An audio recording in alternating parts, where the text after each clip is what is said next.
Bit late now to do, but how about starting with this for once? Hey you're finally awake. You're trying to cross the border, right? Walked right into that Imperial ambush, same as us, and a thief over there.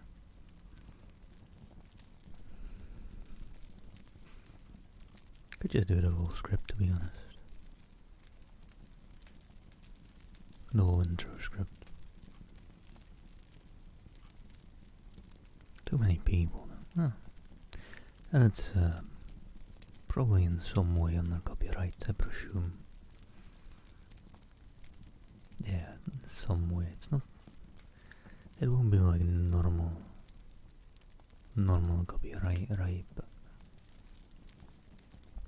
I mean, all copyright is normal copyright, isn't it?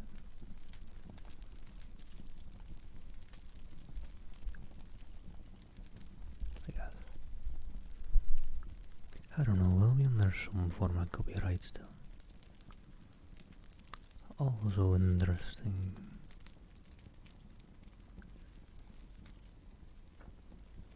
Why is my PC still running something cyberpunk? Should be entirely closed.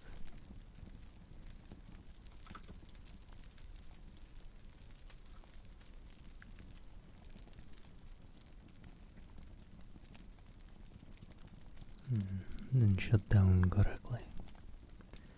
Let me just end that before that. I don't think it was really using much resources, but hello, Miss Coriandu. Good day to you. But you'd best get back to mooring, Miss. You've got a job to do. Right, what was I reading? Where were we? I ended up Friday on the book at the very interesting book, quite fascinating. I think just 2 like short chapters left, so not much on that one. And then I don't know, a Yankee in Canada was very interesting for me personally. I was kind of liking the descriptions of the nature and old cities in Canada.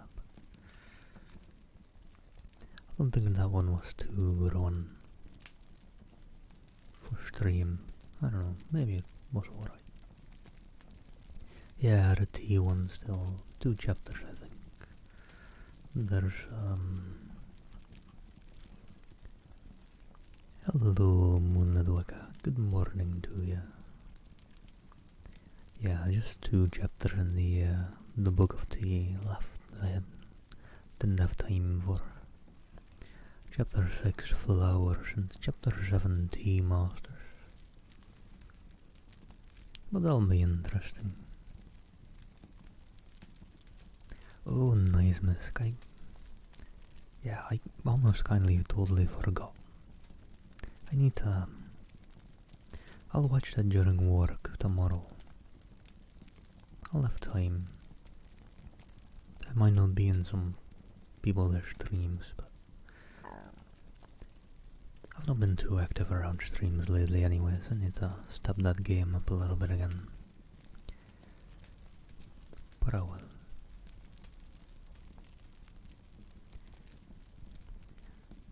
Let me see though.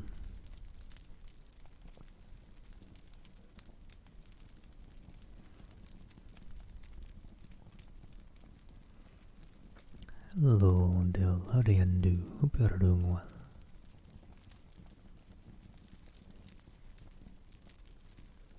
I was thinking maybe after the book of tea we make a full 180. Just like a full 180. Just a very big 180. And maybe turn back to some horror books again for once. Maybe I should leave the horror books for my free time, but I kinda wanna, I don't know. people didn't mind last time I read horror books on stream, so maybe they won't mind this time either.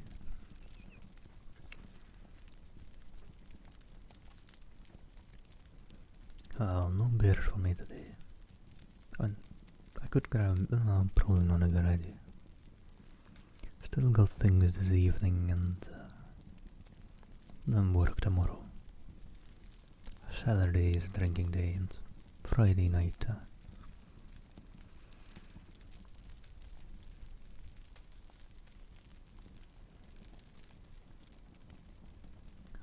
This might be a good horror book to turn a 180 on once I'm done with the Book of Tea, actually. The Turn at a Screw by Henry James. Might not be able to finish it today though. Well, it's very big, but it's got a bit of size. And otherwise you end up in short fiction, which would be fine as well, and interesting.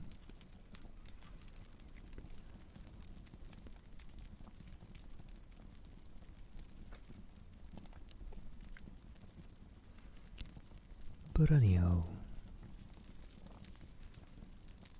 let me just manage my request queue real quick.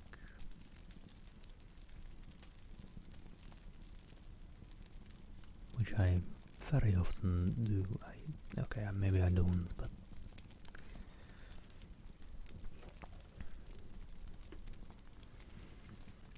also I've been looking into doing some more singing lately, but yeah, no, I killed that for close audiences.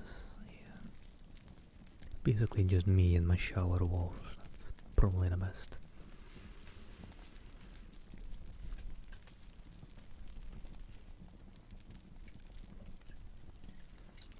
I mean, and to be fair, ASMR singing is all different than normal singing anyways.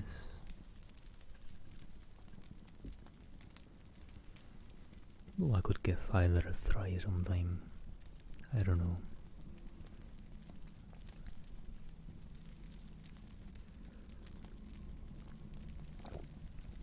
But right. Had a quite unproductive day yesterday. So let me not be more unproductive further today. Let me jump back into the Book of Tea, where I left off on Friday. Chapter 7. About flowers. In the trembling grey of a spring dawn, when the birds were whispering mysterious cairns among the trees, have you not felt that they were talking to their mates about the flowers?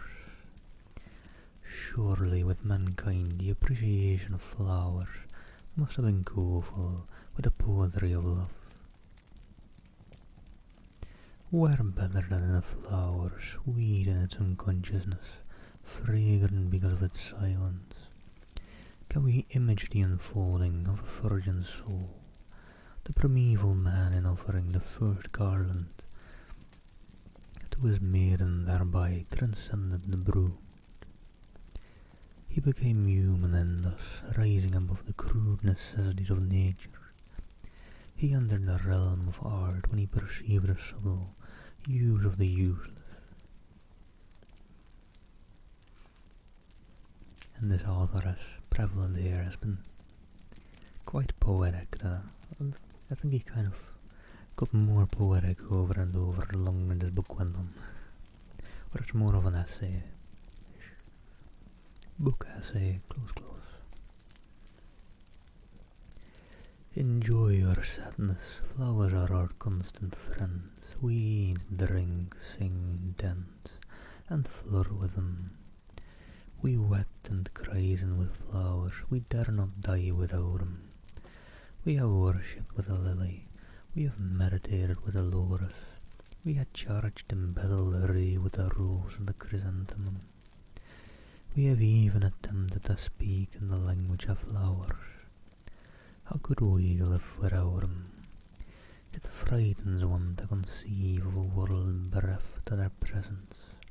What solace do they not bring to the bedside of the sick? What a light and bliss to the darkness of weary spirits. Their serene tenderness restores us our waning confidence in the universe, even as the intent gaze of a beautiful child recalls our lost hopes. When we are laid low in the dust, it is they who linger in sorrow over our graves. Sad as it is, we cannot conceal the fact that in spite of our companionship with flowers, we have not risen very far above the brute. Scratch the sheepskin and the wolf within us will soon show his teeth. It has been said that a man at 10 is an animal, at 20 a lunatic, at 30 a failure, at 40 a fraud, and at 50 a criminal. Perhaps he becomes a criminal because he has never ceased to be an animal. Nothing is real to us but hunger, nothing sacred except our own desires. Shrine after shrine has crumbled before our eyes, but one altar is forever preserved, that whereon we burn incense to the supreme idol, ourselves. Our God is great and money is his prophet. We devastate nature in order to make sacrifice to him. We boast that we have conquered matter and forget that it is matter that has enslaved us. What atrocities do we not perpetrate in the name of culture and refinement?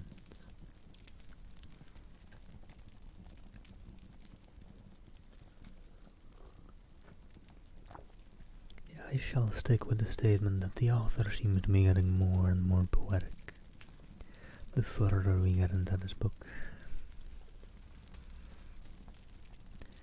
Tell me, gentle flowers, teardrops of the stars, standing in the garden nodding your heads to the bees, as they sing their dews in the sunbeams. Are you aware of the fearful doom that awaits you? Dream on, sway and frolic, while you may in the gentle breezes of summer. Tomorrow a ruthless hand will close around your throat, you will be wrenched, torn asunder limb by limb, and borne away from your quiet homes. The wretch she may be passing fair, she may say how lovely you are while her fingers are still moist with your blood. Tell me, will this be kindness? It may be your fate to be imprisoned in the hair of one whom you know to be heartless, or to be thrust into the buttonhole of one who would not dare to look you in the face were you a man. It may even be your lot to be confined in some narrow vessel, where only stagnant water to quench the maddening thirst that warns of having life. Flowers, if you were in the land of the Mikado, you might sometime meet a dread personage armed with scissors and a tiny saw. He would call himself a master of flowers. He would claim the rights of a doctor, and you would instinctively hate him, for you know a doctor always seeks to prolong the troubles of his victims. He would cut and bend and twist you into those impossible positions which he thinks it proper that you should assume. He would contort your muscles and dislocate your bones. Like any osteopath, he would burn you with red-hot coals to stop your bleeding, and thrust wires into you to assist your circulation. He would diet you with salt, vinegar, alum, and sometimes vitriol. Boiling water would be poured on your feet when you seemed ready to faint. It would be his boast that he could keep life within you for 2 or more weeks longer. That would have been possible without this treatment. Would you not have preferred to have been killed at once when you were first captured? What were the crimes you must have committed during your past incarnation to warrant such punishment than this? Also, alright, my dumb and slow brain has got him. the thing the author is kind of addressing is flowers.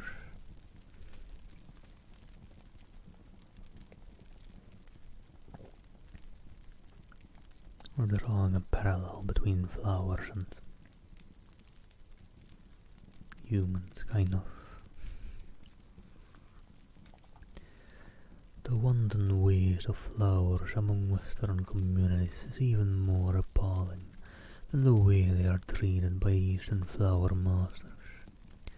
The number of flowers cut daily to adorn the ballrooms and banquet tables of Europe and America, to be thrown away on the morrow, must be something enormous. If strung together they might garland the continent. Beside this other carelessness of life, the guilt of a flower master becomes insignificant. He at last respects the economy of nature, selects his victims with careful foresight, and after death does honour to their remains. In the West, the display of flowers seems to be a part of the pageantry of wealth, the fancy of a moment. Whither do they all go, these flowers, when the revelry is over? Nothing is more pitiful than to see a faded flower remorselessly flung upon a dung heap. Why were the flowers born so beautiful and yet so hapless? Insects can sting, and even the meekest of beasts will fight when brought to bay. The birds whose plumage is sought to deck, some birds can fly from its pursuer. The furred animal whose coat you covet for your own may hide your approach. Alas, the only flower known to have wings is the butterfly. All others stand helpless before the destroyer. If they shriek in their death, agony their cry never reaches our hardened ears. We are ever brutal to those who love and serve us in silence, but a time may come when, for our cruelty, we shall be deserted by these best friends ours. Have you not noticed that the wild flowers are becoming scarcer every year? It may be that our wise men have told them to depart till man becomes more human. Perhaps they have migrated to heaven.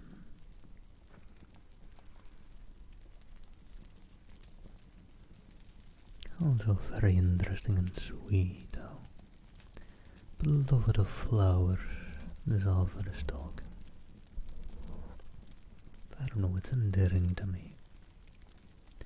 He has more respect for flowers than a lot of people do for other human beings even.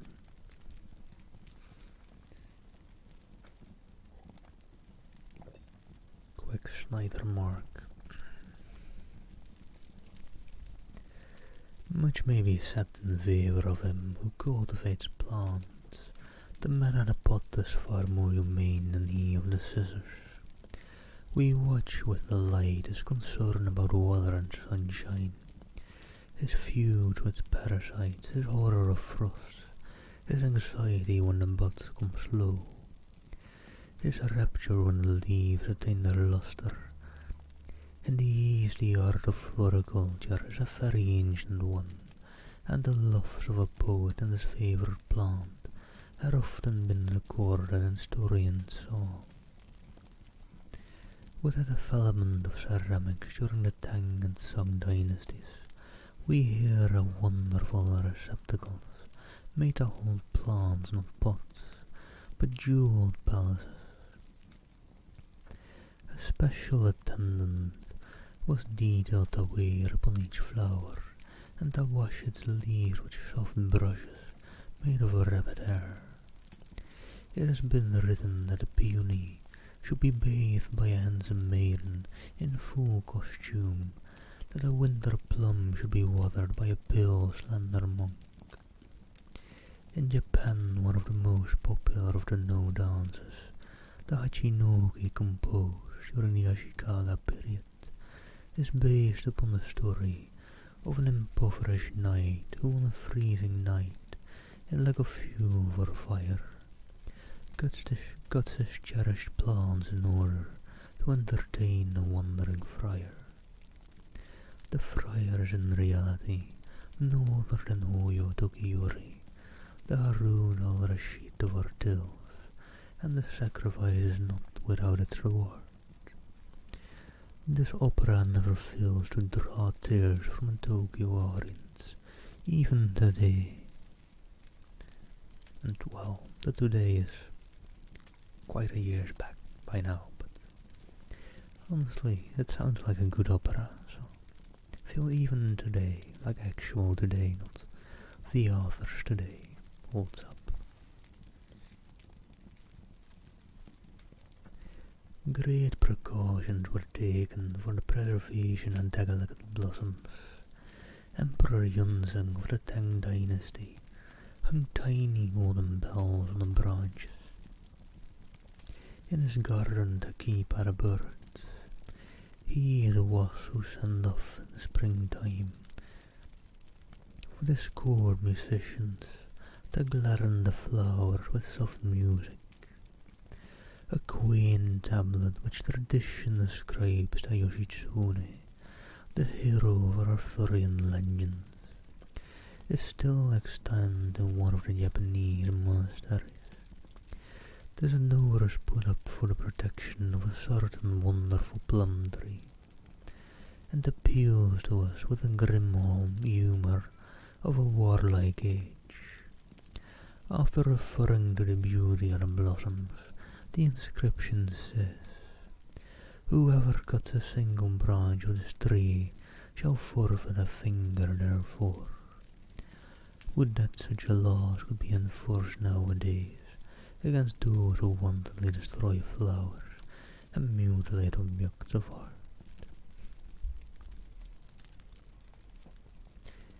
Yet even in the case of pot flowers, we are inclined to suspect the selfishness of men. Why take the plants from their homes and ask them to bloom mid strange surroundings? Is it not like asking the birds to sing and mate cooped up in cages? Who knows whether the orchids feel stifled by the artificial heat in your conservatories, and hopelessly long for a glimpse of their own southern skies? The ideal lover of flowers is he who visits them in their native haunts, like Toyin Ming, who sat before a broken bamboo fence and confers with a wild chrysanthemum or linguosing, losing himself amid mysterious fragrance as he wandered in the twilight among the plum blossoms of the mighty mingle of the western lake. And hello, don't blow. Hope you're doing well, and thank you. Good day to you.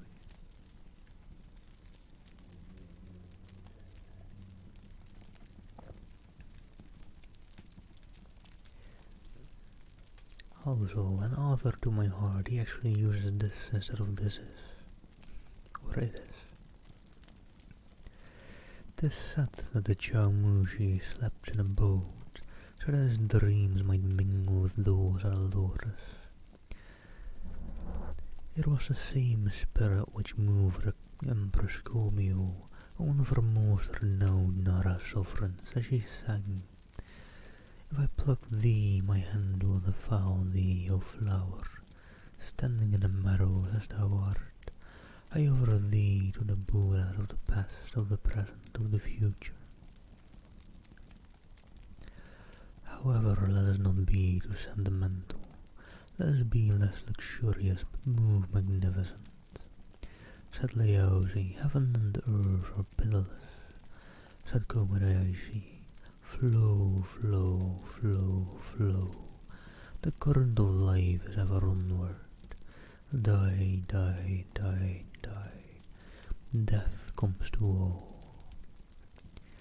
Destruction faces us wherever we turn. Destruction below and above. Destruction behind and before. change is the only eternal, why not as welcome death as life? They are but counterparts one of the other, the night and day of Brahma. Through disintegration of the all, their creation becomes possible. We have worshipped death, the relentless god of mercy, under many different names. 'Twas the shadow of the all devouring that the givers greeted in the fire. 'Tis the icy purism of the sword soul, before which Shinto Japan prostrates herself even today. The mystic fire consumes our weakness. The sacred sword cleaves the bondage of desire. From our ashes springs the phoenix of celestial hope. Out of the freedom comes a higher realization of manhood.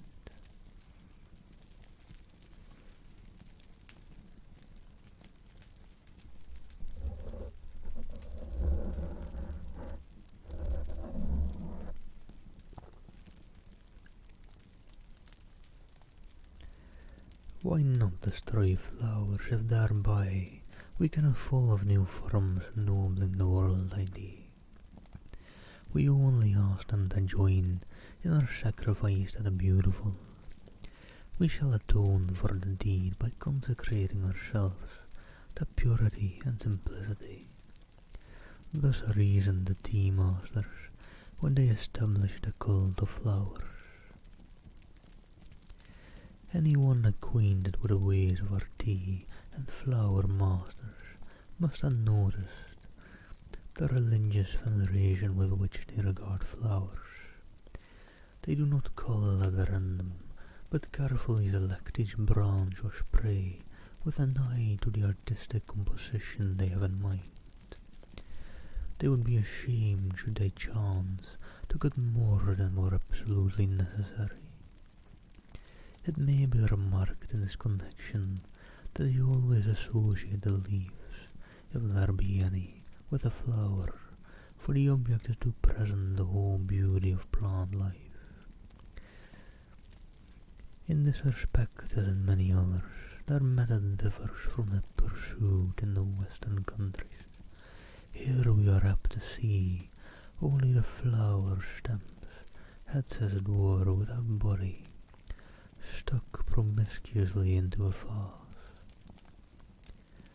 When a tea master has arranged a flower to his satisfaction, he will place it on the tokonoma, the place of honor in a Japanese room. Nothing else will be placed near it which might interfere with its effect. Not even a painting unless there be some special aesthetic reason for the combination. It rests there like an enthroned prince, and the guests or disciples on entering the room will salute it with a profound bow before making their addresses to the host. Drawings from masterpieces are made and published for the edification of amateurs. The amount of literature on the subject is quite voluminous. When the flower fades, the master tenderly consigns it to the river or carefully buries it on the ground. Monuments are sometimes erected to their memory. The birth of the art of flower arrangement seems to be simultaneous with that of teaism in the 15th century. Our legends ascribe the first flower arrangement to those early Buddhist saints who gathered the flowers strewn by the storm and in their infinite solicitude for all living things placed them in vessels of water. It is said that Xiaomi, the great painter and connoisseur of the court of Ashikiga Yoshimasa, was one of the earliest adepts at it. Yoku, the tea master, was one of his pupils, as was also Sano, the founder of the House of Ikenobu, a family as illustrious in the annals of flowers as was that of the Kanos in painting. with the perfecting and a tea ritual in the Rikyu in the latter part of the 16th century. Flower arrangement also attains its full growth. Rikyu and the successors, the celebrated Ora Uraka, Furuka Uribi, Koyutsu, Koburi and Shiu, Katagiri Sekishiu, fight with each other in forming new combinations. We must remember, however, that the flower worship of the tea masters formed only a part of their aesthetic ritual, and was not a distinct religion by itself. A flower arrangement, like the other works of art in the tea room, was subordinated to the total scheme of decoration. Thus Sekishu ordained that white plum blossoms should not be made use of when snow lay in the garden. Noisy flowers were relentlessly banished from the tea room. A flower arrangement by a tea master loses its significance if removed from the place for which it was originally intended, for its lines and proportions have been specially worked out with a view to its surroundings.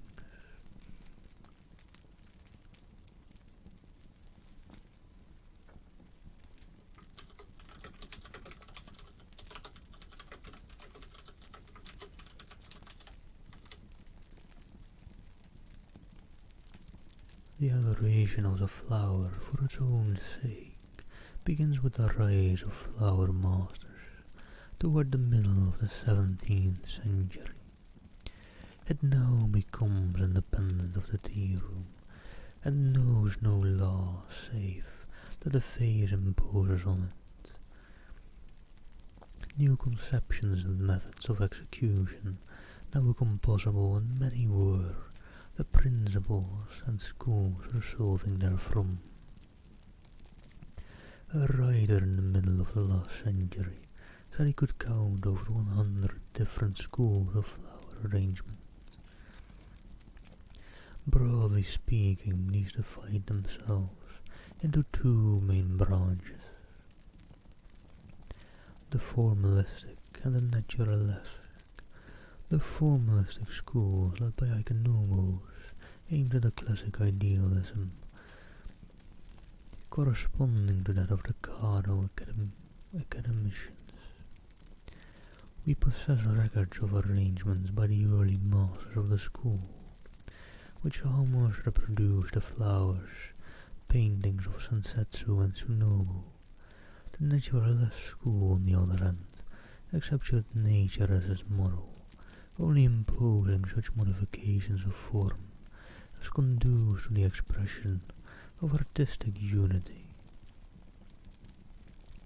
Thus we recognize in his works the same impulses which formed the Ukiyo and Shio schools of painting.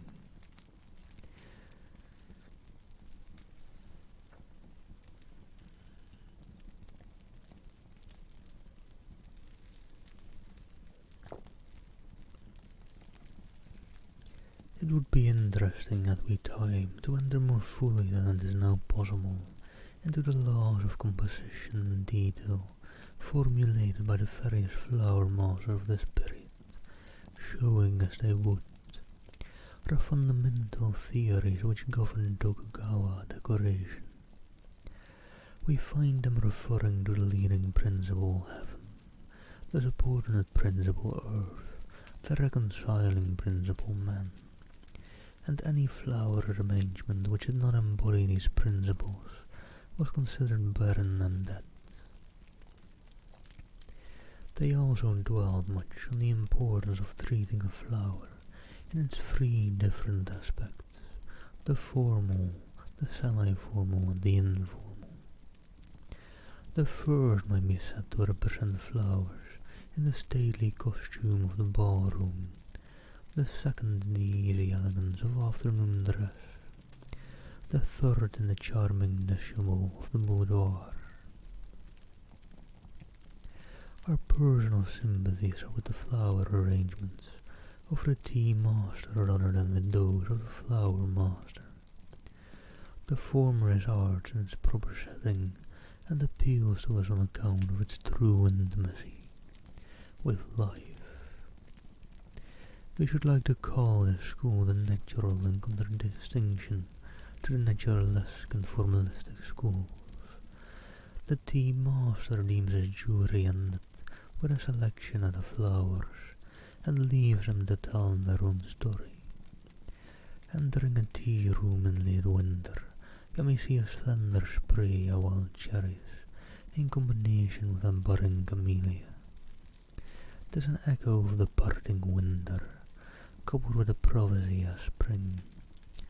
Again, if you go into a noon tea on some irritatingly hot summer day, you may discover in the darkened coolness of the tokonoma a single lily in a hanging vase, dripping with dew. It seems to smile at the foolishness of life. A solo of flowers is interesting, but in a concerto with painting and sculpture, the combination becomes entrancing. Sakishiu once placed some water plants in a flat receptacle to suggest the vegetation of lakes and marshes, and on the wall above he hung a painting by Suomi of wild ducks flying in the air. Showa, another tea master, combined a poem on the beauty of solitude by the sea with a bronze incense burner in the form of fishermen's huts and some wild flowers of the beach. One of the guests has recorded that he felt in the whole composition the breath of wanting autumn. Flower stories are endless. We shall recount but one more. In the 16th century, the morning glory was as yet a rare plant with us. Rikiu had an entire garden planted with it, which he cultivated with assiduous care. The fame of his convo of lie reached the ear of the Taiko, and he expressed a desire to see them. In consequence of which Rikiu invited him to a morning tea at his house. On the appointed day, Taiko walked through the garden, but nowhere could he see any vestige of the convolvulus.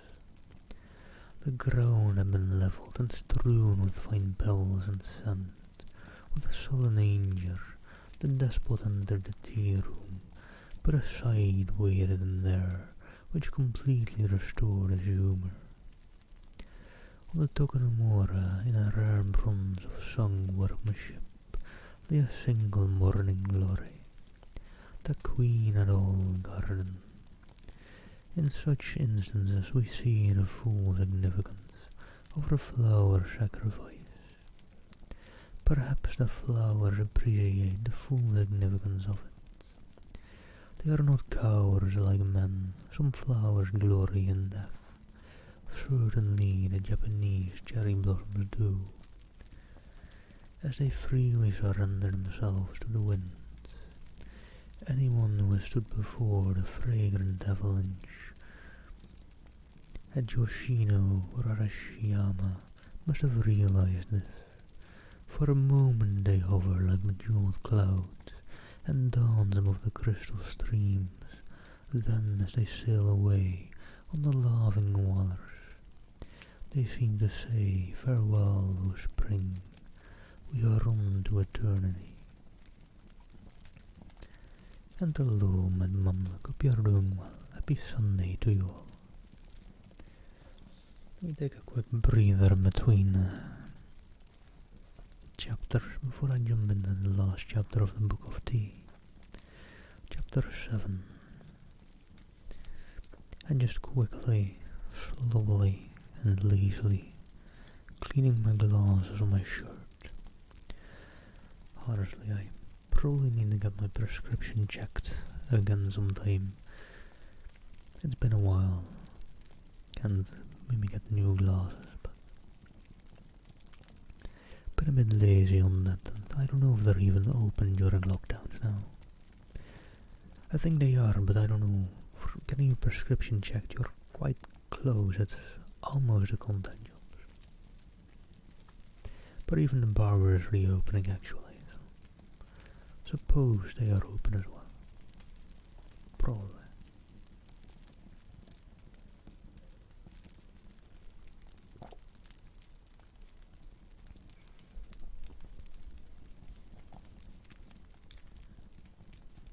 Let me see. Actually quite been liking the different Japanese like city or village names and different names of Japanese people in general in this book. It's a nice switch up for ASMR triggers. I try my best at pronouncing them at least. Hope it's not too bad. I don't know, just gotta hope Sleepy Chrissy ain't there. She knows Japanese if I remember correctly. She might be cross with my pronunciation of a lot of it.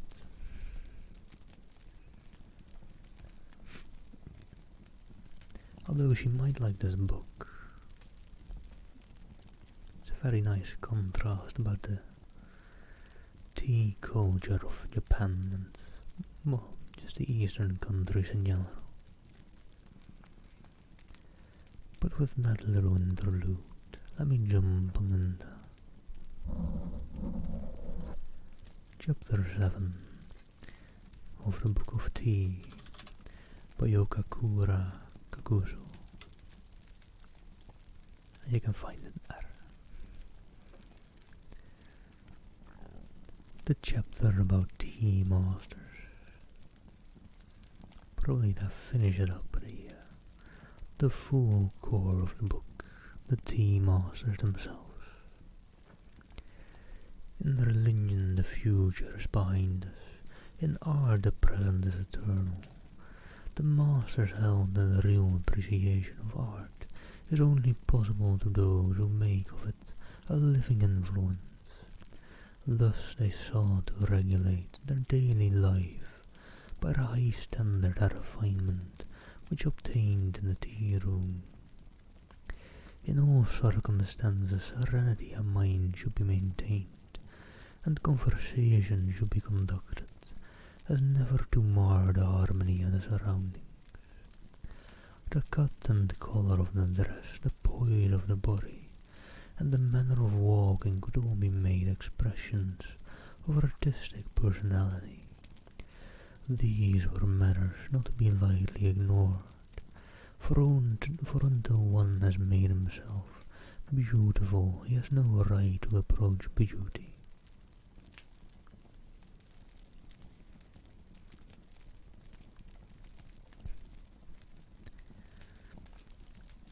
Thus the tea master strove to be something more than the artist, art itself.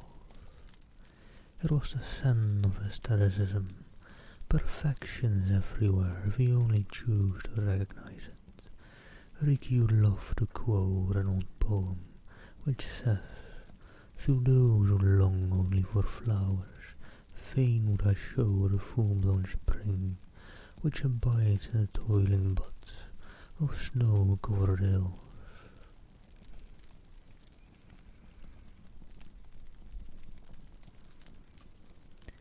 Manifold indeed have been the contributions of the tea masters to art. They completely revolutionized the classical architecture and interior decorations, and established a new style which we have described in a chapter of the tea room. A style to whose influence even the palaces and monasteries, built after the 16th century, have all been subject. The many-sided Kobori in Shiu has left notable examples of his genius in the imperial villa of Katsura, the castles of Nagoya and Nijo, and the monastery of Kahoen. Hello there, Shuddering Rock. Hope you're doing well. Much love to you.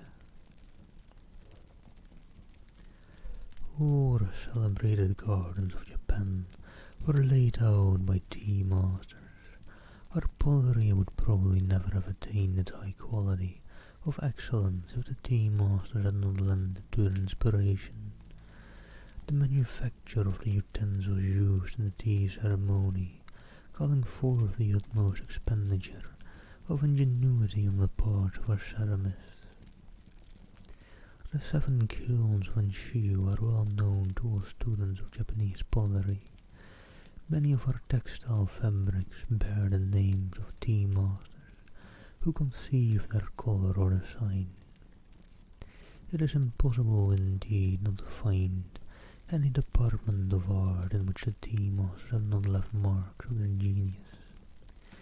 In painting and lacquer, it seems almost superfluous to mention the immense services they have rendered.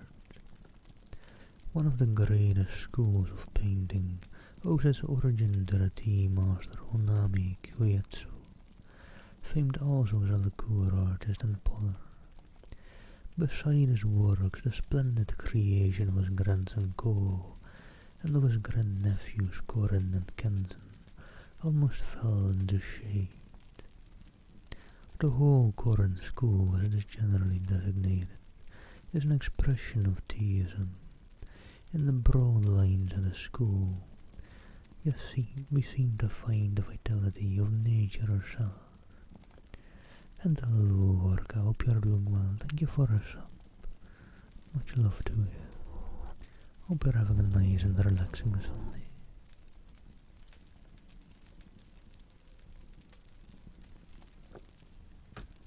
Nice. Hope you're enjoying.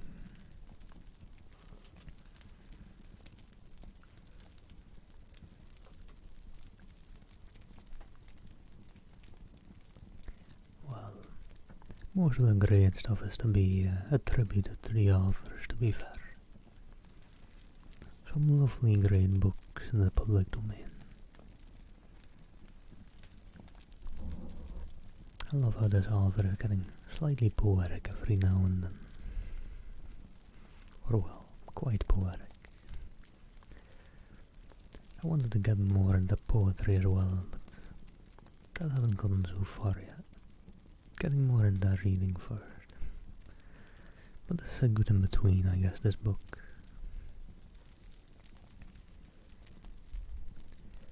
Great as has been the influence of the tea masters. Hello there, Steph. How are you doing? And thank you so much for the lovely and big raids.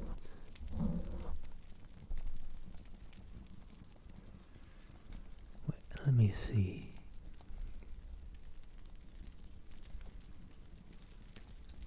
Oh, hold this cookie. Do they nowadays? Do they roll pre-rolls when you put people on over to a new channel or it? I guess so. They just load the channel anew, right? That's a shame. I hope they don't. Hope you're all staying ad blocker blocked up. Wait, I'm not allowed to say that. I'm contractually obligated by Twitch to say to turn your ad blocks off. But I mean,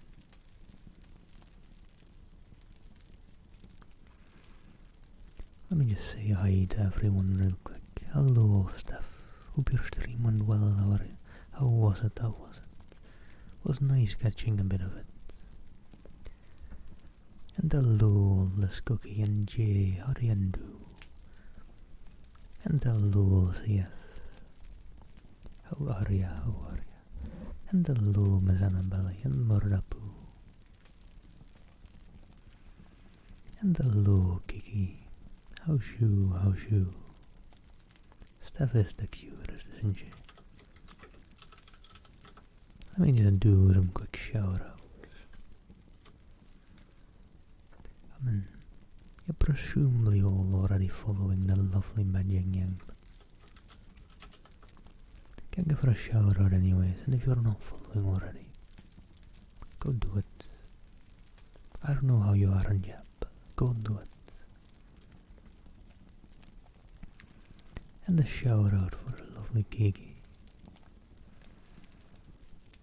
Ooh, last stream Rocket League. That's interesting. And was there anyone else? No, Chris is probably asleep. Can shout out Chris anyways, but can't auto-complete the name, I'm too lazy for that.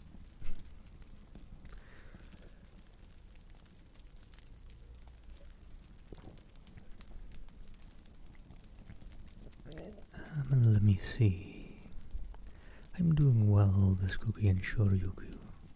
Thank you very much for asking. Doing well, doing well. And thank you, Orca. We're just getting a bit extra cozy today. I don't know. I don't really need to get extra cozy. It's been warming up again.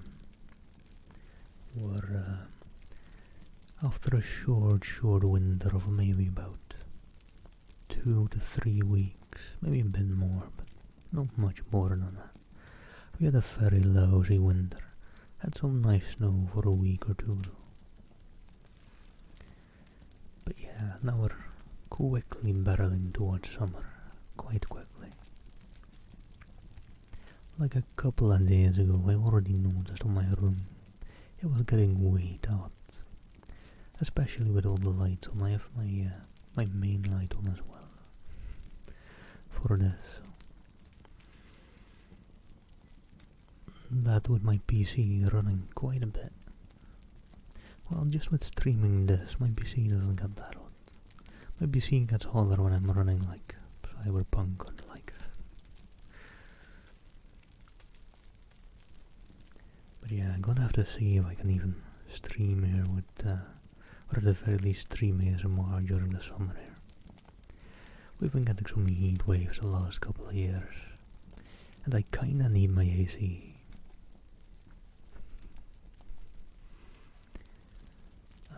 Oh, and thank you, Kiki. I like this hoodie as well. I've had this hoodie for a long while.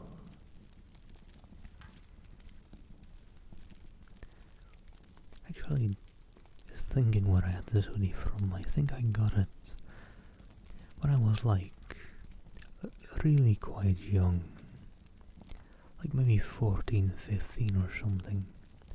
And you might think, how does it still fit? Yeah, that's a good question.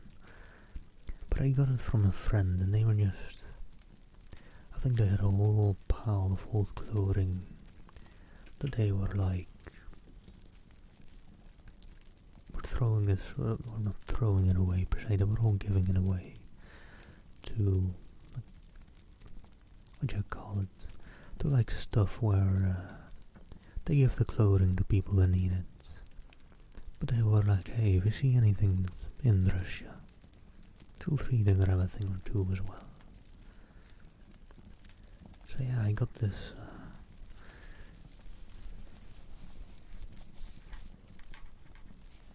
and the buttons are a bit jingly, a little bit jingly. But yeah, I got this from a friend or their family. I think it belonged to his brother before that. But well, it's been in my possession ever since, and when I got it, it was a bit big for me. Now it's a bit on the small side for me, but just wearing it open like this, and that's fine. Let me quickly go through Thapari and Shoryu. Thank you for the follows. Hope you are doing well.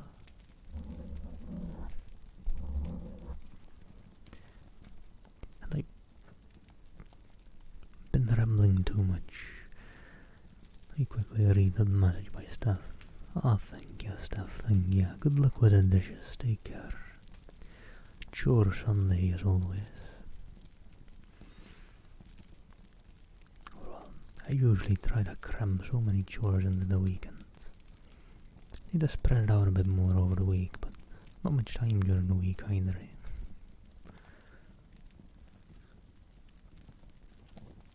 Yeah, take care, Steph, take care.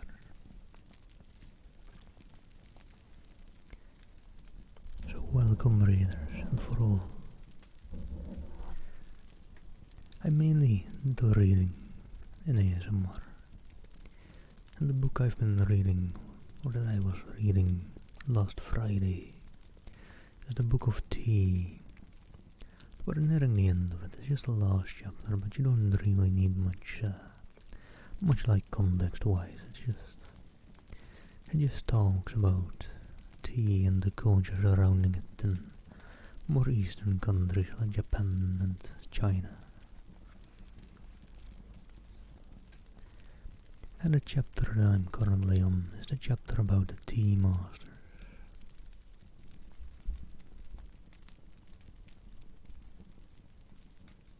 The people with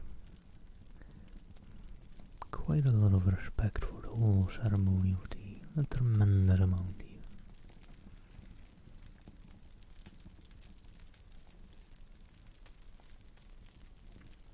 Let me quickly see. Let me just jump back into, let me see what is a good paragraph to jump back into.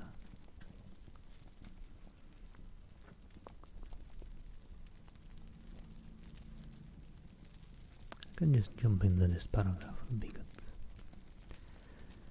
Great as has been the influence of the tea masters in the field of art, this is nothing compared to that which they have exerted on the conduct of life, not only in the usages of polite society, but also in the arrangements of all our domestic details. Do we feel the presence of the tea masters?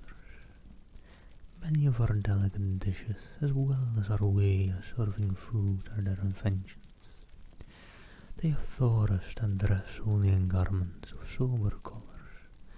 They have instructed us in the proper spirit in which to approach flowers. They have given emphasis to our natural love of simplicity and shown us the beauty of humility. In fact, through their teachings, tea has entered the life of the people. What gives me energy, collector? Well, good question. Nothing really. I'm not a very energetic person. Nothing really gives me much energy. I'm like a sloth. I don't get energetic. Those of us who know not the secret of properly regulating our own existence in this tumultuous sea of foolish troubles which we call life, are constantly in a state of misery, while vainly trying to appear happy and contented. And yes, thank you for the follow. We stagger in the attempt to keep our moral equilibrium and see forerunners of the tempest in every cloud that floats on the horizon. Yet there is joy and beauty in the roll and billows as they sweep outward toward eternity. Why not enter into their spirit, or like lazy ride upon the hurricane itself? He only who has lived through the beautiful can die beautifully. The last moments of the great tea masters were all as full of exquisite refinement as had been their lives, seeking always to be in harmony with the great rhythm of the universe. They were even prepared to enter the unknown. The last tea of Rikyu will stand forth forever as the acme of tragic grandeur.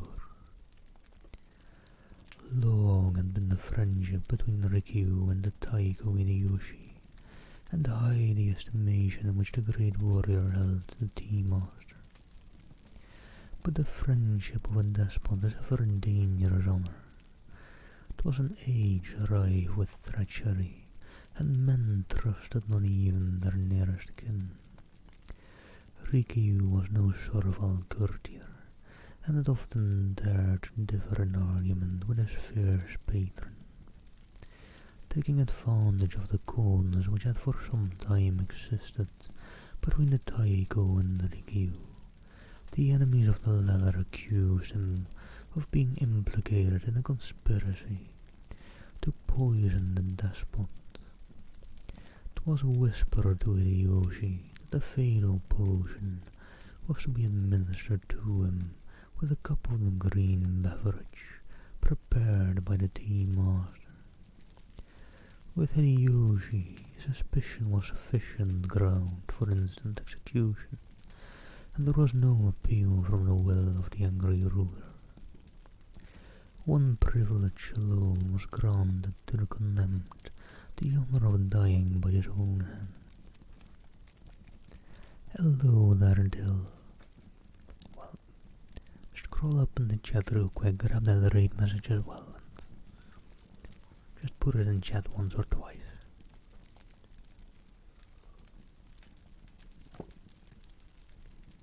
You can still be a part of it.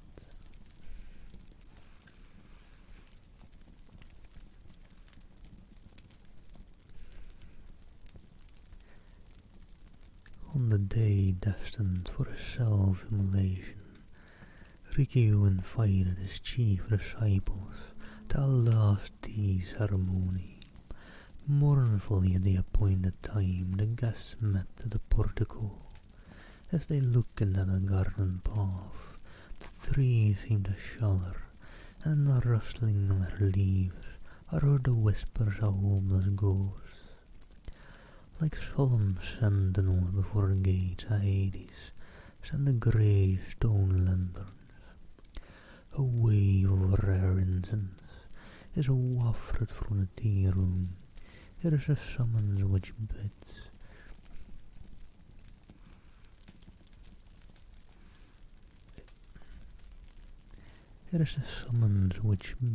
bids the guests to enter.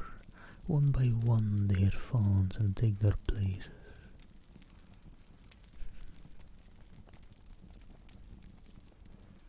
Exactly, Misk, exactly. Hello, Nicole, hope you're doing well. Hope you're having a nice and relaxing Sunday. Yeah, I've been kind of like that today as well, though. And I was lurking in and about in Ellie's stream first and then Steph's. Trying to get some more workouts in over the day.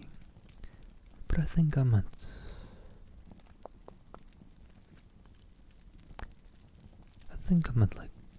250 jumping jacks or so today. Bit higher, I think. I think I'm usually in one rep get to about somewhere between 80 and 100, usually,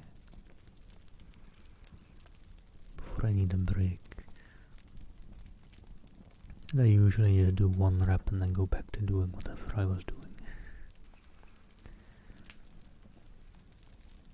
Oh, I'm sorry to hear that, Nicole. Hope you can sleep well soon then. Or at least get a nap in before you have to do chores or whatever. Maybe don't sleep too long, maybe nap a bit throughout the day. Can't mess up the sleep schedule too much either.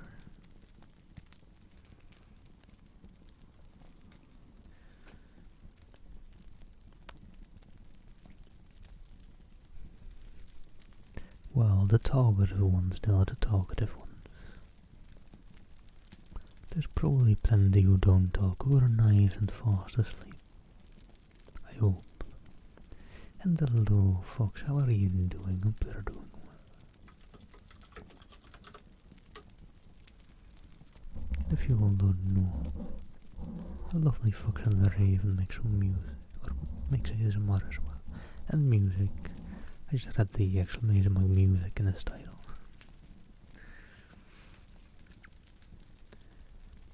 Right, let me jump back into the reading now. I'll be back in a sec. One by one they advance and take their places at the tea room table. In a Takanuma hangs a Kakamon, a wonderful writing by an ancient monk dealing with the evanescence of all earthly things. The singing kettle as it boils over the brochure sounds like some cicada pouring forth his woes to the parting summer. Soon the host enters the room, each in turn is served with tea and each in turn silently drains his cup. The host last of all. According to established etiquette, the chief guest now asks permission to examine the tea equipage. Ricky places the various articles before them with a kimono. After all have expressed admiration of their beauty, Rikyu presents one of them to each of the assembled company as a souvenir. The bowl alone he keeps. Never again shall this cup, polluted by the lips of misfortune, be used by men. He speaks and breaks the vessel into fragments. The ceremony is over. The guests, with difficulty restraining their tears, take their last farewell and leave the room. One only, the nearest and dearest, is requested to remain and witness the end. Rikyu then removes his tea gown and carefully folds it upon the mat, thereby disclosing the immaculate white death robe which it had hitherto concealed. Tenderly he gazes on the shining blade of the fatal dagger, and in exquisite verse thus addresses it. Welcome today, you sword of eternity. Through Buddha and through the Ruman alike, thou hast cleft thy way. With a smile upon his face, Rikyu passed forth into the unknown.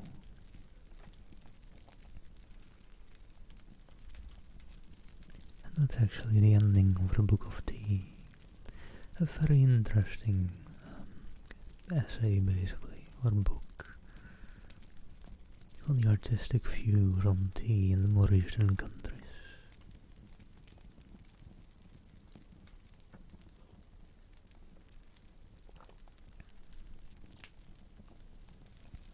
And all the tradition and culture around it. But right, let's chat for a bit whilst I consider after that car passes on by.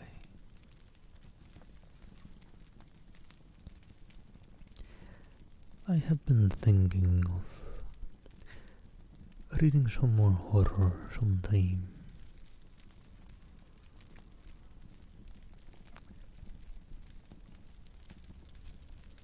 But I don't know, I wouldn't want to give people nightmares either though.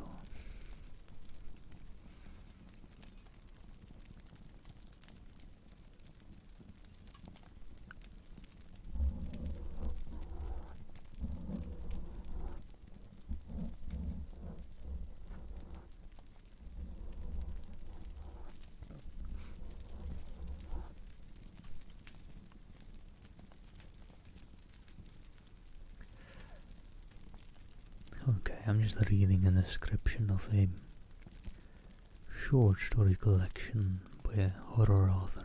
Can't really pass this up, can I? In the description it says, Stephen King has gone so far as to call The Great God Pan maybe the best horror story in the English language.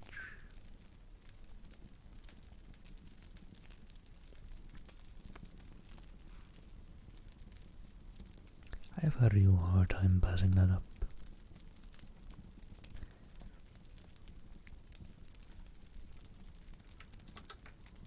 Alright, let me just...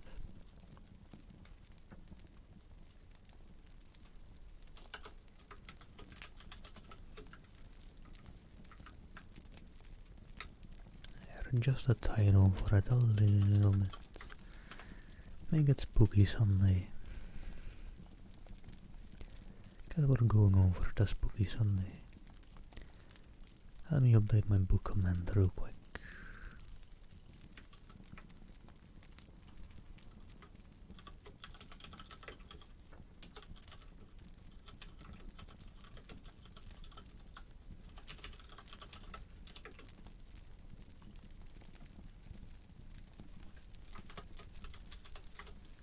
Let me double check that are updated. There we go.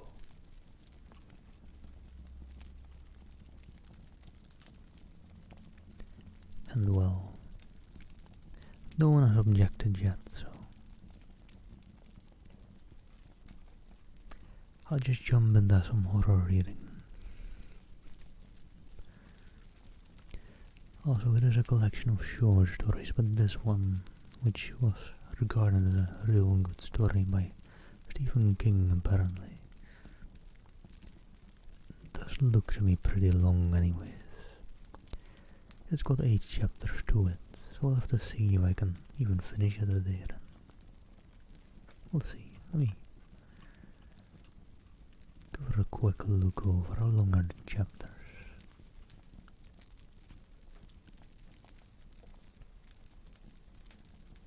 That may be doable today.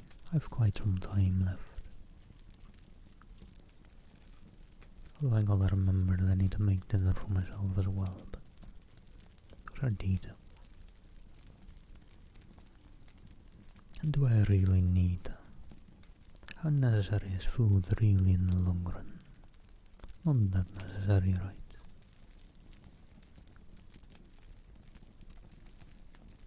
Not as necessary as reading a lovely horror book apparently by Arthur Machen, and name doesn't even ring a bell to me actually, but interesting.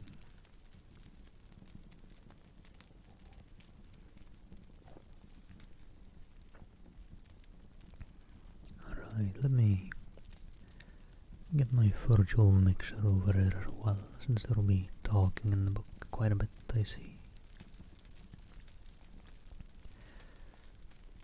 The Great God Pen, Chapter 1, The Experiment. I'm glad you came, Clark, very glad indeed. I was not sure I could spare the time. I was able to make arrangements for a few days. Things are not very lively just now. But if you have no misgivings, Raymond, is it absolutely safe? The 2 men were slowly pacing the terrace in front of Dr. Raymond's house. The sun still hung above the western mountain line, but it shone with a dull red glow that caused no shadows, and all the air was quiet. A sweet breath came from the great wood on the hillside above, and with it at intervals the soft murmuring call of the wild doves below in the long lovely valley. The river wound in and out between the lonely hills, and as the sun hovered and vanished into the west, a faint mist, pure white, began to rise from the banks. Dr. Raymond turned sharply to his friend. Safe, of course it is. In itself the operation is a perfectly simple one. Any surgeon could do it. And there is no danger at any other stage. None, absolutely no physical danger whatever. I give you my word. You are always timid, Clark, always, but you know my history. I've devoted myself to transcendental medicine for the last 20 years. I've heard myself called quack and charlatan and impostor, but all the while I knew I was on the right path. 5 years ago, I reached a goal, and since then every day has been a preparation for what we shall do tonight. I should like to believe it is all true. Clark knit his brows and looked doubtfully at Dr. Raymond. Are you perfectly sure, Raymond, that your theory is not a phantasmagoria, a splendid fiction certainly, but a mere fiction after all? Dr. Raymond stopped in his walk and turned sharply. He was a middle-aged man, gaunt and thin, of a pale yellow complexion, but as he answered Clark and faced him, there was a flush on his cheek. Look about you, Clark. You see the mountain and hill following after hill, a wave on wave. You see the woods and orchards, The fields are ripe corn, and the meadows reaching to the reed beds by the river. You see me standing here beside you, and hear my voice, but I tell you that all these things, yes, from that star that has just shone out in the sky to the solid ground beneath our feet. I say that all these are but dreams and shadows, the shadows that hide the real world from our eyes. There is a real world, but it is beyond this glamour and this vision, beyond these chases and arrows, dreams and a career. Beyond them all is beyond the fill. I do not know whether any human being has ever lifted that film, but I do know, Clark, that you and I shall see it lifted this very night from before another's eyes.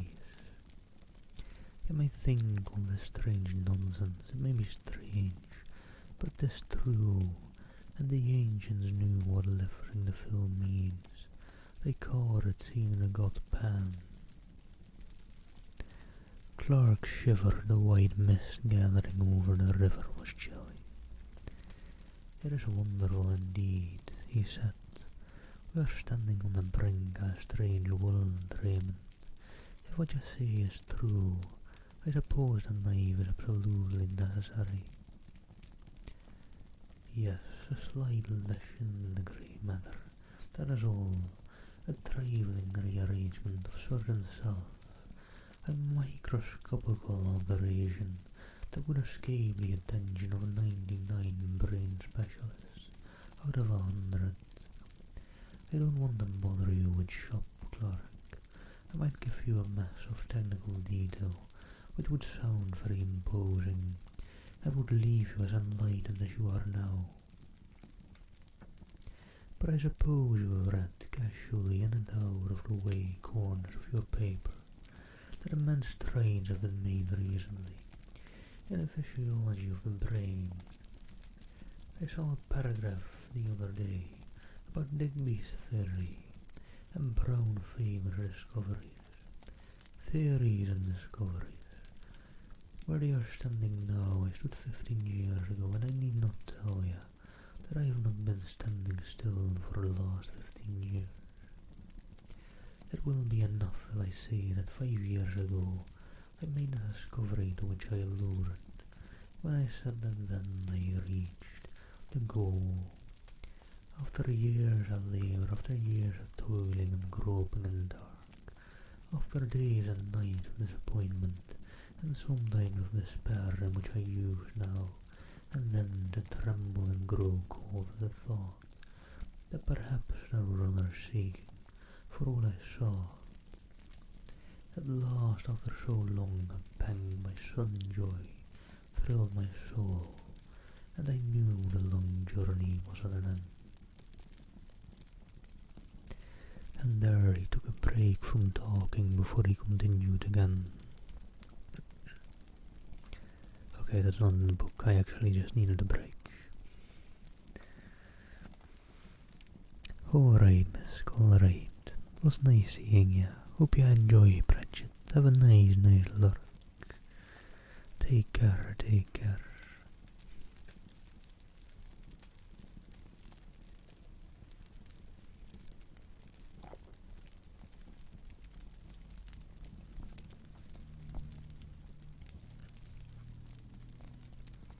And this is a real monologue, by the way. He continues talking for quite a bit to come. "Alright, miss, alright.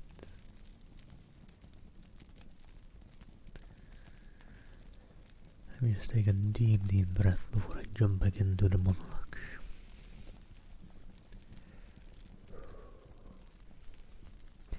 And then he continued, saying to Clark, "By what seemed then, and still seems a chance, the suggestion of a moment's idle thought, followed up upon familiar lines, and paths that I had trekked 100 times already. The great truth burst upon me, and I saw mapped out in lines of light a whole world as fair and new, continents and islands, and great oceans on which no ship has sailed to my belief, since a man first lifted up his eyes and beheld the sun and the stars of heaven and the quiet earth beneath.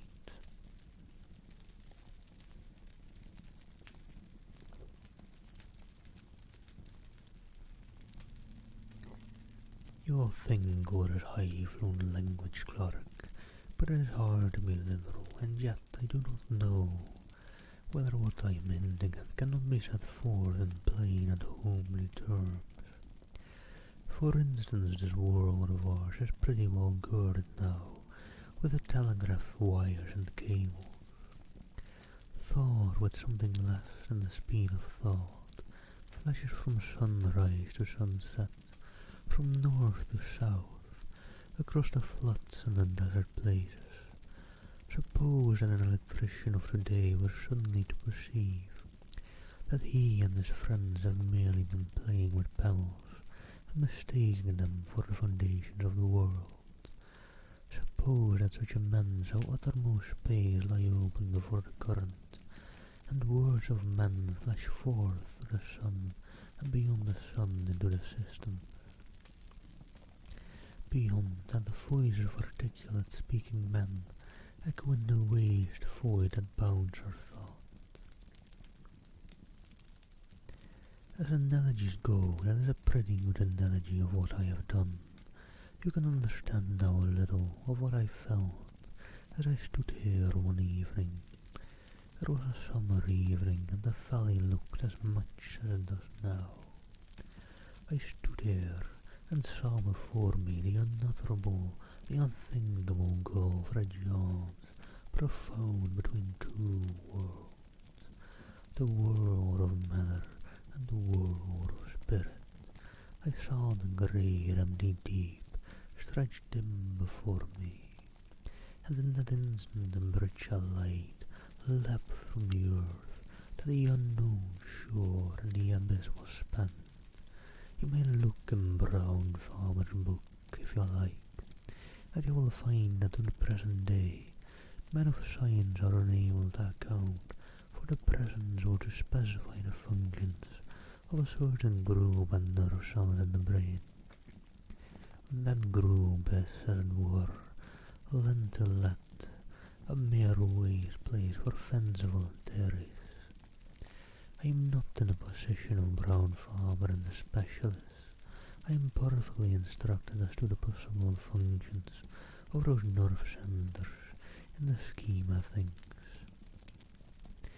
With a touch I can bring them into play. With a touch I can say, I can set free the current. With a touch I can complete the communication between this world of sense, and we shall be able to finish the sentence later on. Yes, the knife is necessary, but think what that knife will effect. It will level utterly the solid wall of sense, and probably for the first time since man was made, a spirit will gaze on a spirit world. Clark Mary will see the god Pan. Also, sorry for the hand gestures. I figured you kinda need hand gestures with a monologue.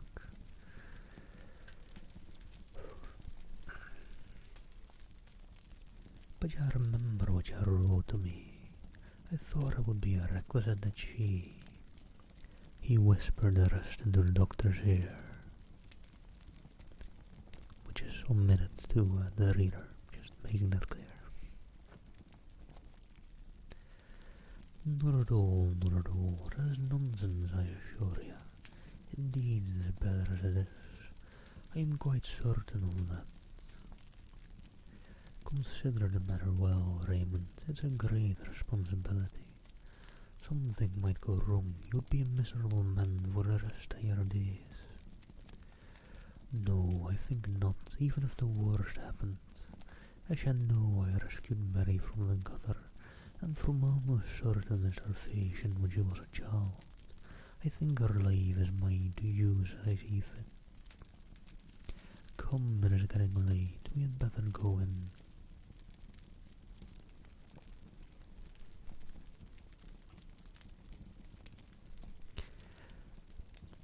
Dr. Raymond led the way into the house, through the hall, and down a long, dark passage. He took a key from his pocket and opened the heavy door and motioned Clark into his laboratory. It had once been a billiard room and was lighted by a glass dome in the centre of the ceiling, whence there still shone a sad grey light on the figure of the doctor as a little lamp with a heavy shade and placed it on a table in the middle of the room. Clark looked about him. Scarcely a foot of wall remained bare. There were shelves all around, laden with bottles and phials of all shapes and colours, and at one end a little Chippendale bouquet. Raymond pointed to this.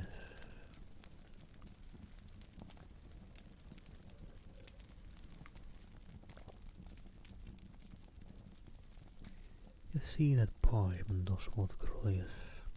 He was one of the first to show me the way, though I don't think he ever found it himself. That is a strange saying of his. In every grain of wheat there lies hidden the soul of a star.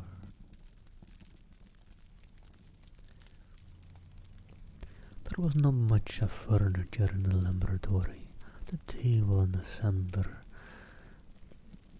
a stone slab with a drain in one corner, the two armchairs on which Raymond and Clark were sitting.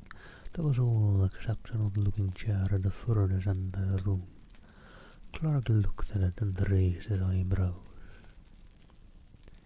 "Yes, that is the chair," said Raymond. "We may as well place it in position." He got up and wheeled the chair to the light and began raising and lowering it, letting down the seat, setting the back at various angles, and adjusting the footrest. It looked comfortable enough, and Clark passed his hand over a soft green velvet as the doctor manipulated the levers. "Now, Clark, make yourself quite comfortable. I have a couple of hours' work before me. I was obliged to leave certain matters to the last." Raymond went to the stone slab, and Clark watched him drearily as he bent over a row of phials and lit a flame under the crucible. The doctor had a small hand lamp, shaded as the larger one, on a ledge above his apparatus, and Clark, who sat in the shadows, looked down the great dreary room, wondering at the bizarre effects of brilliant light, and on the fine darkness contrasting with one another. Soon he became conscious of an odd odour, at first a mere suggestion of odour in the room, and as it grew more decided he felt surprised that he was not reminded of a chemist's shop or a surgery. Clark found himself idly endeavouring to analyse the sensation, and half-conscious he began to think of a day, 15 years ago, that he had spent in roaming through the woods and meadows near his old home. It was a burning day at the beginning of August. The heat had dimmed the outlines of all things at all distances with a faint mist, and people who observed the thermometer spoke of an abnormal register, of a temperature that was almost tropical. Strangely, that wonderful hot day of the 50s rose up in Clark's imagination. The sense of dazzling, all-pervading sunlight seemed to blur out the shadows and the lights of the laboratory, and he felt again the heated air beating in gusts about his face.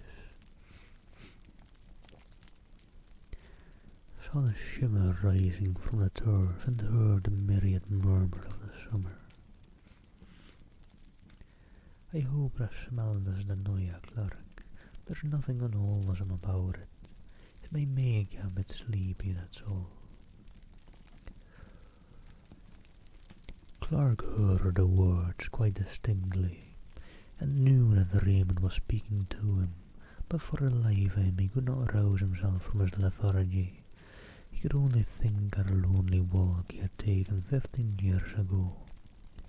It was his last book look at the fields and woods he had known since he was a child, and now it all stood out in brilliant light as a picture before him. Above all there came to his nostrils the scent of summer, the smell of flowers mingled and the odour of the woods, of cool shaded places, deep in the green depths, drawn forth by the sun's heat, and the scent of the good earth. Lying as it were, with arms stretched forward and smiling lips, overpowered all. His fancies made him wander as he had wandered long ago from the fields into the woods, tracking a little path between the shining undergrowth of beech trees and the trickle of water dropping from the limestone rock sounded as a clear melody in the dream.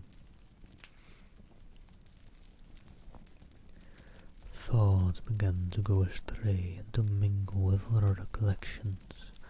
The beech alley was transformed to a path beneath ilex trees, and here and there a vine climbed from burr to burr, and sent up waving tendrils and drooped with purple grapes, and the sparse grey-green leaves of a wild olive tree stood out against the dark shadows of the ilex.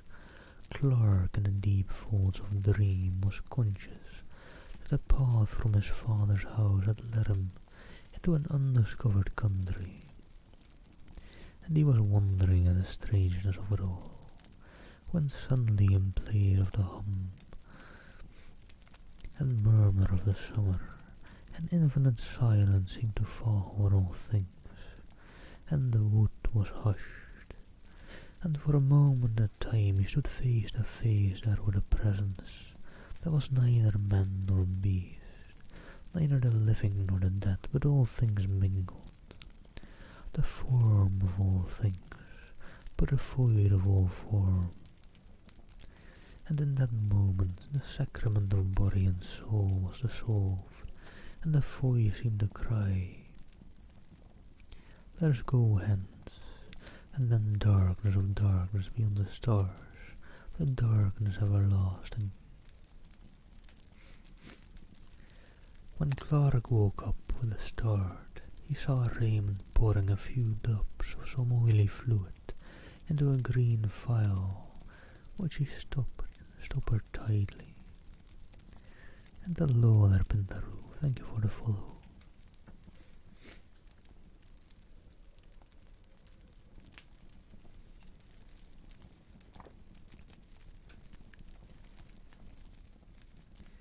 You have been dozing, he said.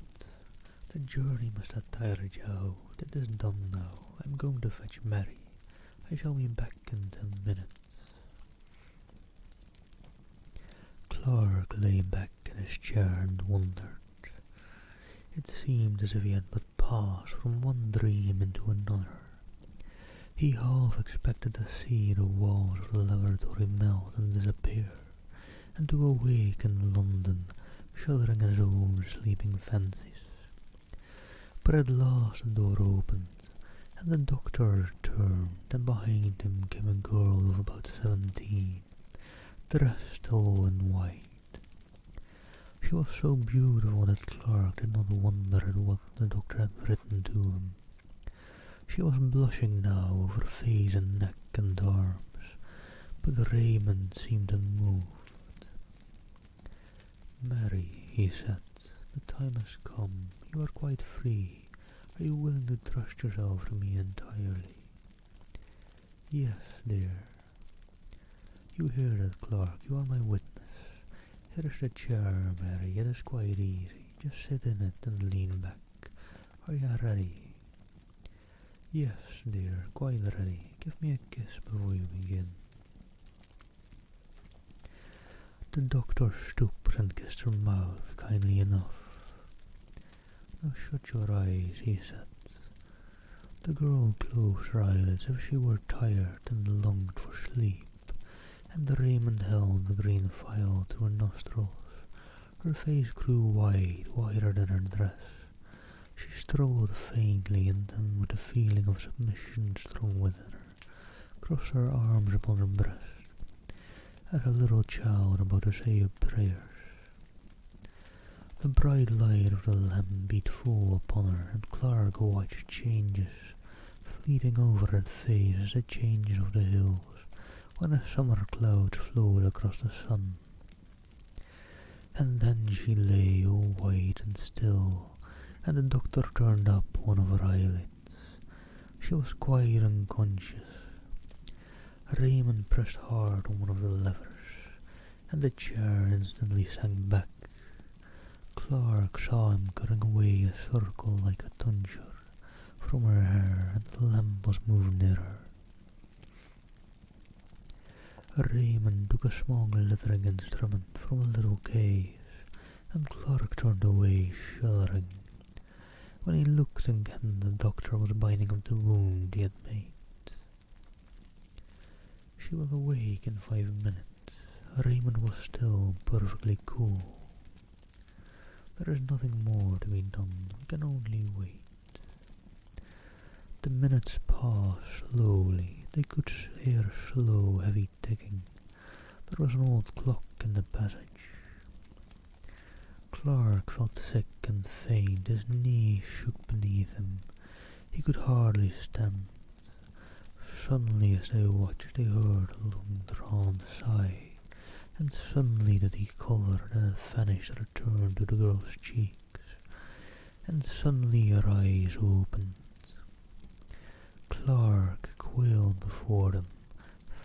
They shone with an awful light, looking far away, and the great wonder fell upon her face, and her hand stretched out as if to touch what was invisible, but in an instant the wonder faded, and gave place to the most awful terror.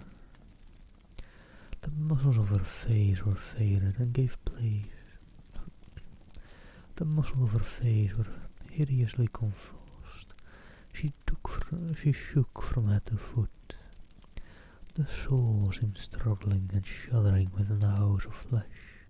It was a horrible sight, and Clark rushed forward, as she fell shrieking to the floor. 3 days later, Raymond took Clark to Mary's bedside. She was lying wide awake, rolling her head from side to side, and grinning vacantly. "Yes," said the doctor, still quite cool. "It is a great pity. She is a hopeless idiot. However, it could not be helped, and after all, she has seen the great god Pan."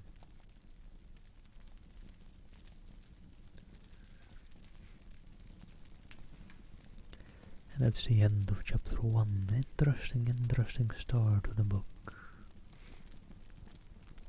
Well, yeah, it is a proper book. It's not really a short story.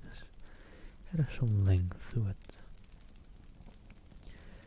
But my throat is starting to hurt, so let me get some tea with honey. I'll be back in 5 minutes, about. That's basically how long it takes for me to boil some water and get some tea going. So I'll be right back. See you all in 5 minutes-ish. We're on jump into chapter 2, Mr. Clark's Memoirs. Take care, back in a sec to get some tea with honey for my throat.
Alrighty, I'm back with a cup of tea. Let me just reset my webcam though.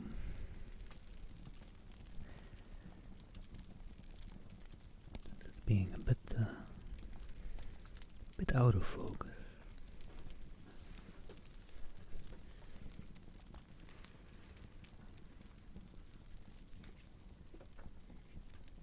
And I have a hard time getting into menu or getting it to refocus when it's in that state without restarting it fully. But hey, have you tried turning it off and on again? Always works. Untitled Pixel Vegas. I'm reading the first book in that short story collection. This one isn't that short, it's still quite a long book. We just did the first chapter, the intro, which is already quite interesting. They are horror short stories by Arthur Machen, I think. Kinda depends on how you pronounce his last name, I'm not entirely certain.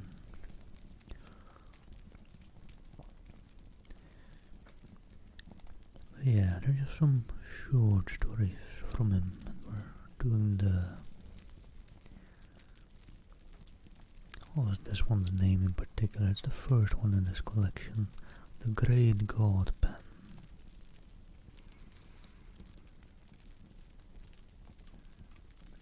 And the first paragraph is quite long, but let me just get through it. As my tea needs to cool down anyway. Let me just get through the first paragraph. It'll be a bit. It's a long one. But alright, chapter 2, Mr. Clark's Memoirs. Mr. Clark, the gentleman chosen by Dr. Raymond to witness the strange experiment of the God Pen, was a person in whose character caution and curiosity were oddly mingled. In his sober moments he thought of the unusual and the eccentric with undisguised aversion, and yet deep in his heart there was a wide-eyed inquisitiveness with respect to all the more recondite and esoteric elements in the nature of men.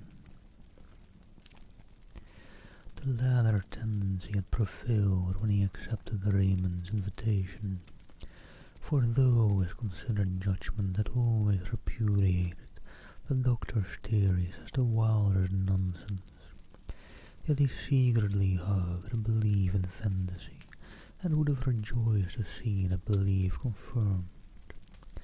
The horrors that he witnessed in the dreary laboratory were to a certain extent salutary.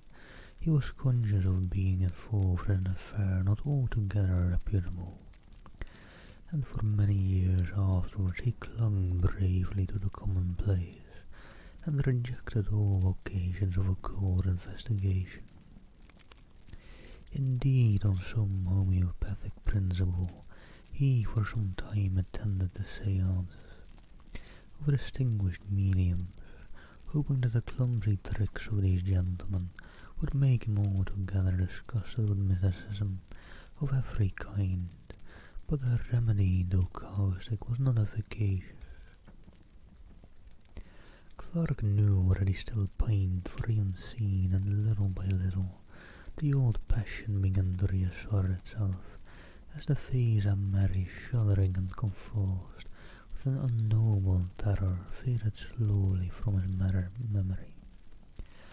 Occupied all day in pursuits both serious and lucrative, the temptation to relax in the evening was too great, especially in the winter months, when the fire cast a warm glow over his snug bachelor apartment, and a bottle of some choice claret stood ready by his elbow. His dinner digested, he would make a brief pretense of reading the evening paper, but the mere catalogue of news soon poured upon him, and Clark would find himself casting glances of warm desire in the direction of an old Japanese bureau, which stood at a pleasant distance from the earth, like a boy before a gem closet. For a few minutes he would hover indecisive, but lust always prevailed, and Clark ended by drawing up his chair, lighting a candle and sitting down before the bureau.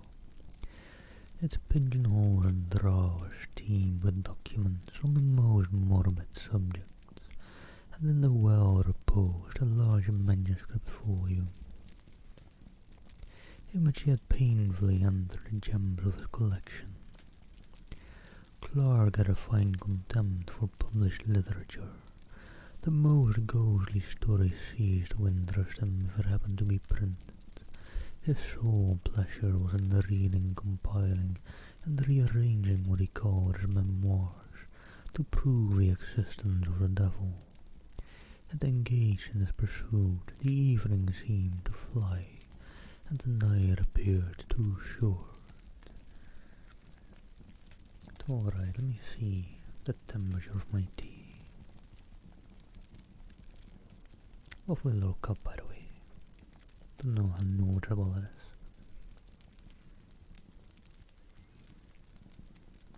I love this little teacup or mug.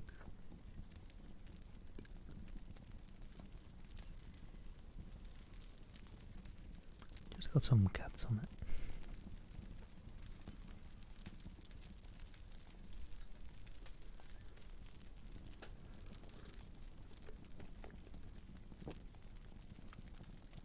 Still quite hot, but the honey is helping the throat. That's nice. On one particular evening, an ugly December night, black with fog and raw with frost, Clark hurried over his dinner, and scarcely deigned to observe his customary ritual of taking up the paper and laying it down again. He paced 2 or 3 times up and down the room, and opened the bureau, stood still a moment, and sat down. He leaned back, absorbed in one of those dreams to which he was subject, and at length drew out his book, and opened it at the last entry. There were 3 or 4 pages densely covered with Clark's round, set penmanship, and at the beginning he had written, in a somewhat larger hand, "Singular narrative told by my friend Dr. Phillips. He assures me that all the facts related therein are strictly and wholly true, but refuses to give either the surnames of the persons concerned, or the place where these extraordinary events occurred."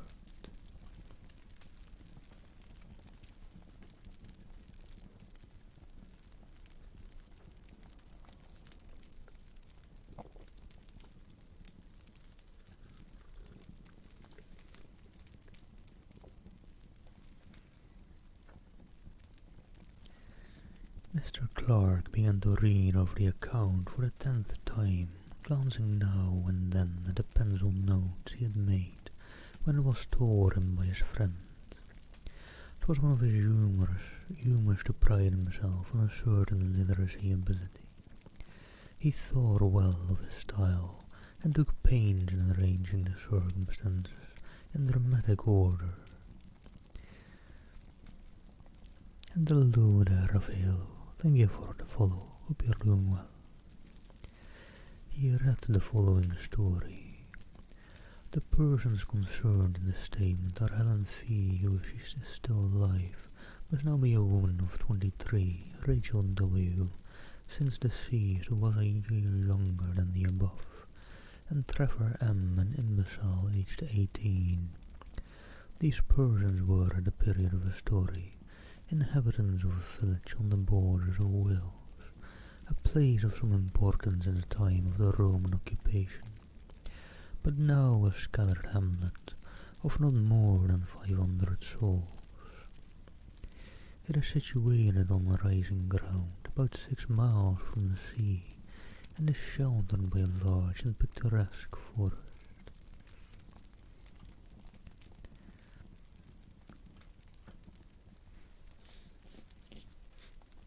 Alright, long big paragraph time about this,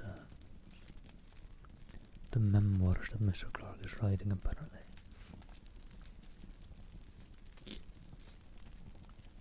Let me just drink a bit more tea. Take a tea break in between as well, I think, somewhere.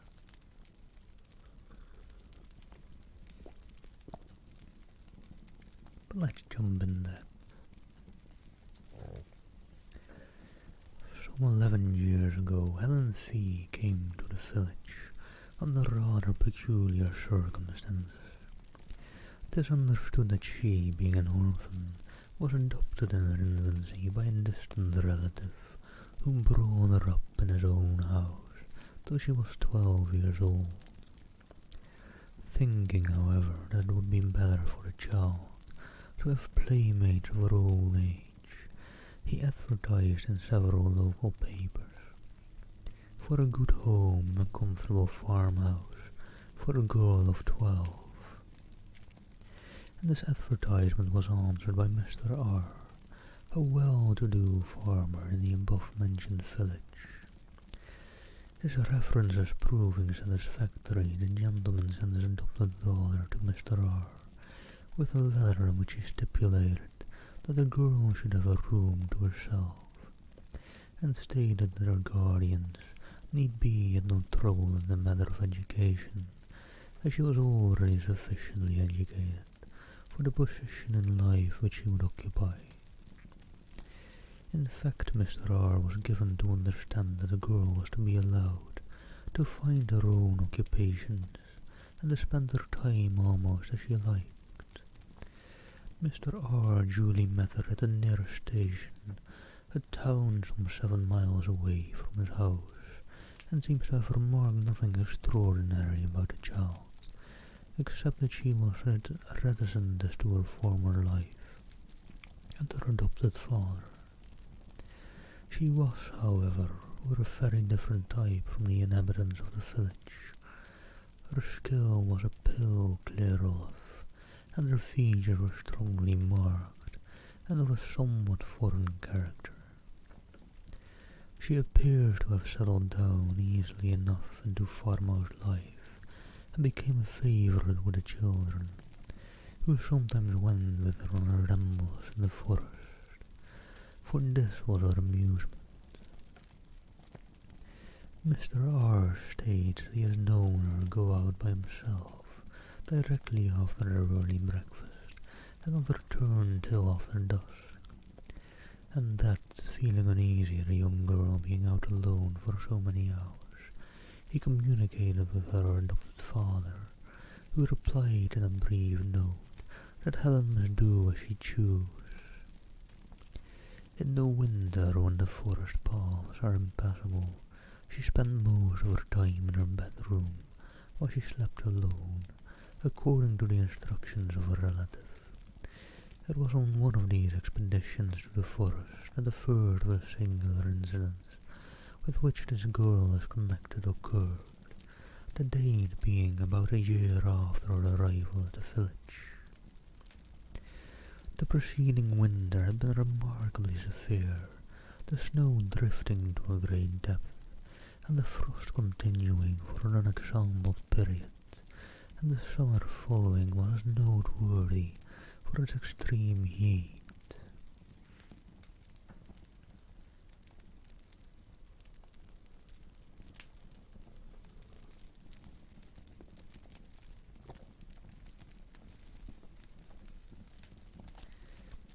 On one of the very hottest days in the summer, Helen Fee left the farmhouse for one of her longer rambles in the forest, taking with her as usual some bread and meat for lunch.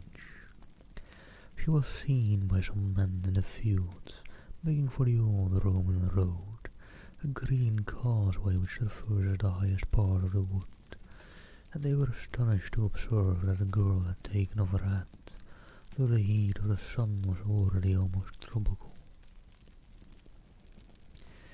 As it happened, the labourer Joseph W. by name was working in the forest near the Roman road, and at 12 o'clock his little son, Trevor, brought the man his dinner of bread and cheese, After the meal, the boy, who was about 7 years old at the time, left his father at work, and as he sat went to look for flowers in the wood, and the man who could hear him shouting with delight over his discoveries felt no uneasiness.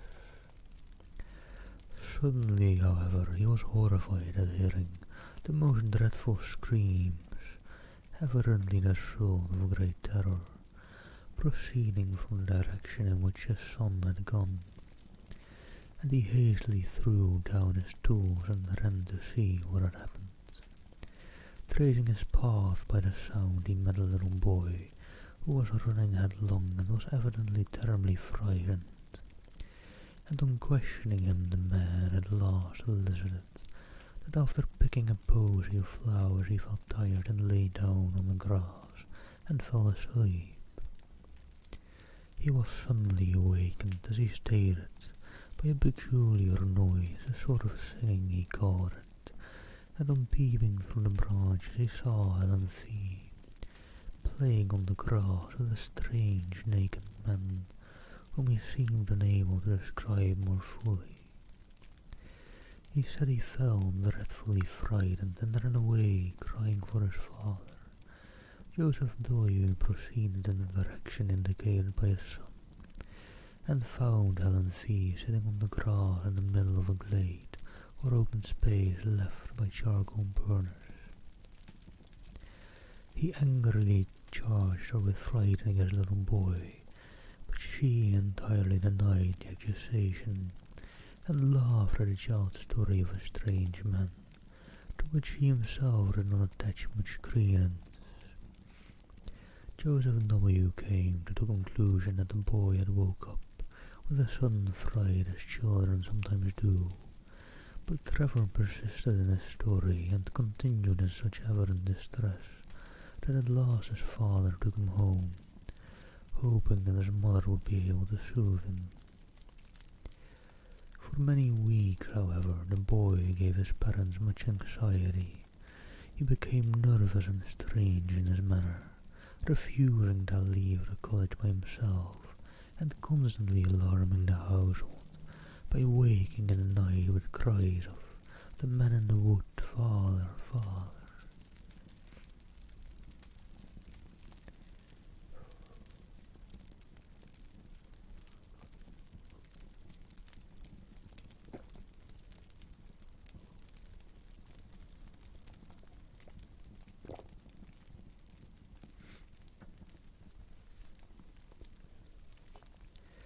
In course of time, however, the impression seemed to have worn off, and about 3 months later he accompanied his father to the house of a gentleman in the neighbourhood, for whom Joseph W. occasionally did work. The man was shown into the study, and the little boy was left sitting in the hall. And a few minutes later, while the gentleman was giving W. his instructions, they were both horrified by a piercing shriek and the sound of a fall, and rushing out they found the child lying senseless on the floor, his face contorted with terror. The doctor was immediately summoned, and after some examination, he pronounced the child to be suffering from a kind of fit, apparently produced by a sudden shock. The boy was taken to one of the bedrooms, and after some time recovered consciousness, but only to pass in a condition described by the medical man as one of violent hysteria. The doctor exhibited a strong sedative, and in the course of 2 hours pronounced him fit to walk home. But in passing through the hall, the paroxysms of fright returned with additional voice. The father perceived that the child was pointing at some object, and heard the old cry, "The man in the wood," and looking in the direction indicated, saw a stone head of grotesque appearance, which had been built into the wall above one of the doors. It seems that the owner of the house had recently made alterations in his premises and undigging the foundation for some offices the man had found a curious hat, evidently of the Roman period, which had been placed in the hall in the manner described. The hat is pronounced by the most experienced archaeologists of the district to be that of a faun or satyr.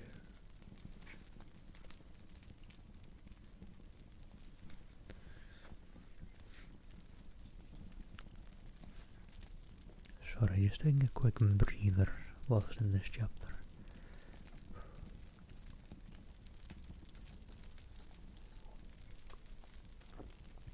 Drink my tea before the grows cold.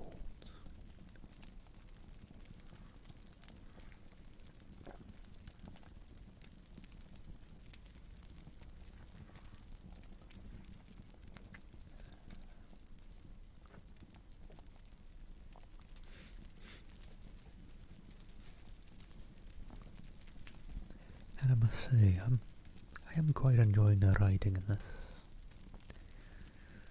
Apparently, this book is praised by Stephen King, so fair enough.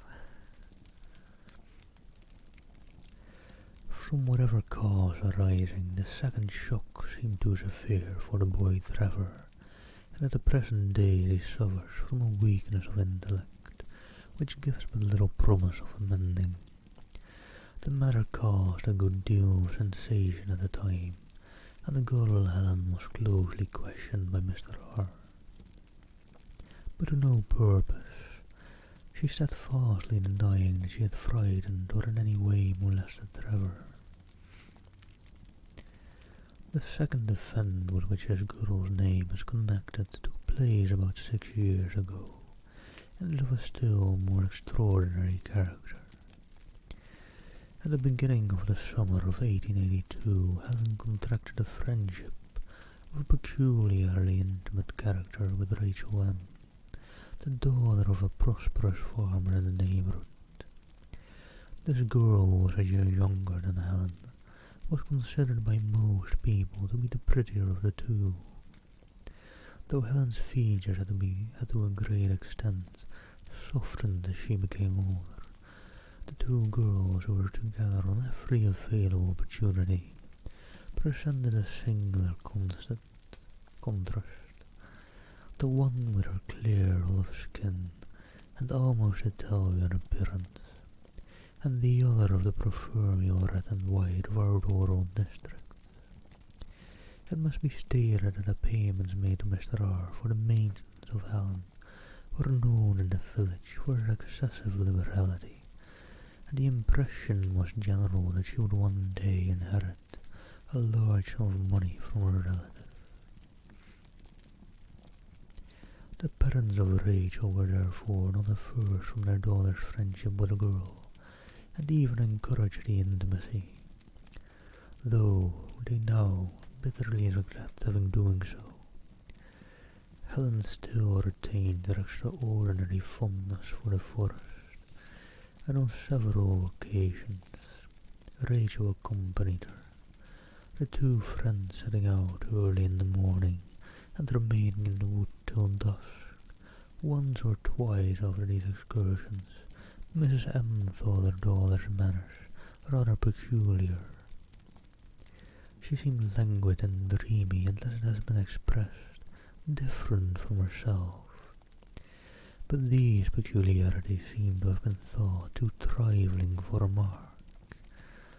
One evening, however, after Rachel had come home, her mother heard a noise which sounded like suppressed weeping in the girl's room, and on going in found her lying half undressed upon the bed, evidently in greatest distress. As soon as she saw her mother, she exclaimed, "Ah, mother, mother!"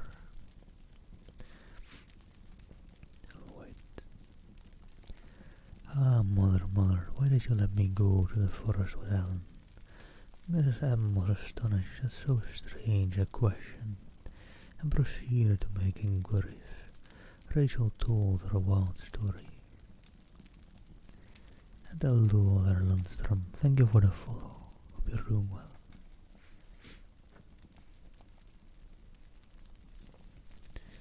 and Rachel sat. But there Clark closed the book with a snap and turned his chair towards the fire.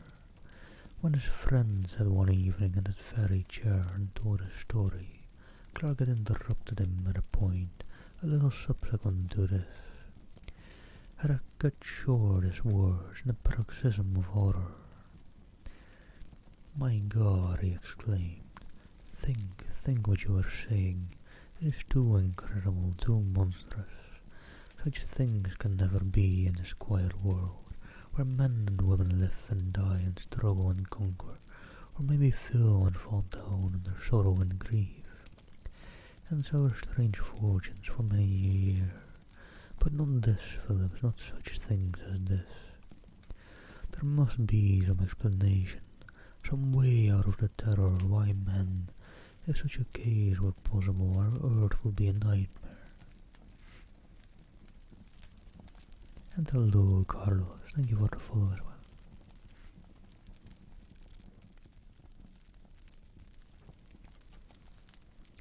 But Phillips had told his story to the end, concluding, "Her flight remains a mystery to this day. She vanished in broad daylight. They saw her walking in the meadow, and a few moments later she was not there." Clark tried to conceive the thing again as he sat by the fire, and again his mind shuddered and shrank back, appalled before the sight of such awful, unspeakable elements enthroned, as it were, and triumphant in human flesh. Before him stretched a long, dim vista of the green causeway in the forest. As his friend had described it, he saw the swaying leaves and the quivering shadows on the grass. He saw the sunlight and the flowers, and far away, far in the long distance, the two figures moved toward him. One was Rachel, but the other. Clark had tried his best to disbelieve it all, but at the end of the account, as he had written it in his book, he had placed the inscription, "Et diabolus incarnatus est, et homo effactus est."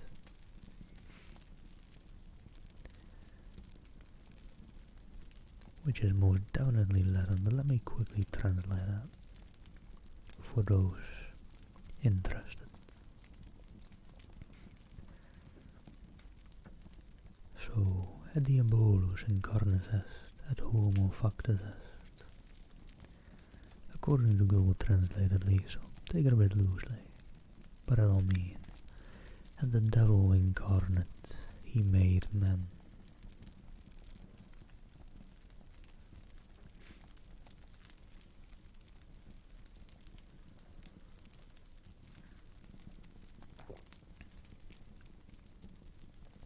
Alright, quick breather in between chapters.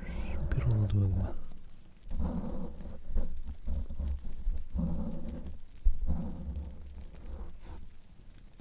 Actually, at the pace it has been going,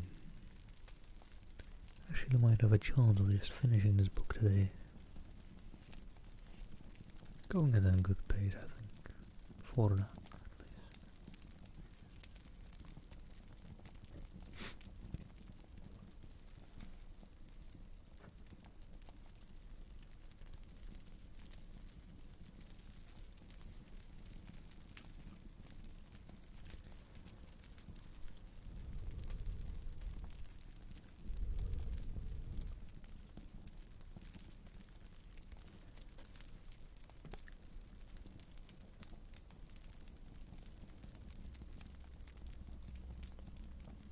And alright, let me jump into chapter 3, the City of Resurrections. Herbert, good God, is it possible? Yes, my name's Herbert. I know your face too, but I don't remember your name. My memory is very queer. Don't you recollect full years of autumn? So it is, so it is. I beg your pardon, Phil, yes. I didn't think I was begging. our old college friends good night. My dear fellow, the haste isn't necessary, my rooms are close by, but we won't go there just yet. Suppose we walk up Shaftesbury Avenue a little way. But how in heaven's name have you come to this pass, Herbert? It's a long story, Fourier, and a strange one too, but you can hear it if you like. Come on then, take my arm, you don't seem very strong. And the ill-assorted pair moved slowly up Rupert Street, the one in dirty, evil-looking rags, and the other attired in the regulation uniform of a man about town, trim, glossy, and eminently well-to-do. Fourier had emerged from his restaurant after an excellent dinner of many courses, assisted by an ingratiating little flask of Chianti, and in that frame of mind which was with him, almost chronic, at a later moment by the door, peering round in a dimly lighted street, in search of those mysterious incidents and persons, with which the streets of London teem in every quarter and at every hour. Fourier prided himself as a practised explorer of such obscure mazes and byways of London, and in this unprofitable pursuit he displayed an assiduity which was worthy of more serious employment, as he stood beside the lamp-post surveying the passer-by with undisguised curiosity, and with that gravity only known to the systematic diner, had just enunciated in his mind the formula. London has been called a city of encounters. 'Tis more than that, 'tis a city of resurrections. When these reflections were suddenly interrupted by a piteous whine at his elbow, and a deplorable appeal for alms, he looked round in some irritation, and with a sudden shock found himself confronted with the embodied proof of somewhat stilted fancies. There, close beside him, his face altered and disfigured by poverty and disgrace, his body barely covered by greasy ill-fitting rags, stood his old friend Charles Herbert, who had matriculated on the same day as himself, with whom he had been merry and wise for 12 revolving terms. Different occupations and varying interests had interrupted the friendship, and it was 6 years since Fourier had seen Herbert, and now he looked upon the wreck of a man with grief and dismay, mingled with a certain inquisitiveness as to what dreary chain of circumstance had dragged him down to such a doleful pass. Fourier felt together with compassion all the relish of the amateur in mysteries, and congratulated himself on his leisurely speculations outside the restaurant.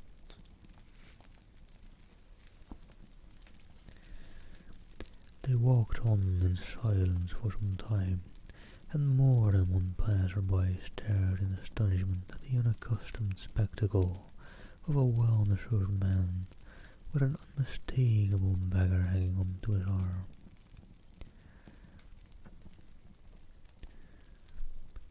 And observing this, Fourier led the way to an obscure street in Soho. And hello there, Ranuzzi, and hello there, Erasmo. Thank you for a follow, by the way, and hope you're all having a nice and amazing Sunday so far.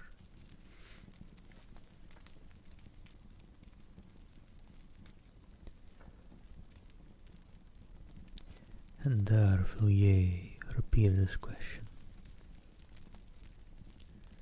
How on earth has it happened, Herbert? I always understood you would succeed to an excellent position in Dorsetshire.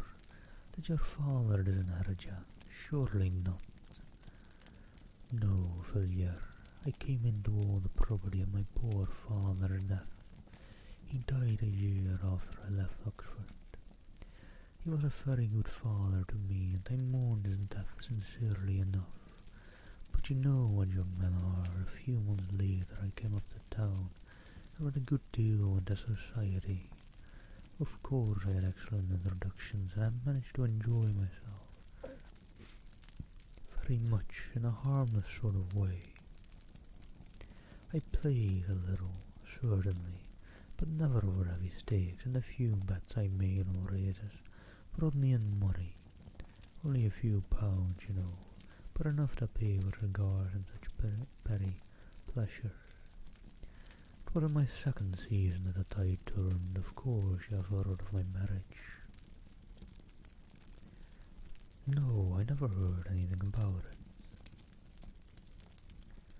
Yes, I married Fourier. I met a girl of a most wonderful and most strange beauty, at the house of some people whom I knew. I cannot tell you her age, I never knew it, but so far as I can guess, I should think she must have been about 19 when I made her acquaintance. My friends have been about... When my friends have come to know her at Florence, she told them she was an orphan, the child of an English father and an Italian mother, and she charmed them as she charmed me. The first time I saw her was an evening party. I was standing by the door talking to a friend, when suddenly, after a hum and bell of conversation, I heard a voice which seemed to thrill my heart. She was singing an Italian song. I was in the drugstore that evening, and 3 months I married Helen. Fourier, that woman, if I can call her a woman, corrupted my soul.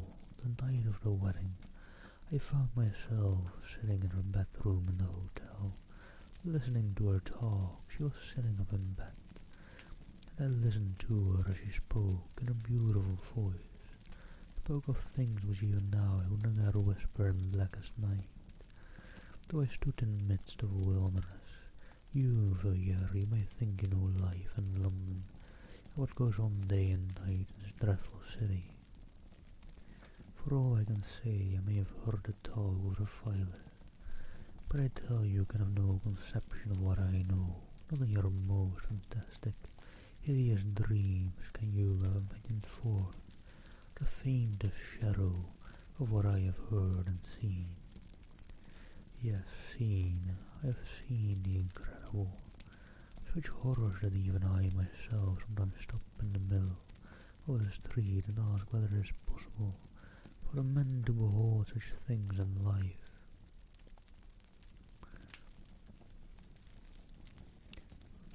Also,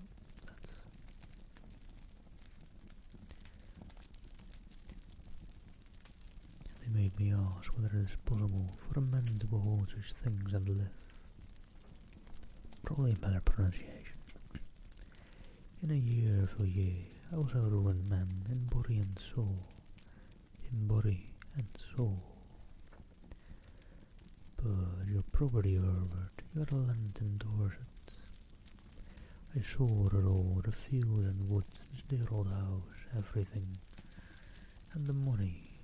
She took it all from me, and then left you. Yes, she disappeared one night. I don't know where she went, but I am sure if I saw her again, it would kill me. The rest of my story is of no interest. Sordid misery, that is all. You may think, Fourier, that I have exaggerated and talked for effect, but I have not told you all. If I could tell you certain things which would convince you, but you would never know a happy day again. You would pass the rest of your life as I pass mine, a haunted man, a man who has seen hell. Fourier took the unfortunate man to his room and gave him a meal. Herbert could eat little and scarcely touched the glass of wine set before him. He sat moody and silent by the fire, and seemed relieved when Fourier sent him away with a small present of money. By the way, Herbert, said Fourier as they parted at the door, what was your wife's name? You said Helen, I think. Helen what? The name she passed under when I met her was Helen Fawn, but what her real name was I can't say. I don't think she had a name. No, not in that sense. Only human beings have names, so yea. I can't say any more. Goodbye, yes. I will not fail to call if I see in any way in which you can help me. Good night.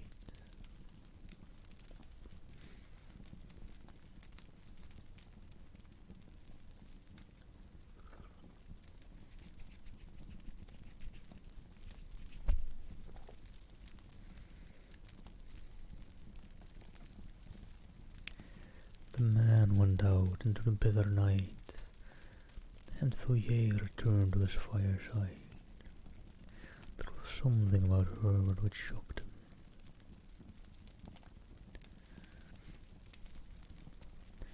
Inexpressibly so, even.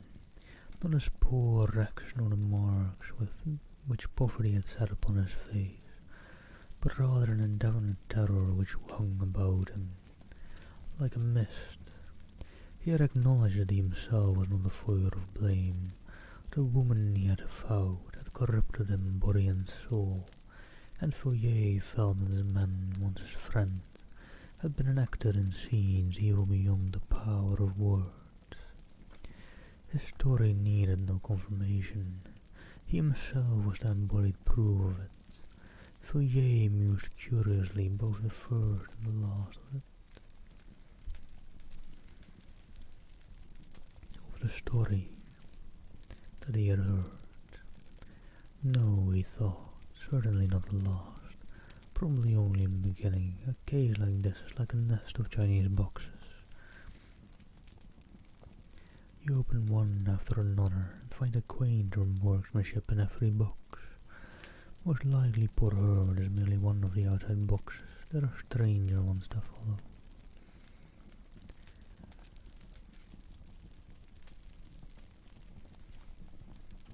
Fourier could not take his mind away from Herbert and the story, which seemed to grow wilder as the night wore on. The fire began to burn low, and the chilly air of the morning crept into the room. Fourier got up with a glance over his shoulder, and shivering slightly went to bed. A few days later he saw at his club a gentleman of his acquaintance named Austin, who was famous for his intimate knowledge of London life, both in his tenebrous and luminous phases. Fourier, still full of his encounter in Soho and its consequences, thought Austin might possibly be able to shed some light on Herbert's history. And so, after some casual talk, he suddenly put a question.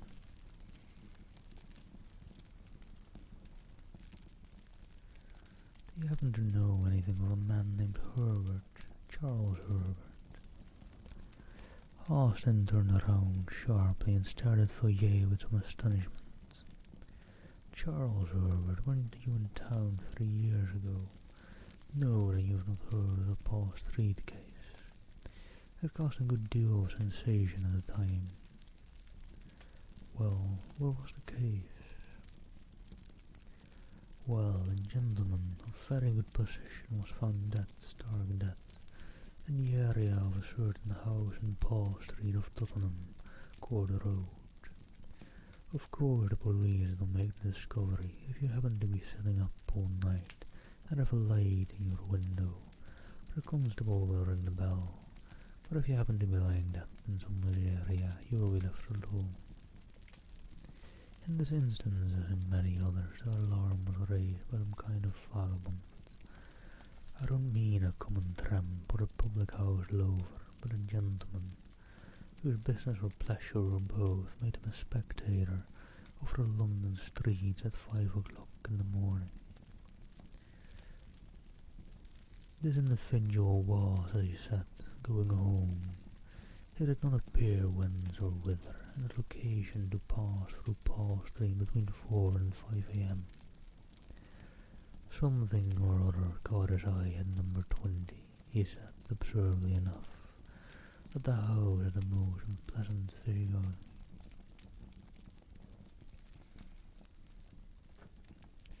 had ever observed, but at any rate he glanced down the area, and was a good deal astonished to see a man lying on the stones, his limbs all huddled together, and his face turned up. Our gentleman thought his face looked peculiarly ghastly, and so set off at a run in search of the nearest policeman. Let me just take a quick breather, since we're into another monologue. This author seems to like the big, long, one-sided talks.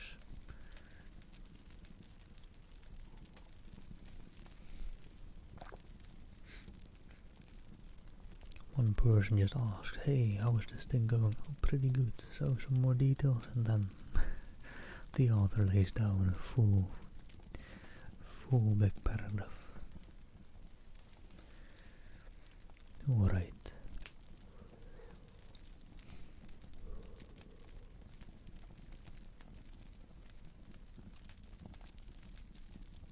And he continued talking. The constable was at first inclined to treat the matter lightly, suspecting common drunkenness. However, he came, and after looking at the man's face, changed his tone quickly enough. The early bird who had picked up the swine worm was sent off for a doctor, and the policeman rang and knocked at the door. The slatternly servant girl came down, looking more than half asleep.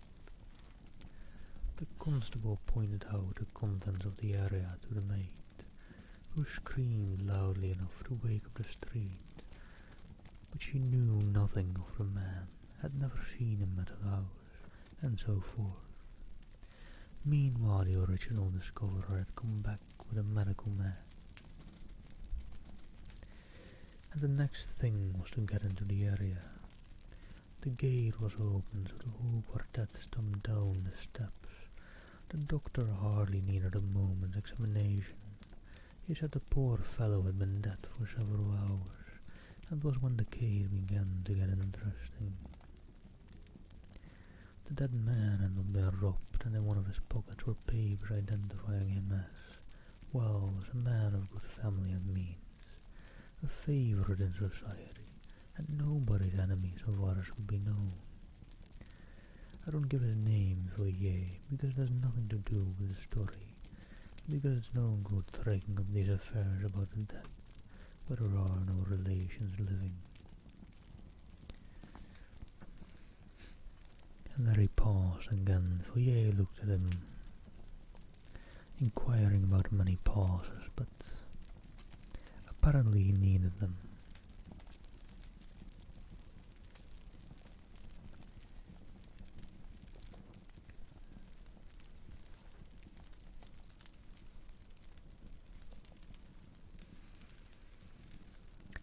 Hello there, Elizabeth. How are you doing?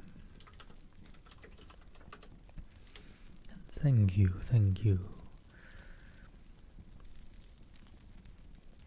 Try to take care of it. Some tea with honey every now and then, and some breaks, enough breaks to not let it destroy my voice.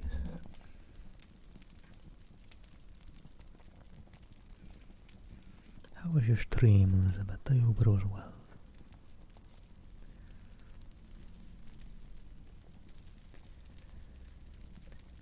Alright, let me get back into this big monologue. I'll probably put in another pause. It's one full page right now, still yet to go. So we continue talking to VoD. The next curious point was that the medical man couldn't agree as to how he met his death. There were some slight bruises on his shoulders, but they were so slight that it looked as if he had been pushed roughly out of the kitchen door and not thrown over the railings from the street, or even dragged down the steps.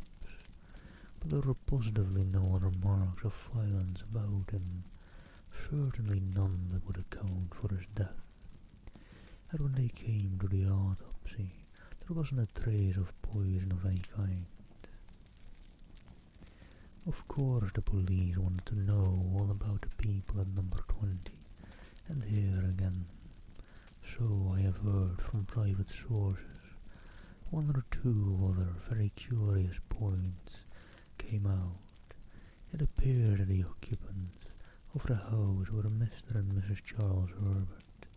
He was said to be a landed proprietor, though it struck most people that Paul Street was not exactly the place to look for country gentry. As for Mrs. Herbert, nobody seemed to know who or what she was, and between ourselves, I fancy the divers after her history found themselves in rather strange waters. Of course, they both denied knowing anything about the deceased, and in devour of any evidence against them, they were discharged.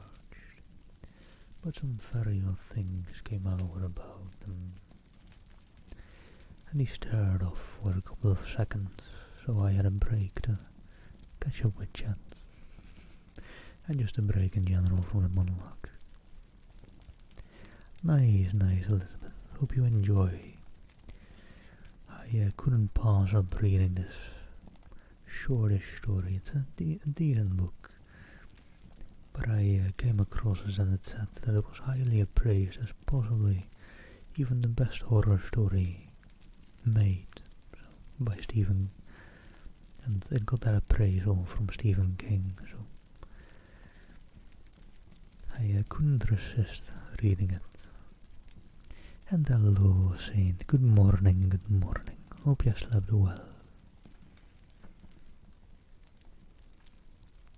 Oh no, Saint.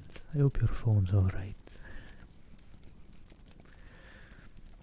Hope you have like a fast charger or something if you have to work today. Oh, not today. That's good. That's good. Enjoy your Sunday. But yeah, I have a special fast charger for my phone.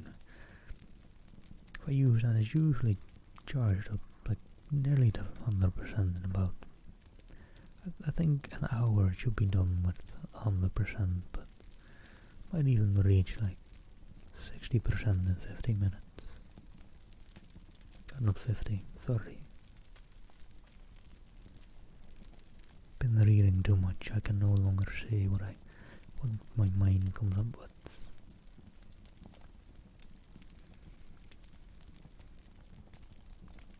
Yeah, we're still on Sunday, miss. But yeah, let me also give the lovely Saint a shout out. And I didn't do an audible shout out, but did I? My memory is foggier than the outside air today. But if you all don't already follow our lovely Saint 909, go give him a follow, and same for our lovely I am Elizabeth. The links are in the chat. I'll just scroll up a bit for Elizabeth. And the DJ, thank you for the follow. Hope you're doing well. Alright, let me jump back into the monologue. It was between 5 and 6 in the morning when the dead man was removed. A large crowd had collected, and several of the neighbours ran to see what was going on. They were pretty free with their comments by all accounts, from indeed it appeared that number 20 was in very bad odour in Paul Street. The detectives tried to trace down these rumours to some solid foundation of fact, but could not get hold of anything.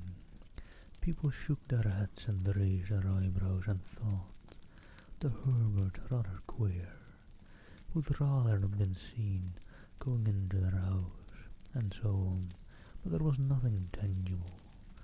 The authorities were morally certain that the man met his death in some way or another in the house and was thrown out by the kitchen door. But they couldn't prove it, and the absence of any indications of violence or poisoning left them helpless. An odd case, wasn't it? But curiously enough, there's something more that I haven't told you. I happen to know one of the doctors who was concerned as to the cause of death, and some time after the inquest I met him and asked him about it.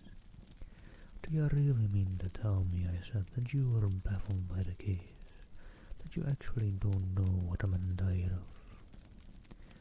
"But pardon me," he replied, "I know perfectly well what caused death. Blank died of fright, of sheer awful terror. I never saw features so hideously contorted in the entire course of my practice, and I have seen the face of a whole host of that.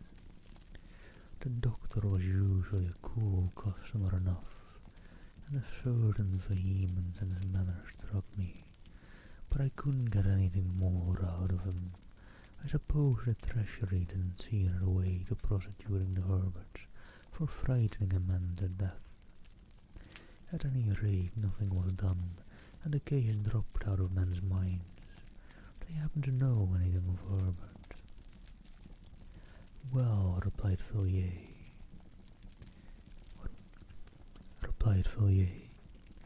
"he was an old college friend of mine.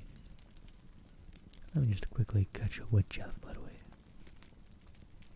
Yeah, welcome back, Devil. Hope chores are going well."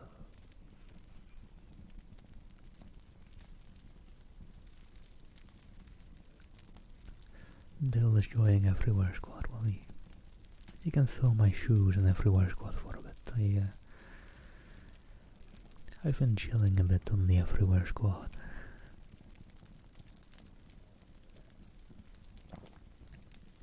Well, Saint, you have a nice day off, so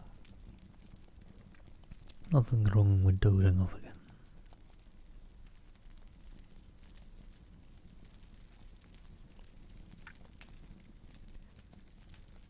You don't say so. Have you ever seen his wife? No, I haven't. I've lost sight of Herbert for many a years. "'Tis square, isn't it? Parting with a man at a college gate or at Paddington, seeing nothing of him for years, and then finding him pop up his head in such an ordinary place. Such an odd place. But I should like to have seen Mrs. Herbert. People said extraordinary things about her." "What sort of things?" "Well, I hardly know how to tell you.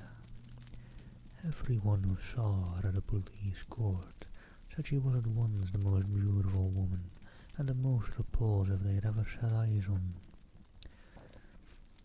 I have spoken to a man who saw her, and I assure you, he positively shuddered as he tried to describe the woman, but he couldn't tell why. She seems to have been a sort of enigma, and I expected that one dead man could have told tales. He would have told some uncommonly queer ones. And there you are again in another puzzle. What could a respectable country gentleman like Mr. Blank will calm that of your own mind? One in such a very queer house as number 20. It's altogether an odd case, isn't it?" "It is indeed, Austin, an extraordinary case. I didn't think when I asked you about my old friend I should strike on such a strange metal. Well, I must be off. Good day." Fourier went away, thinking of his own conceit over the Chinese boxes. It was quaint workmanship indeed. It's actually interesting. The chapters are quite spread apart from each other. The chapters are quite detailing some different things and looser plots. Kind of like the way they're sprinkled about.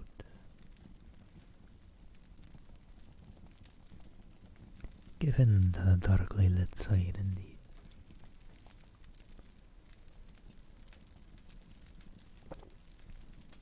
I unfortunately need quite a decent lighting on my self-row for the background removal to work. And I don't know, my natural background isn't all that peaceful, so Kinda liking this, I don't know. My outfit for today may be a bit bright, but ah well. A bright outfit for reading some horror stories, why not?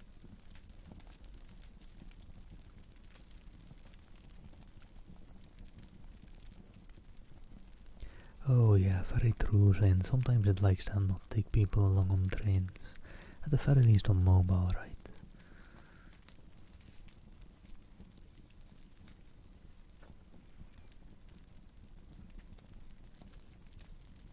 Or did I say trains or rates? I don't know. Anyhow, Chapter 4, The Discovery in Paul Street. A few months after Villier's meeting with Herbert, Mr. Clark was sitting as usual by his after-dinner hearth, resolutely guarding his fancies from wandering in the direction of the bureau. For more than a week he had succeeded in keeping away from the memoirs, and he cherished hope of a complete self-reformation, but in spite of his endeavours he could not hush the wonder and the strange curiosity that the last case had written down had excited within him.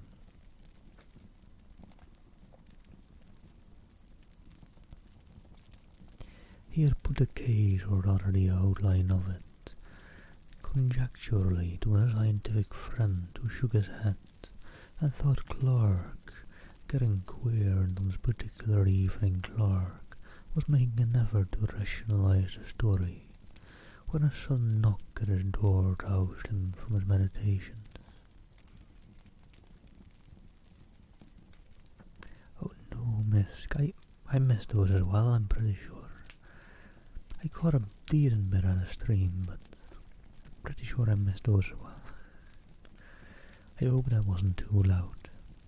Poor Steph. Big hugs to Steph as she happens to be lurking about. And don't you worry, I'm certain the viewers didn't mind if it was too loud. See, Saint right there, that's a good example. He didn't wake up, he was fast asleep.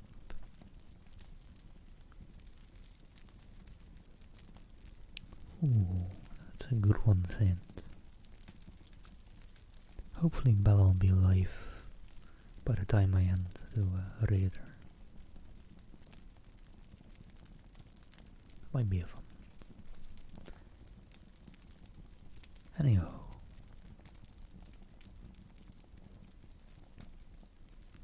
Oh, I don't know, Shane. Definitely not someone named Fox. She wouldn't do that ever. No.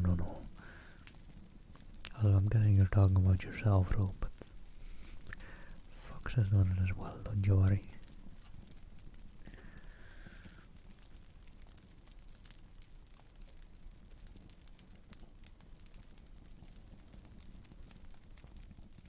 Good day, Mr. Villiers. Nice to see you, sir. Wait.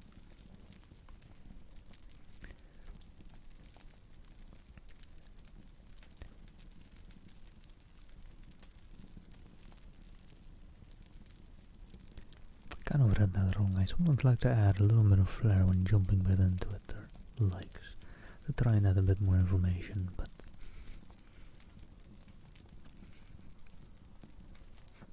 nice, Misk. I hope it wasn't too loud, right?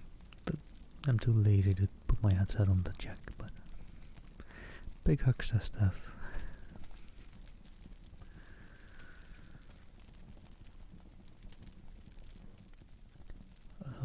Sir, Mr. Villiers, to see you, sir. Ah, dearie me, Villiers, it's very kind of you to look me up. I've not seen you for many months. I should think nearly a year. Come in. And how are you, Villiers? Want any advice about investments? No thanks, I fancy everything I have funded away is pretty safe. No, Clark, I've really come to consult you about a rather curious matter that has been brought under my notice of late.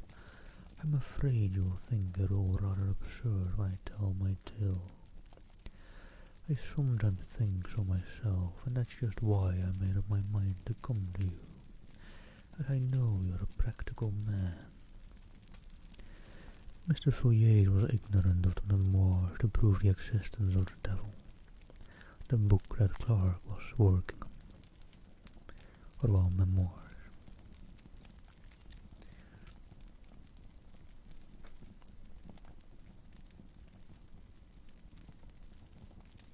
Oh, I'm sorry to hear that, miss. That's a shame, that's a shame. Big extra stuff, I'm sure you all didn't mind.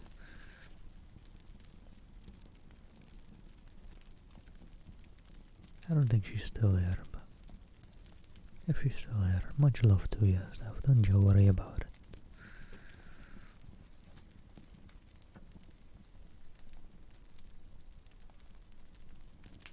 Well, I don't know. Knowing some people, it may cause a great deal of anxiety. Hope it's not too bad.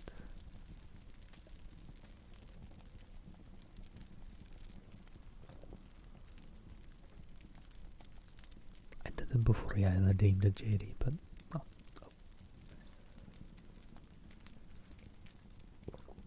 Guess I'll get some more. Thanks for keeping me hydrated. Well, Fourier, I shall be happy to give you my advice. To the best of my ability, worse than the easier of the case. It's an extraordinary thing altogether. You know my ways. I always keep my eyes open in the streets. And in my time I have changed upon some queer customers and queer cases too. But this, I think, beats all. I was coming out of a restaurant one nasty winter night about 3 months ago.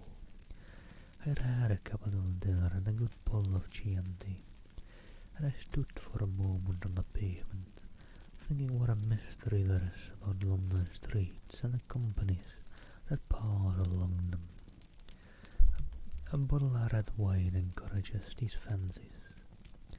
Clark and I dare say I should have thought a page a small type, but I was cut short by a beggar who had come behind me, and was making the usual appeals.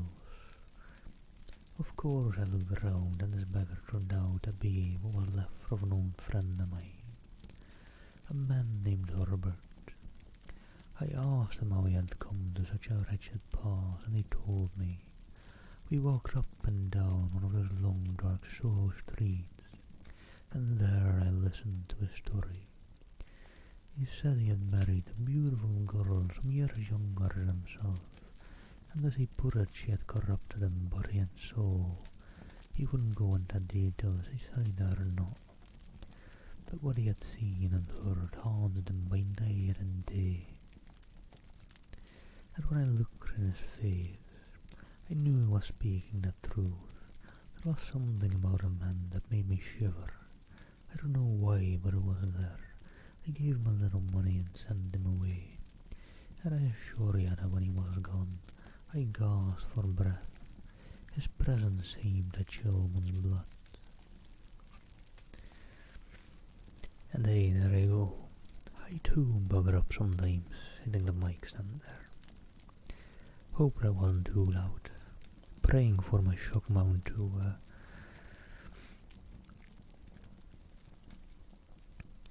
correct that mistake of mine. It is a good shock mount, but it can only make it better. It can't really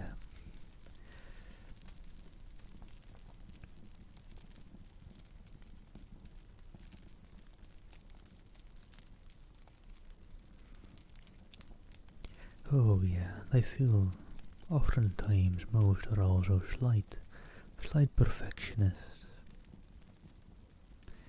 So they're oftentimes very worried about just making sure the stream is relaxing and as relaxing as it can be. I don't know, so dropping a thing like that or some loud noise,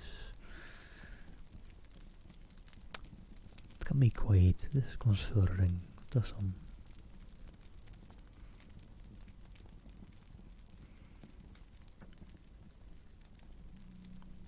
yeah, I don't know. Usually it's presumable that it's not too bad or whatever. I don't know.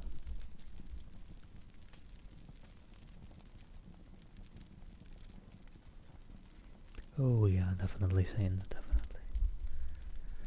More pressure, more expectations. It turns up the pressure.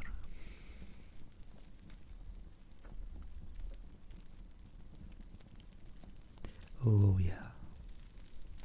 It's quite noticeable that with raid some people fast asleep come on over.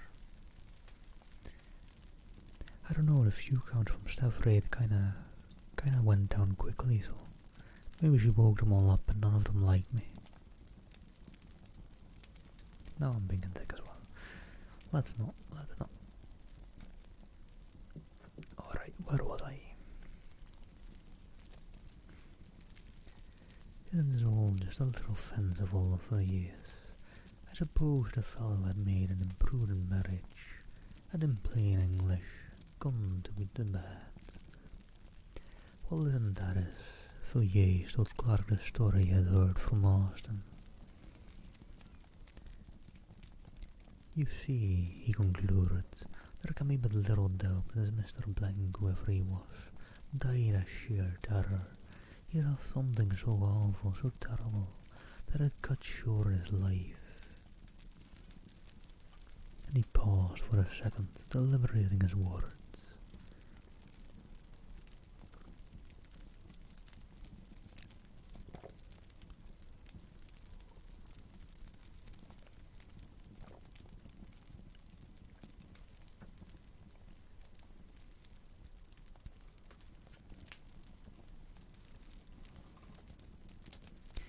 To be honest, yes, I just hope people are well and asleep that. Or, honestly, I just hope whatever people are doing, they're enjoying their time here. And honestly, as long as no one complains, it's probably all alright. Problem is, y'all are way too nice to complain, so I will never hear some constructive criticism. Or I'm just never hearing constructive criticism because it's all alright. But no, then I still think you're all just too nice to complain.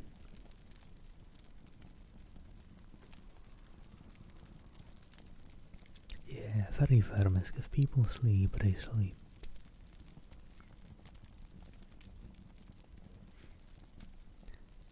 Where was I? Villiers was talking to Clark. And what he most certainly saw in that house, which somehow or other had got a bad name in the neighbourhood. I had a curiosity to go and look at the place for myself. It's a saddening kind of street. The houses are old enough to be mean and dreary, but not old enough to be quaint. As far as I could see, most of them were let in lodgings, furnished and unfurnished, and almost every door has 3 bells to it. Here and there the ground floors have been made into shops of the commonest kind. It's a dismal street in every way. I found number 20 was let, and I went to the agents and got a key. Of course I should have heard nothing of the Herberts in that quarter, but I asked the men fair and square how long they had left the house, and whether there had been other tenants in the meanwhile. He looked at me queerly for a minute, and told me the Herberts had left immediately after the unpleasantness, as he called it, and since then the house had been empty. Mr. Villiers paused for a moment, and thank you that a book actually has a pause in for me. And that's alright, maybe I should do it like Fox does. See, Fox recently drew the Ten of Swords for me. From the same deck I like this deck quite a bit, the art on it and the like, so I was like, I'll gather this deck as well. A nice collection of tarot decks, it's fun to have. But yeah, that's the one that was like rock bottom ruin and melodramaticism. The one that caused you too dramatic, too focused on the drama. Just let go of that. Oh, right. But yeah, Fox was just like, no, I'll keep that tarot card off screen. It is quite some art on the tarot card. It's like a tarot with swords in it. 10 swords.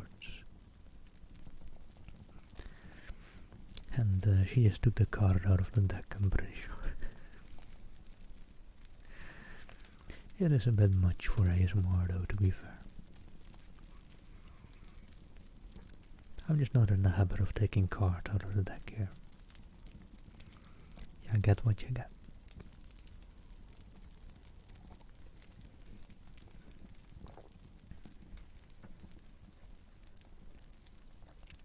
And after that, pause for a moment. Fourier assumed.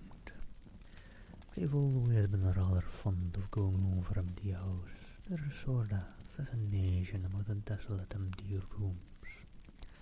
Both the nails sticking in the walls and the dust thick upon the window sills. But I didn't enjoy going over number 20 Paul Street. I had hardly put my root inside the passage before I noticed a queer, heavy feeling about the air of the house. Of course, all empty houses are stuffy and so forth, but this was something quite different. I can't describe it to you, but it seemed to stop the breath. I went into the front room and the back room, and the kitchens downstairs. They were all dirty and dusty enough, as you would expect, but there was something strange about them all. I couldn't define it to you. I only know I felt queer. It was one of the rooms on the first floor, though. That was the worst. It was a large room, and once on a time the paper must have been cheerful enough, but when I saw it, paint, paper, and everything were most doleful. But the room was full of horror.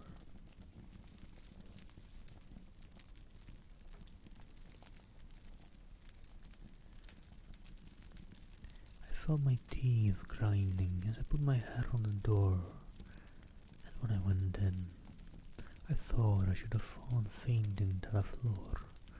However, I pulled myself together and stood against the end wall, wondering what on earth the people in chat were talking about. They must have gone mad. Wait, no, that's not what it says.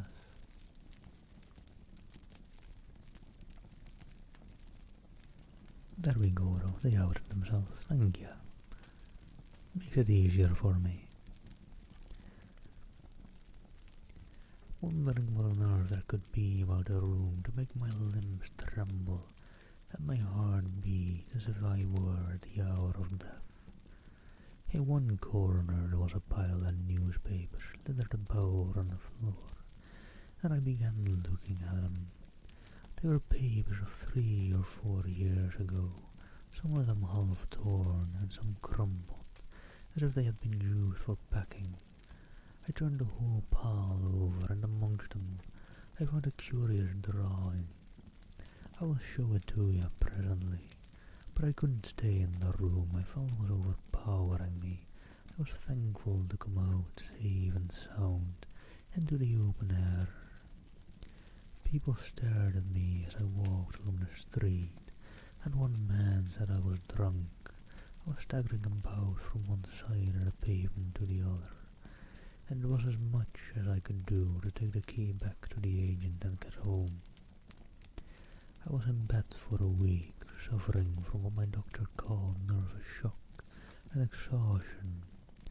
One of those days I was reading the evening paper and happened to notice a paragraph, starved to death. It was the usual style of thing, a model lodging house in Marylebone, a door locked for several days and a dead man in his chair when they broke in.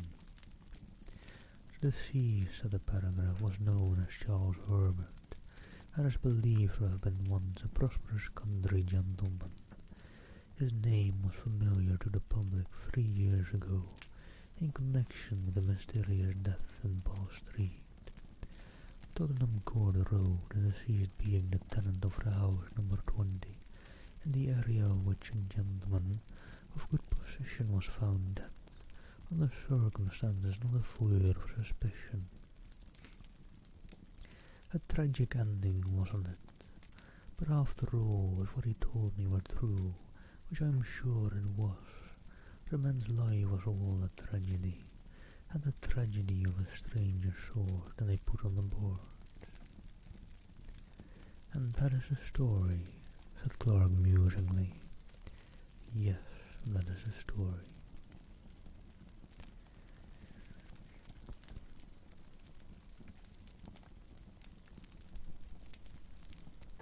Was it Saint Tower? It can be, it can be.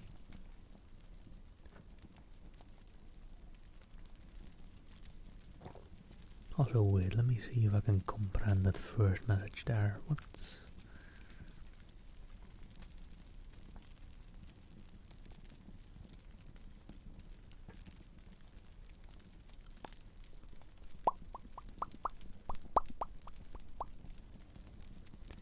No, I can't even comprehend that first message.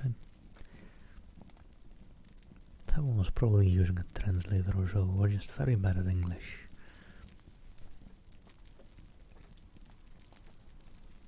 Not sure what they were trying to accomplish, but they wanted me confused. Congratulations. I'm as puzzled as a Hasbro puzzle. Well, really, Valliers, I scarcely know what to say about it.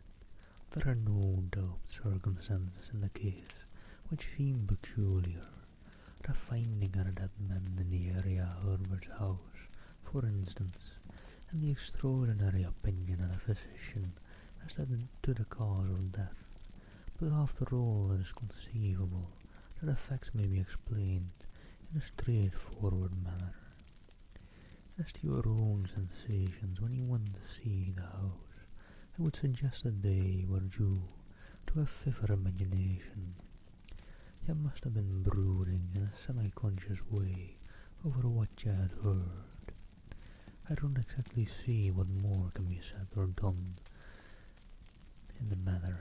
You evidently think there is a mystery of some kind, but Herbert is dead. Where then do you propose to look? I propose to look for the woman whom he married. She is the mystery.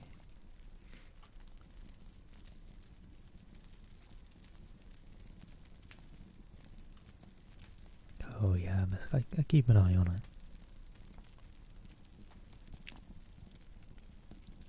I try to be as fast as can be. Also yeah, there's Frivius I don't know, what other names do I have? Copycat has one, and Crofena has one, but that's not an ASMR streamer. Been falling asleep to their gaming streams though, so. And it is a nice meme mode.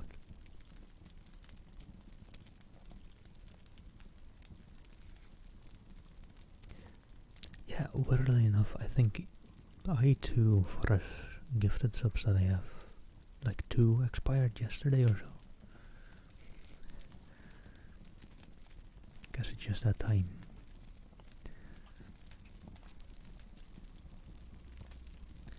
The 2 men sat silent by the fireside, Clark secretly congratulating himself on having successfully kept up the character of that figure of the commonplace,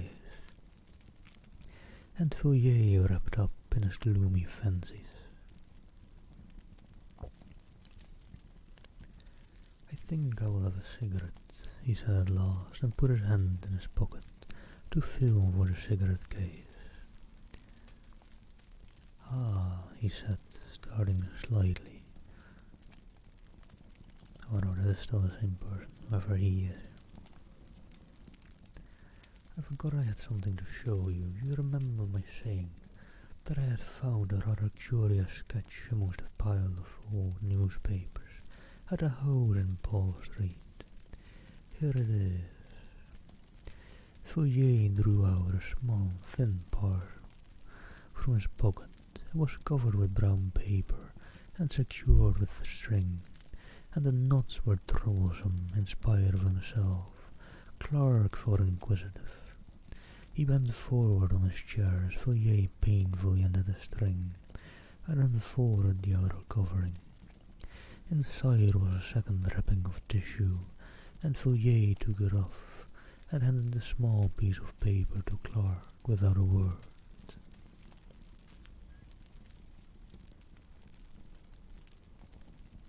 Oh, that's sad, Misk. That's sad. But hey, don't you worry. You're around those streams plenty enough. Gift subs will find the way towards you.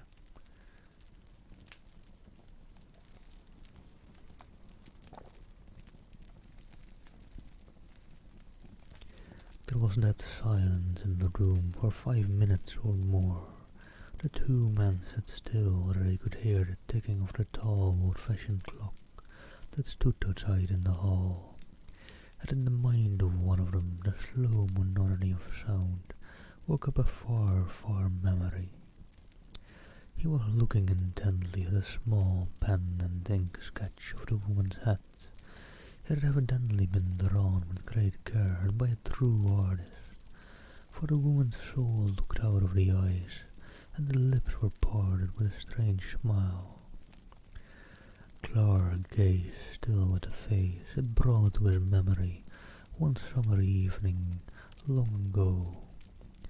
He saw again the long lovely valley, the river winding between the hills, the meadows and the cornfields as the door had sun, and the cold white mist rising from the water. He heard a voice speaking to him across the waves of many years and saying, "Clark, Mary will see the god pen." And then he was standing in the grim room beside the doctor, listening to the heavy ticking of the clock, waiting and watching the figure lying on the green chair beneath the lamplight. Mary rose up, and he looked into her eyes, and his heart grew cold within him.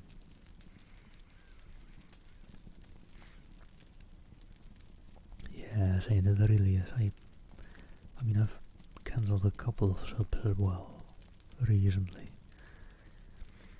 It is just impossible to keep them all going. Yeah, definitely Misk.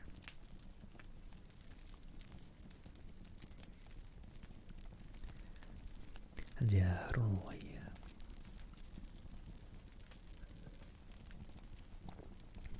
I need to chill spending money on others for a while. Wanna save up, spend money on myself some way. Don't really know what ways yet, but just stream equipment or the likes, or just saving up for Twitch cons and stuff, for traveling in general. Hello, Feed Boy. Hope you are doing well. Good day to you.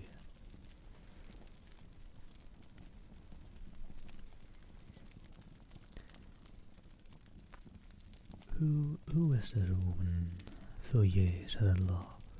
His voice was dry and hoarse. That is the woman whom Herbert married. Clark looked again at the sketch. Oh wait, maybe I had the two swapped out there. I think the one asking who the woman was Clark. And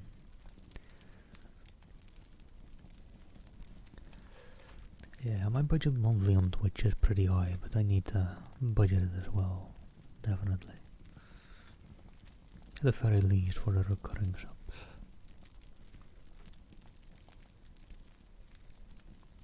Just gonna have to see, keep it below triple digits, maybe. That sounds like a good idea. Clark looked again at the sketch. It was not Mary after all. There certainly was Mary's face.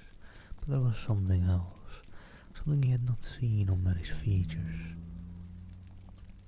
When the white-clad girl entered the laboratory with the doctor, nor at her terrible awakening, nor when she lay grinning on the bed, whatever it was, the glance that came from those eyes, the smile on the full lips, or the expression of the whole face, Clark shuddered before it in his inmost soul, and thought unconsciously of Dr. Phillips's words.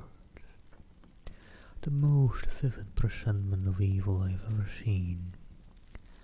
He turned the paper over mechanically in his hand and glanced at the back. No, Saint, that I cannot do.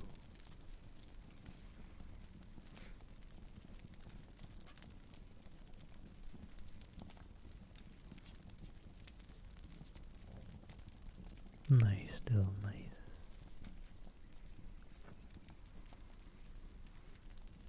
And yeah, cancelling that up I cannot do, Saint. No.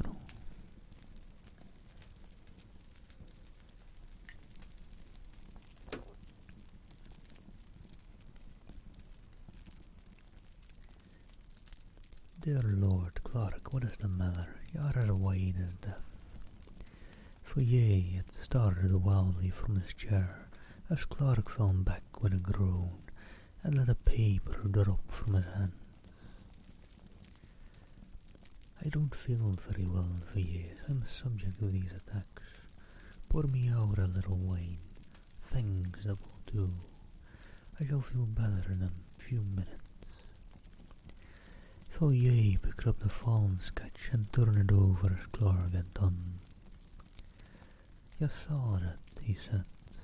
That's how I identified it as being a portrait of Herbert's wife, or I should say his widow. How do you feel now? Better, thanks. It was only a passing faintness. I don't think I quite catch your meaning. What did you say enabled you to identify the picture? This word, Helen, written on the back. Didn't I tell you her name was Helen? Yes. Helen Fawn. Clark groaned. There could be no shadow of doubt. Now you don't agree with me, said Fouillet, that in the story I have told you tonight, and in the part this woman plays in it, there are some very strange points. Yes, Fouillet, Clark muttered. It is a very strange story indeed, a strange, strange story. You must give me time to think it over. I may be able to help you, or I may not. Must you be going now? Well, good night, Fouillet, good night. Come and see me in the course of a week. Alright, that marks the end of that chapter. I can give you hugs as well, Saint, but I cannot, I shall not cancel my sub to you. And thank you, Feet. I guess this is a good time to also advertise my YouTube that I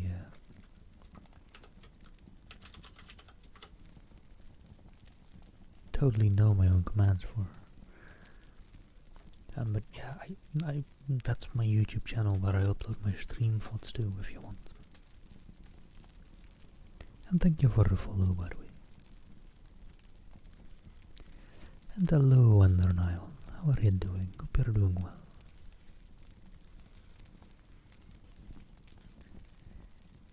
And whilst I have a little breather in between, do I just not have a YouTube command at all?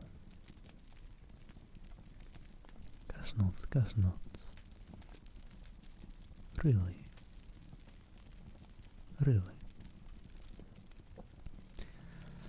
Alright, then I'll just add an alias to the socials command with YouTube.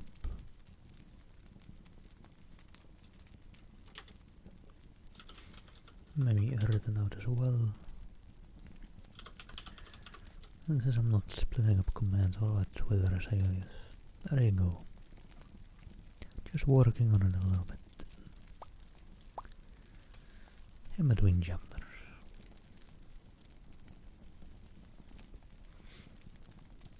Oh yeah, miss, but I mean, honestly, I usually just want to add all the aliases at the very least. I'm just going to be adding them to the socials command, I think.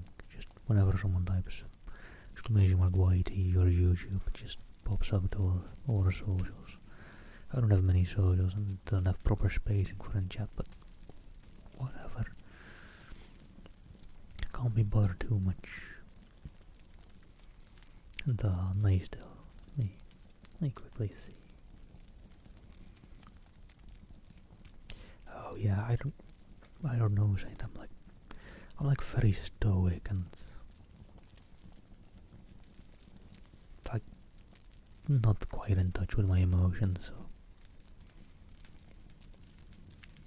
I don't know, my reactions to gifts and the likes are probably the worst. The absolute worst.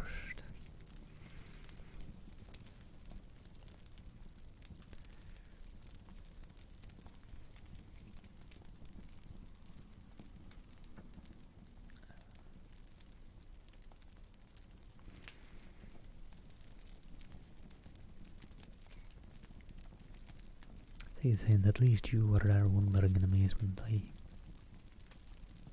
more likely would just be like, oh, thank you so much, and then be very thankful, but have no way to show it. Because I don't know, I just don't,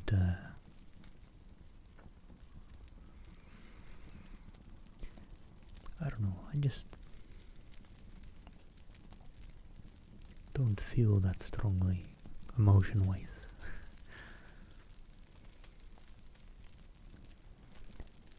But hey, still same way, and I have no clue how to process it either. Just different outcomes.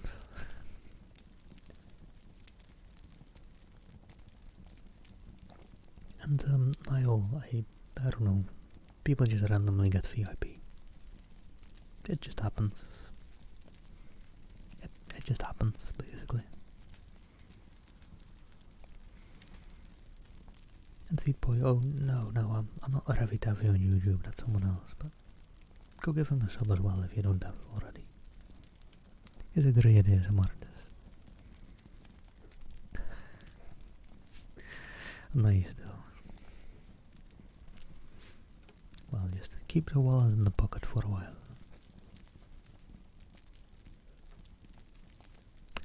Ooh, there we go though. The lovely Trolly Dolly Bow in life. Wait, that's actually not good. She's kinda life early, isn't she? That means she might be offline again before I end. Well, best get on with chapter 5 then. The letter of advice. Do you know Austin, said Villiers, as the two friends were pacing a daily long Piccadilly one pleasant morning in May. Do you know, I am convinced that what you told me about Paul Street and the Herberts is a mere episode in an extraordinary history. I may as well confess to you that when I asked you about Herbert a few months ago, I had just seen him. You had seen him where? He begged of me in the street one night. He was in the most pitiable plight, but I recognized the man, and I got him to tell me his history, or at least the outline of it. In brief it amounted, that is, he had been ruined by his wife. In what manner? He would not tell me, he would only say that she had destroyed him, body and soul. The man is now dead. And what has become of his wife? Ah, that's what I should like to know, and I mean to find her sooner or later. I know a man named Clark, a dry fellow in fact, a man of business, but shrewd enough. You understand my meaning, not shrewd in the mere business sense of the word, but a man who really knows something about men and life. Well, I laid the case before him, and he was evidently impressed. He said it needed consideration, and asked me to come again in the course of a week. A few days later I received an extraordinary letter.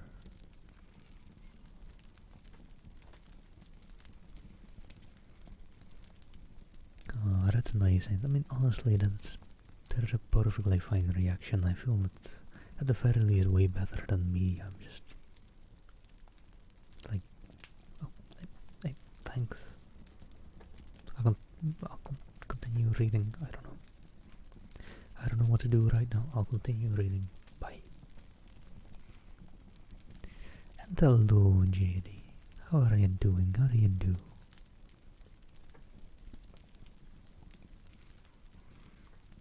Oh no, Immune Pencil. Hope you're alright. Hope you've still got a weekend then to try and maybe fix that sleep schedule today. Get back on track. Oh, nice, JD. That's a quite well acclaimed horror game, right? Well, jump with us straight into some horror stories.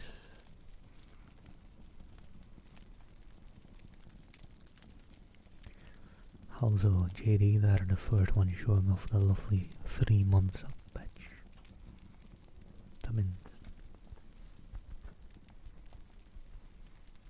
those sub badges that I quickly bought, and yeah,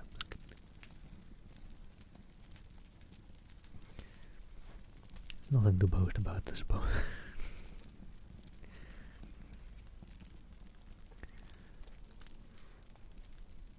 Honestly, I'm ready for Overwatch. If you want, Saint, I may have some time after I end, depending on how long this book still takes.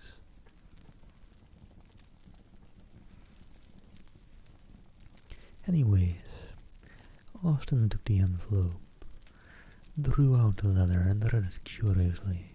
It ran as follows. My dear Feuillet, I have thought over the manner in which you consulted me the other night, and my advice to you is this. Throw the portrait into the fire, blot out the story from your mind. Never give it another thought, Feuillet, or you will be sorry. You will think, no doubt, that I am in possession of some secret information, and to a certain extent that is the case, but I only know a little.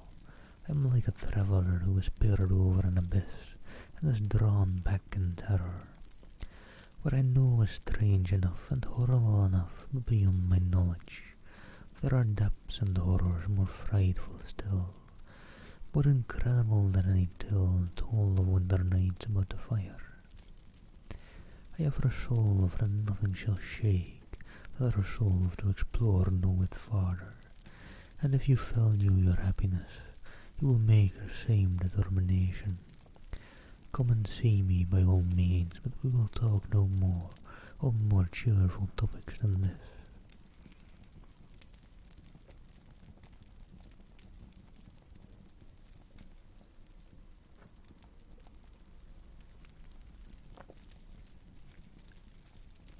Well, I won't have finished the book in 30 minutes, but you all enjoy the games. Hello, lady. Thank you for the follow. Hope you're doing well. Good day to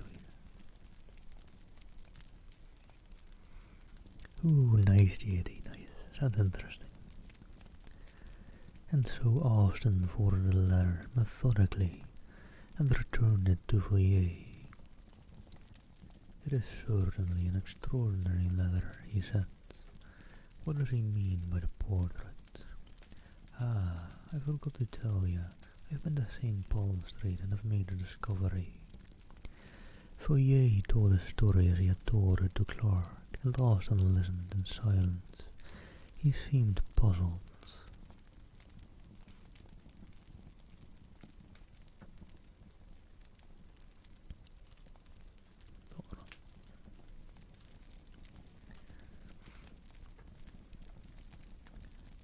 How very curious that you should experience such an unpleasant sensation in that room, he said at length. I hardly gathered that it was mere matter of the imagination, a feeling of repulsion in short. No, it was more physical than mental. It was as if I were inhaling at every breath some deadly fume, which seemed to penetrate the every nerve and bone and sinew of my body. I felt erect from head to foot. My eyes began to grow dim. It was like the entrance of death. Yes, very strange, certainly. You see, your friend confesses there's some very black story connected with this woman. Did you notice any particular emotion in him when you were telling your tale? Yes, I did. He became very faint, but he assured me that it was a mere passing attack to which he was subject. Did you believe him? I did at the time, but I don't now. He heard what I had to say with a good deal of indifference, till I showed him the portrait. It was then he was seized with the attack of which I spoke. He looked ghastly, I assure you. That he must have seen the woman before, but there might be another explanation. It might have been the name and not the face, which was familiar to him. What do you think? I couldn't say. To the best of my belief, it was after turning the portrait in his hands that he nearly dropped from his chair. The name, you know, was written on the back. Quite so, after all. It is impossible to come to any resolution in a case like this. I hate melodrama, and nothing strikes me as more commonplace and tedious than the ordinary ghost story of commerce. But really, VoD, it looks as if there was something very queer at the bottom of all this. The two men had, without noticing it, turned up Ashley Street leading northward from Piccadilly.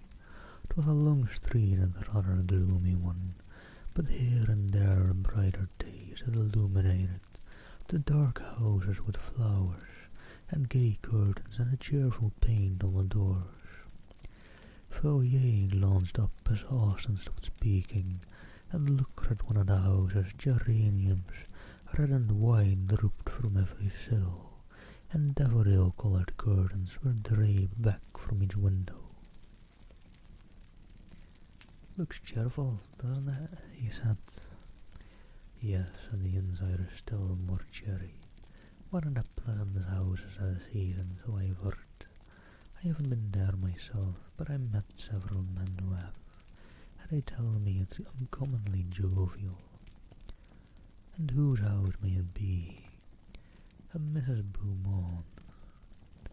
"And who is she?" "Oh, I couldn't tell you. I've heard she comes from South America, but after all, who she is of little consequence. She's a very wealthy woman, there's no doubt on that, and some of the best people have taken her up. I hear she has some wonderful claret, really marvellous wine, which must have cost a fabulous sum. Lord Argentine was telling me about it. He was there last Sunday evening. He assures me he has never tasted such a wine in Argentine, as you know. He's an expert, by the way. That reminds me, she must be an odd sort of woman, this Mr. Beaumont. Argentine asked her how old the wine was, and what do you think she said? About 1,000 years old, I believe. Lord Argentine thought she was chaffing him, you know, but when he laughed she said she was speaking quite seriously, and offered to show him the jar. Of course he couldn't say anything more after that, but it seems rather indicated for a beverage, doesn't it? Why, here we are at my rooms. Come in, won't you?" "Thanks, I think I will. I haven't seen the curiosity shop for some time." "And yeah, I read it earlier, Miss. I don't really remember that scene. It's been too long ago." That is the original Lollar trilogy, right? That's been way too long ago. I really have no clue what it is about again.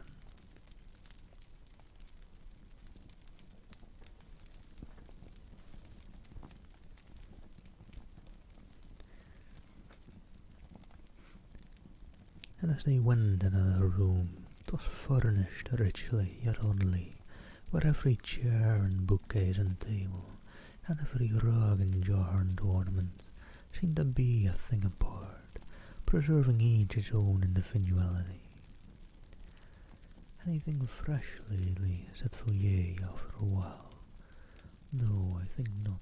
You saw those square jugs, didn't ya? I thought so. I don't think I've come across anything for the last few weeks. Austin glanced around the room from cupboard to cupboard, from shelf to shelf in search of some new oddity. His eyes fell at last on an old chest, pleasantly and quaintly carved, which stood in a dark corner of the room. "Ah," he said, "I was forgetting. I have got something to show you." Austin unlocked the chest, drew out a thick quarto volume, laid it on the table, and resumed the cigar he had put down. "Did you know Arthur Mayrick, the painter, for years?" "A little. I met him 2 or 3 times at the house of a friend of mine. What has become of him? I haven't heard his name mentioned for some time." "He's dead." "You don't say so. Quite young, wasn't he?" "Yes, only 30 when he died." "And what did he die of then?" "I don't know. He was an intimate friend of mine and a thoroughly good fellow. He used to come here and talk to me for hours, and he was one of the best talkers I have met. He could even talk about painting, and that's more than can be said of most painters.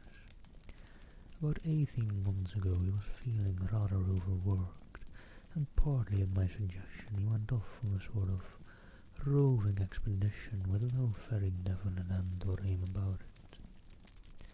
I believe New York was to be his first port, but I never heard from him. 3 months ago I got this book, with a very civil letter from an English doctor practicing in Buenos Aires, stating that he had attended the late Mr. Myrick during his illness, and that the deceased had expressed an earnest wish that the enclosed packet should be sent to me after his death. That was all." "And haven't you written for further particulars?" "I have been thinking of doing so. You would advise me to write to the doctor?" "Certainly. And what about the book?" "It was sealed up when I got it. I don't think the doctor had seen it. It had something very rare. Myrick was a collector, perhaps." "No, I think not. Hardly a collector. Now what do you think of those Ainu jugs?" "They are peculiar, but I like them. But aren't you going to show me poor Myrick's legacy?"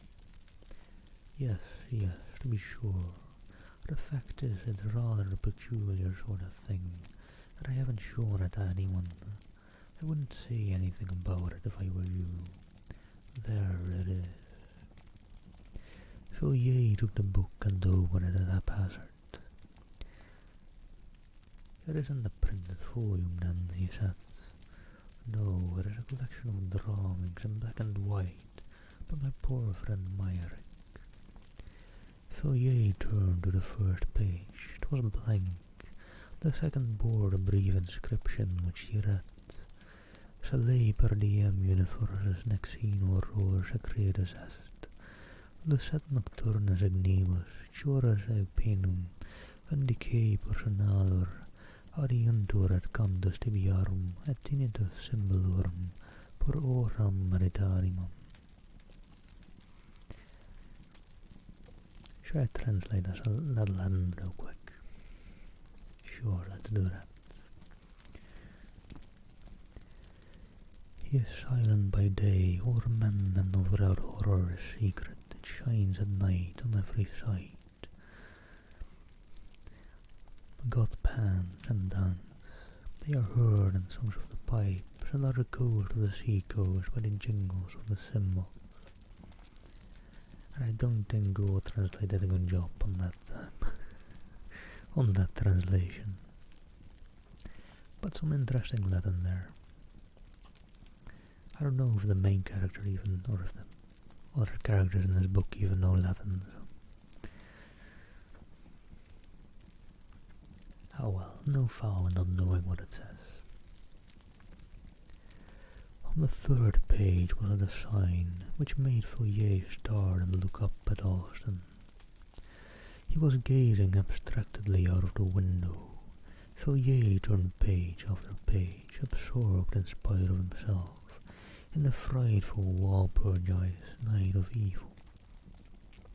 Strange monstrous evil, that the dead artist had set forth in hard black and white, the figures of fauns and satyrs and Egyptians danced before his eyes, the darkness at a thicket, the dens on the mountain top, the fiends by lonely shores, in green vineyards by rocks and desert places passed before him, a world before which the human soul seemed to shrink back and shudder. Though ye whirled over the remaining pages, he had seen enough, but a picture on the last leaf caught his eye as he almost closed the book. All right, Saint, good luck, take care with the chores you have to do. I'll be on for a little bit, I'm pretty sure. Still 3 chapters left. I'll be on for an hour and a half or so-ish. I think these chapters have been running about 30 minutes. About-ish. That's a wild guess.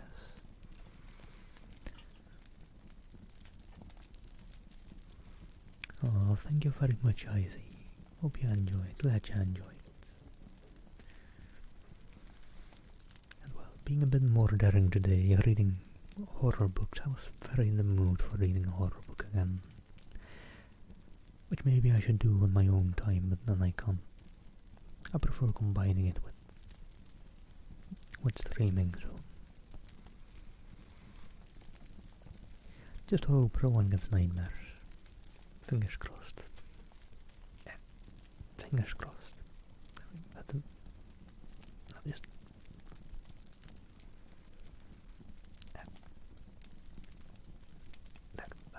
That's still not great.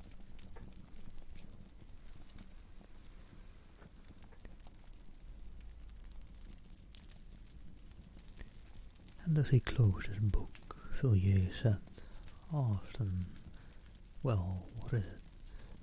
Do you know that it was a woman's face alone on the white page? Know who it is? No, of course not. I do. Then who is it? Out with it. Tis Mrs. Herbert. Are you sure? I'm perfectly certain that. Poor Myrick. Here's one more chapter in her history. But what do you think are the signs?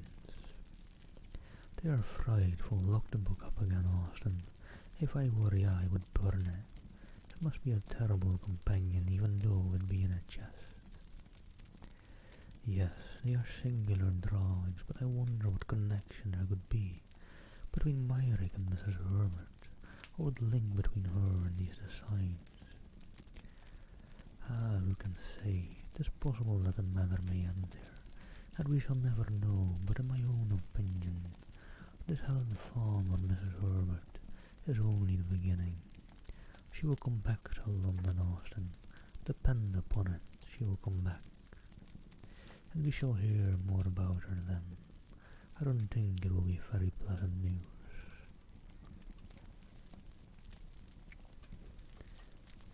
Alright, and that is the end of chapter 5. So the last 3 upcoming chapters. I think the story is starting to ramp up in a bit. But let me first grab some more water to drink. I'll be right back.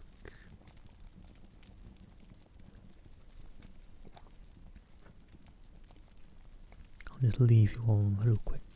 Shouldn't take too long. Give or take 2 or 3 minutes. Won't be making a cup of tea this time, so that saves quite some time. I'll be right back.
Okay, so I went downstairs into the bathroom, but I'm not a smart man.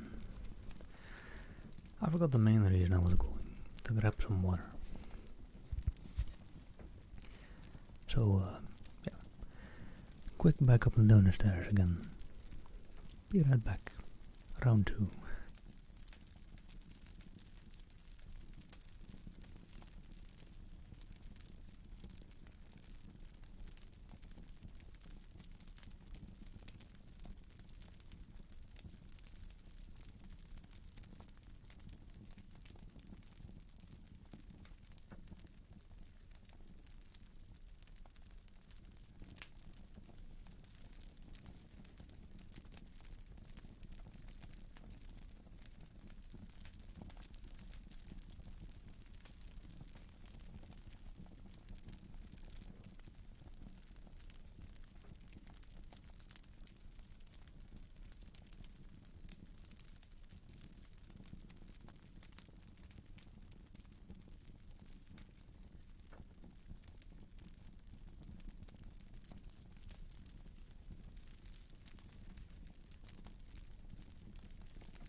There we go.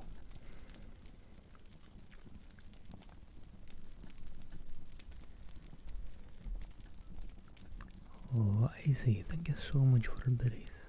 Much love to you. So wait.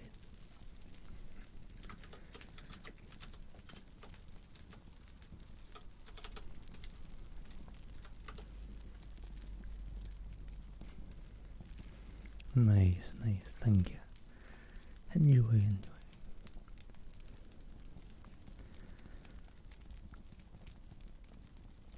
Oh, I noticed those were your own emotes. Let me just...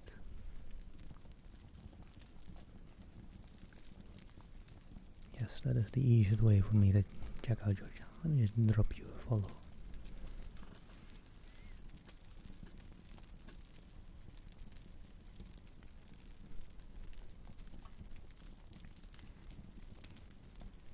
Hey, no worries, no worries. Thank you so much again for the berries.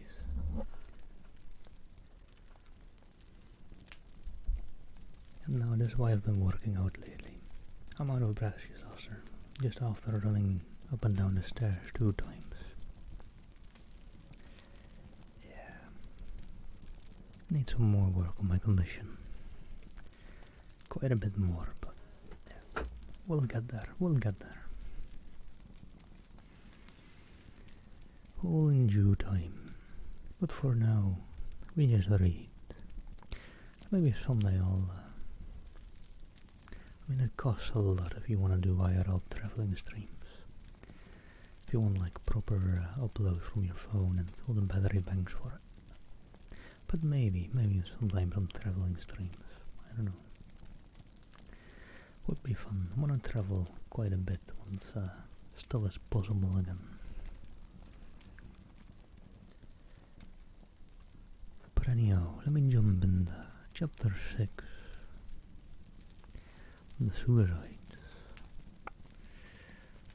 So I think the horror story is really starting to pick up here.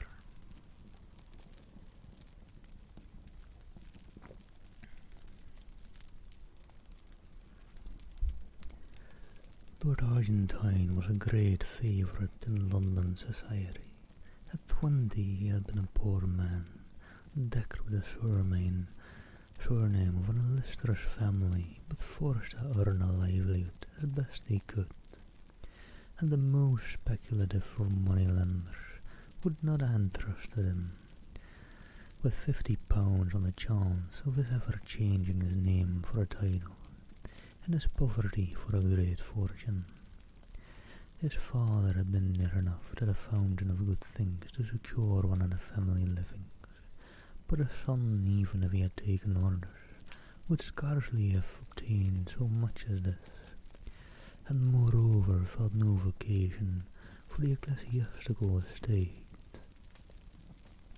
And thus he fronted the world with no better armour than the bachelor's gown and the wits of a younger son's grandson, with which equipment he contrived in some way to make a very tolerable fight of it.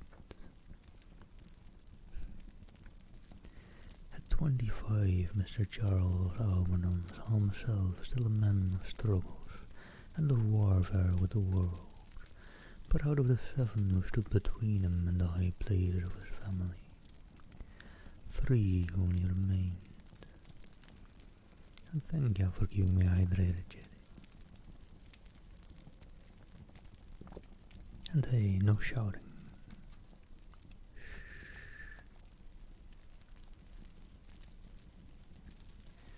These 3, however, were good lives, but yet not proof against the Zulu assegai and typhoid fever, and so one morning Algernon woke up and found himself Lord Argentine, a man of 30 who had faced the difficulties of existence, and had conquered.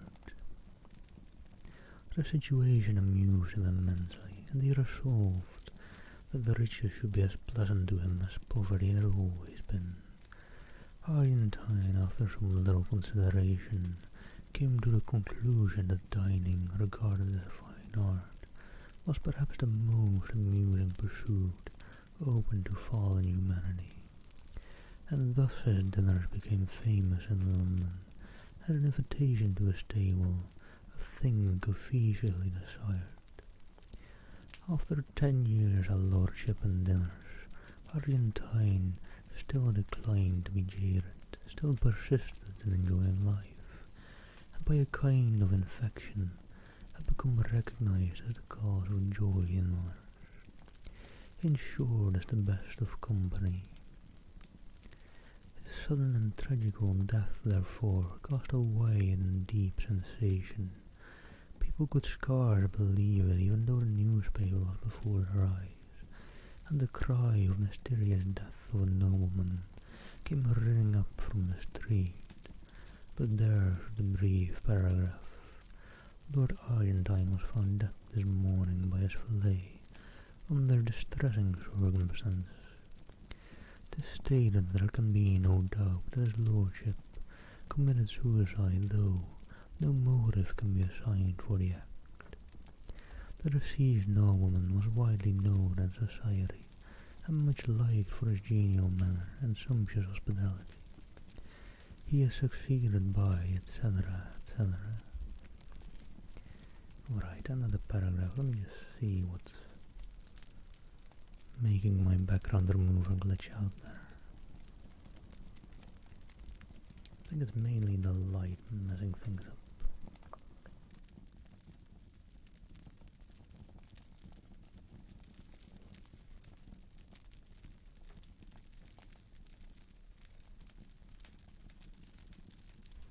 I think that'll help. Just turned off the general light in my room. I'm still pretty well lit up with the ring light back there. There might be better lighting in this outfit.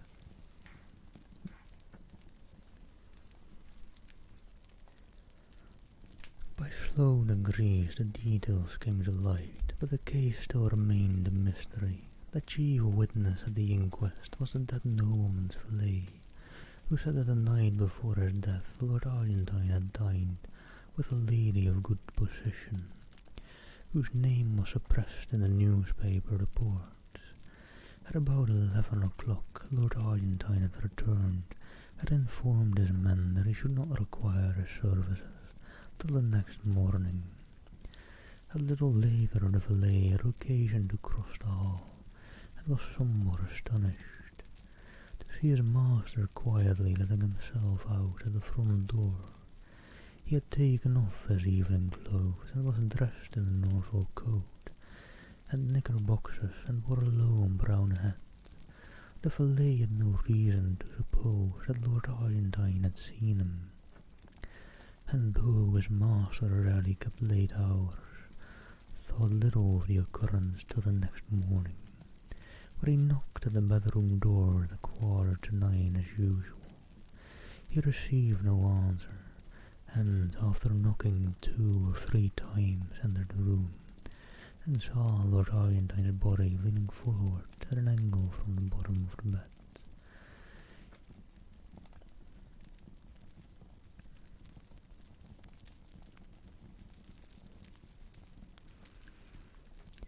There, lying on the ground next to his bed, and I skipped a bit of text there.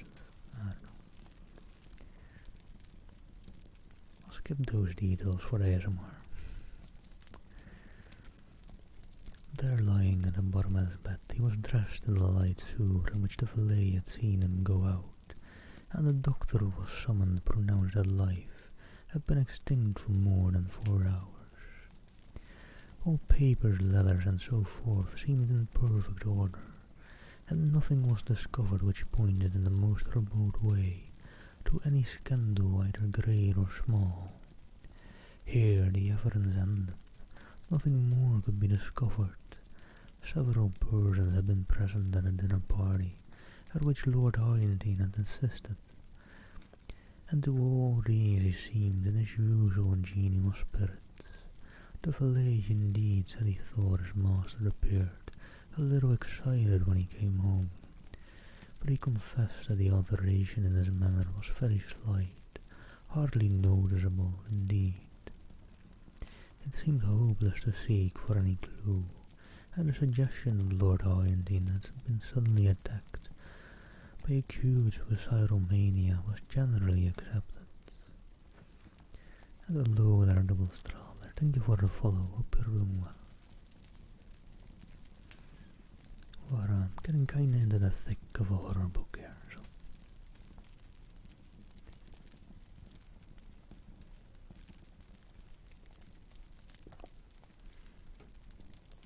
And maybe one might argue you shouldn't read horror for ASMR. Probably a good point.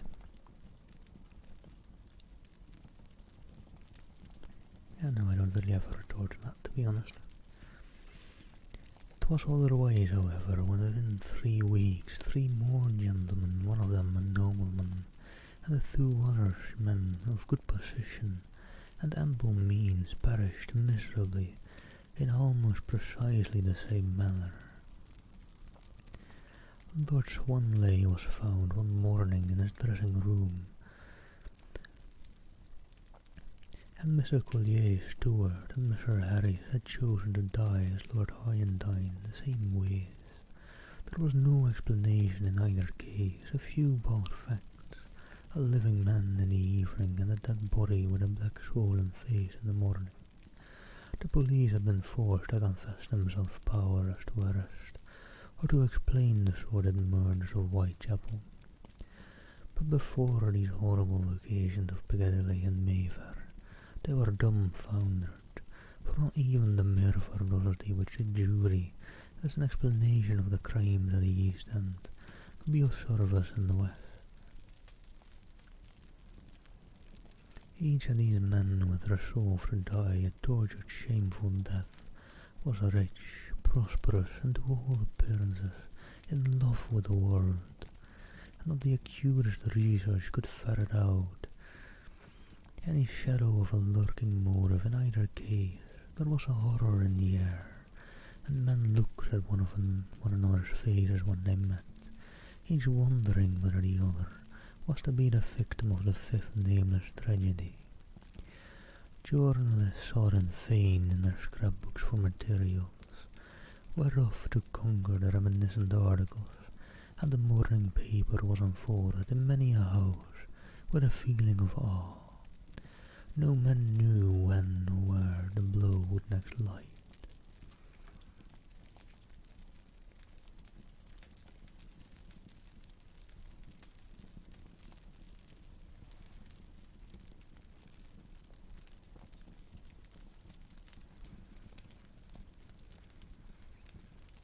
A short while after the last of these terrible events, Austin came to see Mr. Fourier. He was curious to know whether Fourier had succeeded in discovering any fresh traces of Mrs. Herbert, either through Clark or by other sources, and he asked a question soon after he had sat down. No, said Fourier. I wrote to Clark, but he remains obdurate, and I have tried other channels, but without any result. I can't find out what became of Helen Fawn after she left Paul Street, but I think she must have gone abroad. But to tell the truth, Austin, I haven't paid very much attention to the matter for the last few weeks. I knew poor Harris intimately, and his terrible death had been a great shock for me. A great shock. I can well believe it, answered Austin gravely. Yet no Argentine was a friend of mine. If I remember rightly, we were speaking of him that day you came to my rooms. Yes, it was in connection with that house in Ashley Street. Mrs. Beaumont's house. You said something about Argentines dining there. Quite so, of course. You know it was there Argentine dined the night before his death. No, I hadn't heard that.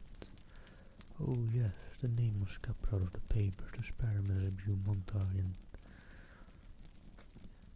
all of the terrible news. Argentine was a great favourite of hers. It is said she was in a terrible state for some time after. A curious look came over Fourier's face. He seemed undecided whether to speak or not. Austin began again. I never experienced such a feeling of horror as when I read the account of Argentine's death. I didn't understand it at the time, and I don't now. I knew him well, and it completely passes my understanding for what possible cause he, or any of the others for that matter, could have resolved in cold blood to die in such an awful manner. You know how men behold away each other's characters in London.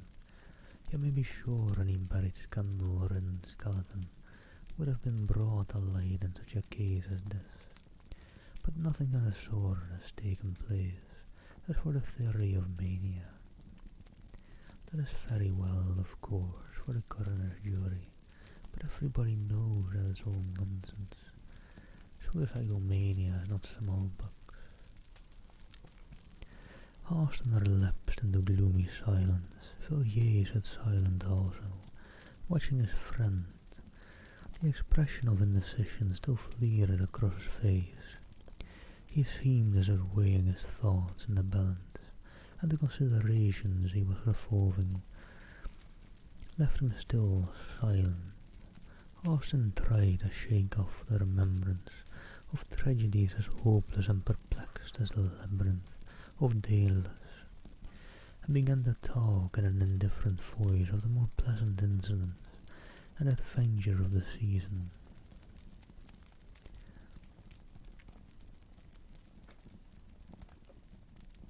That Mrs. Beaumont, he said, of whom we were speaking, is a great success. She has taken London almost by storm. I met her the other night at Fulham's. She is really a remarkable woman. You have met Mrs. Beaumont? Yes, she had quite a court around her. She would be called very handsome, I suppose, and yet there is something about her face which I didn't like. The features are exquisite, but the expression is strange, and all the time I was looking at her, and afterwards, when I was going home, I had a curious feeling that the very expression was, in some way or other, familiar to me. You must have seen her on the row, or in the row.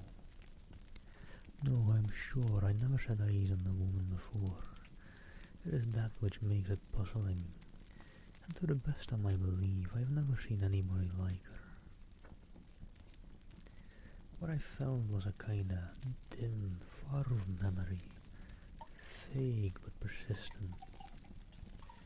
The only sensation I can compare it to is that odd feeling one sometimes has in a dream, when fantastic cities and wondrous lands and phantom personages appear, familiar and accustomed. Fourier nodded and glanced aimlessly round the room, possibly in search of something on which to turn the conversation.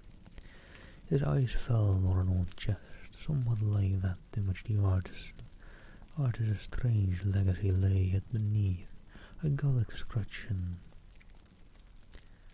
Have you written to the doctor about poor Mayrick? He asked. Yes, I wrote asking for full particulars as to his illness and death. I don't expect to have an answer for another 3 weeks or a month.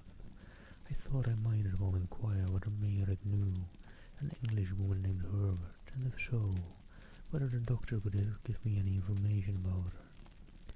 But it's very possible that Mayrick fell in with her at New York or Mexico or San Francisco. I have no idea as to the extent or direction of his travels. Yes, and it's very possible that the woman may have more than one name. Exactly, I wish I had thought of asking you to lend me the portrait of her, which you possess. I might have enclosed it in my letter to Dr. Matthews. So you might, that never occurred to me. We might send it now. Hark, what are those boys calling? While the 2 men had been talking together, a confused noise of shouting had been gradually growing louder. The noise arose from the eastward and swelled down Piccadilly, drawing nearer and nearer, a very torrent of sound surging up streets usually quiet, and making every window a frame for a face curious or excited. The cries and voices came echoing up the silent street where Fourier lived, growing more distinct as they advanced, and as Fourier spoke, an answer rang up from the pavement. What was being shouted? The West End horrors, another awful suicide, full details. Austin rushed down the stairs and bought a paper, and read out the paragraph to Fourier as the uproar in the street rose and fell. The window was open and the air seemed full of noise and terror. Another gentleman has fallen a victim to the terrible epidemic of suicide, which for the last month has prevailed in the West End. Mr. Sidney Crashaw of Stoke House, Fulham, and King's Pomeroy in Devon, was found after a prolonged search outside later in his garden at 1 o'clock today. The deceased gentleman died last night at the Carlton Club, and seemed in his usual health and spirits. He left the club at about 10 o'clock and was seen walking leisurely up St. James's Street a little later. Subsequent to this, his movements can be traced. On the discovery of the body, medical aid was at once summoned, but life had evidently been long extinct. So far as is known, Mr. Crashaw had no trouble or anxiety of any kind. This painful death, it will be remembered, is the 5th of the kind in the last month. The authorities at Scotland Yard are unable to suggest any explanation of these terrible occurrences. Austin put down the paper in mute horror. I shall leave London tomorrow, he said. "'Tis a city of nightmares, how awful this is, Villiers."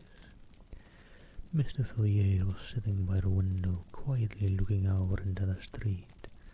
He had listened to the newspaper report attentively, and the hint of indecision was no longer on his face. "Wait a moment, Austin," he replied. "I have made up my mind to mention a little matter that occurred last night. 'Tis stated, I think, that Crashaw was last seen alive in St. James's Street shortly after 10. "Yes, I think so. I will look again." "Yes, you are quite right." "Quite so. Well, I am in a position to contradict that statement. At all events, Crashaw was seen after that, considerably later indeed." "How do you know?" "Because I happened to see Crashaw myself at about 2 o'clock this morning." "You saw Crashaw, you, Villiers?" "Yes, I saw him quite distinctly indeed. There was but a few feet between us." "Where in heaven's name did you see him?" "Not from here. I saw him in Ashley Street. He was just leaving a house." "Did you notice what house it was?" Yes, it was Mrs. Beaumont's. Phil, yea, think what you are saying. There must be some mistake. How could Creshaw be in Mrs. Beaumont's house at 2 o'clock in the morning? Surely you must have been dreaming, Phil, yea. You were always rather fanciful. No, I was wide awake enough, even if I had been dreaming, I should say. What I saw would have roused me effectually. What you saw, what did you see? Was there anything strange about Creshaw? But I can't believe it, it is impossible. Well, if you like, I will tell you what I saw, or if you please, what I think I saw. And you can judge for yourself. Very good, Fillier. The noise and clamour of the street had died away, though now and then the sound of shouting still came from the distance, and the dull leaden silence seemed like the quiet after an earthquake or a storm. Fillier turned from the window and began speaking.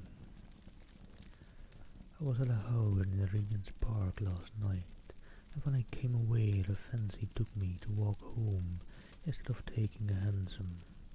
It was a clear, pleasant night enough, and after a few minutes I had the streets pretty much to myself. It's a curious thing, really, Austin, to be alone in London at night. The gas lamp stretching away in perspective, and the dead silence, and then perhaps the rush and clatter of a hansom on the stones, and the fire starting up under the horse's hoofs. I walked along pretty briskly, for I was feeling a little tired of being out in the night, and as the clocks were striking 2, I turned down Ashley Street, which you know is on my way. It was quieter than ever there, and the lamps were fewer. Altogether, it looked as dark and gloomy as a forest in winter. I had done about half the length of the street when I heard a door closed very softly, and naturally I looked up to see who was abroad like myself at such an hour. As it happens, there is a street lamp close to the house in question, and I saw a man standing on the step. He had just shut the door and his face was towards me, and I recognized Creshaw directly. I never knew him to speak to, but I had often seen him, and I am positive that I was not mistaken in my man. I looked into his face for a moment, and then, I will confess the truth, I set off at a good run, and kept it up till it was within my own door. Why, Fillier? Why? Because it made my blood run cold to see that man's face. I could never have supposed that such an infernal medley of passions could have glared out of any human eyes. I almost fainted as I looked. I knew I had looked into the eyes of a lost soul. Austin, the man's outward form remained, but all hell was within it.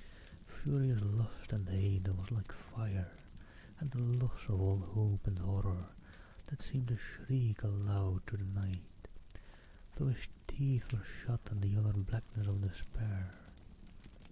I am sure he did not see me, saw nothing that you or I can see, but he saw what I hope we never shall.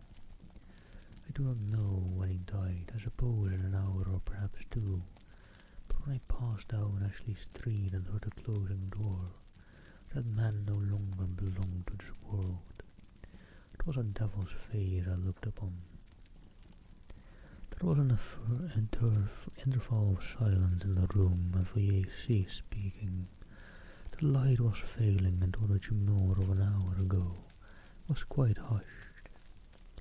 Austin had bent his head to the close of the story, and his hand covered his eyes. And hello there, you die. Thank you for the follow. Hope you're doing well.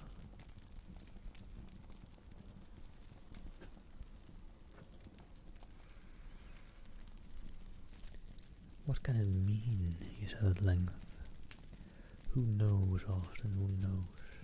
It is a black business, but I think we had better keep it to ourselves, For the present, at any rate, I will see if I can learn anything about that house through private channels of information, and if I do light anything up, I will let you know. Alright, and a quick breather in between chapters, hold on.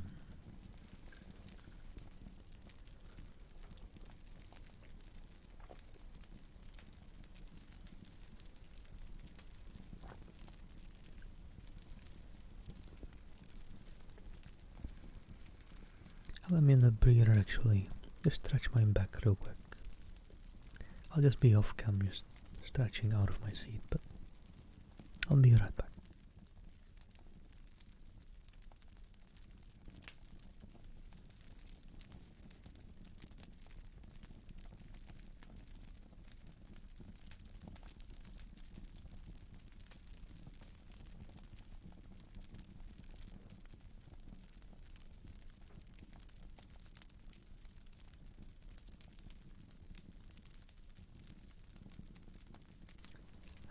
A good stretch at that. Quite nice. And alright, chapter 7. The encounter in Soho. 3 weeks later, Austin received a note from Foyer asking him to call either that afternoon or the next. He chose a nearer date and found Foyer sitting as usual by the window, apparently lost in meditation on the drowsy traffic of the street. There was a bamboo table by his side, a fantastic thing, enriched with gilding and queer painted scenes, and on it lay a little pile of papers, arranged and docked as neatly as anything in Mr. Clark's office. And hello there, Gick, hope you're doing well. Good day to you, thank you for the follow. Well, Foyer, have you made any discoveries in the last 3 weeks? I think so. I have here 1 or 2 memoranda which struck me as singular, and there is a statement to which I shall call your attention.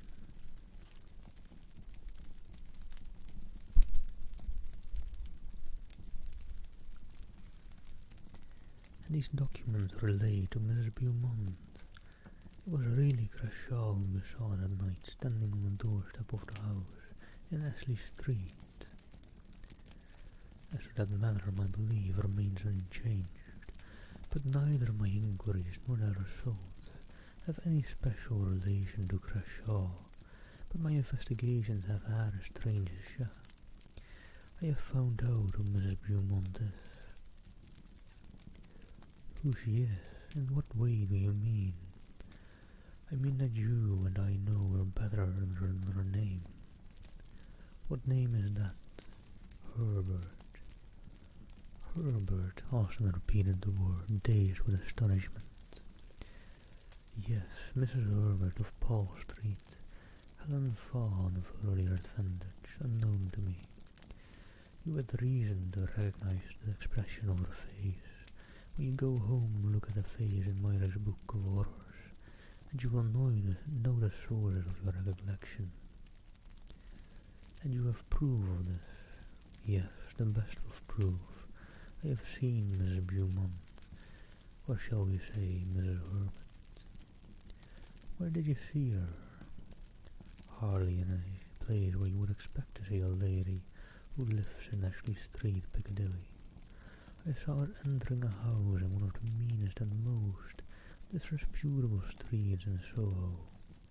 In fact, I had made an appointment, though not with her, and she was precise both with the time and place. All this seems very wonderful, but I cannot call it incredible. You must remember, Foyer, that I have seen this woman in the ordinary adventure of London society, talking and laughing and sipping her coffee in a commonplace drawing room with commonplace people. But you know what you are saying. I do. I have not allowed myself to be led by surmises or fancies. There was no thought of finding Helen Fawn, Did I search for Mrs. Beaumont in the dark waters of the life of London? But such has been the issue. You must have been in strange places, Fourier. And the big monologue coming up, I'll probably put some breaks in between. Hold on. Yes, I have been in very strange places. It would have been useless, you know, to go to Ashley Street and ask Mrs. Beaumont to give me a short sketch of her previous history. No missing, as I had to assume that her record was not of the cleanest. It would be pretty certain that at some previous time she must have moved in circles, not quite so refined as her present ones. If you see mud on the top of a stream, you may be sure that it was once at the bottom.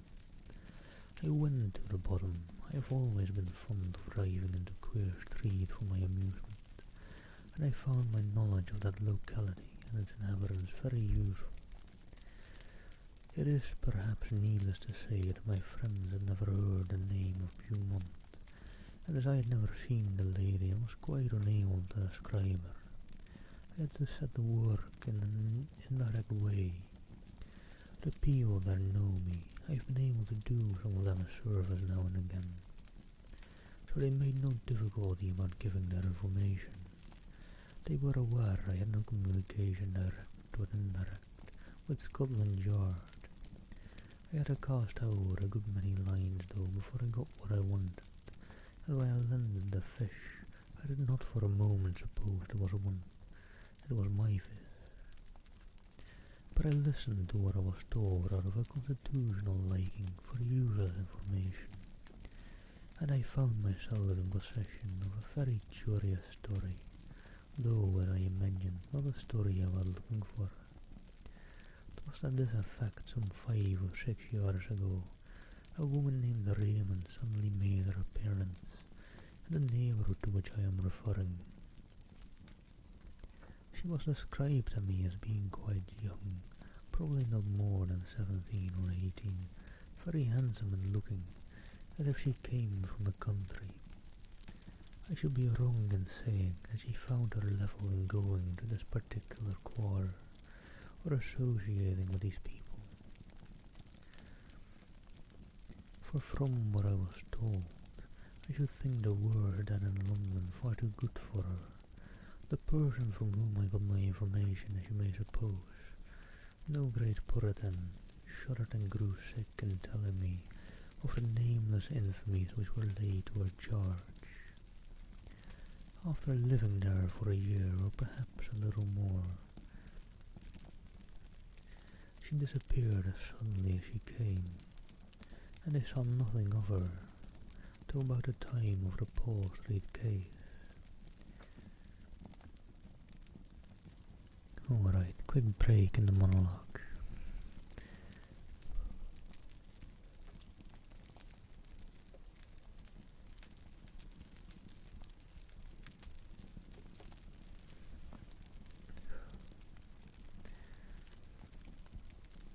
I was starting to miss these big monologues from the author.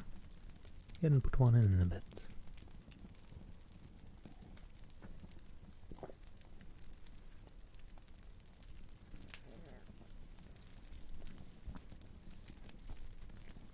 And alright, then Fourier really continued. At first she came to her old haunts only occasionally, then more frequently, and finally took up her abode there as before, and remained for 6 or 8 months. It is of no use my going into details as to the life that woman led. If you want particulars, you can look at my Irish legacy. Those the signs were not drawn from his imagination. She again disappeared, and the people of the place saw nothing of her till a few months ago. My informant told me that she had taken some rooms in the house, which he pointed out, and these rooms she was in the habit of visiting 2 or 3 times a week, and always at 10 in the morning. I was led to expect that one of these visits would be paid on a certain day about a week ago, and I accordingly managed to be on the lookout in company with my Sicilian at 10:15, and the hour and the lady came with equal punctuality, and Fourier paused again for a bit. Oh, and hello, Gamer Ryan. Thank you for a follow. Hope you're doing well. Good day, good day. And hello, Poke. Hello again. And sure, I'll do that trigger word in between real quick. So quite a bit ago in that monologue.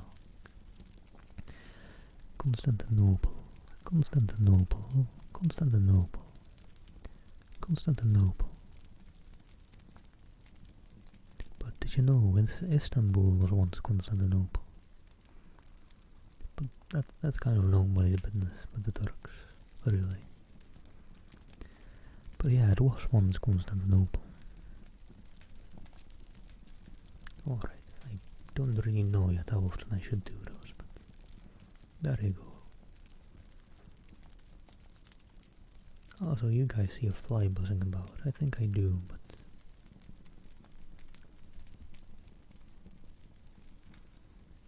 I don't know. Hadn't squashed it yet.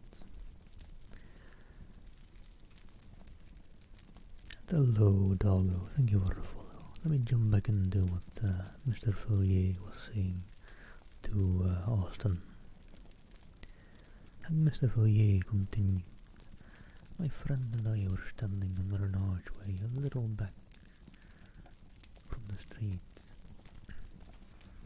Hello there, Gamer Ryan. Thank you so much for the raid. Welcome, welcome, raiders. How do you do? Hope you're all doing well. How was your stream, Ryan? How did it go? And hello, Game Devs. And thank you, James, for keeping me hydrated. Hold on.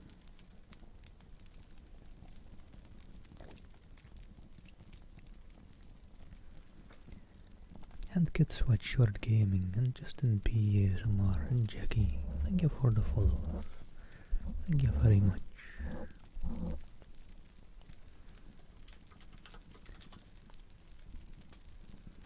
Let me see. Let me just say hello to some people. And hello, Victor and Justin and Game Nefs and Paddington. And hello, James and Backaboy. And hey, and Jackie. And Get Sweatshirt Gaming. And hello, Wicked Cookie. And Charles, how do you do? And hey, and our internet friend Michael. I think that's all I see. Oh, and oh, hi, Brie. How do you do? Just give a quick shout out to all the lurkers if you can. And if you don't already, go give the lovely Gamer Ryan a follow, will ya?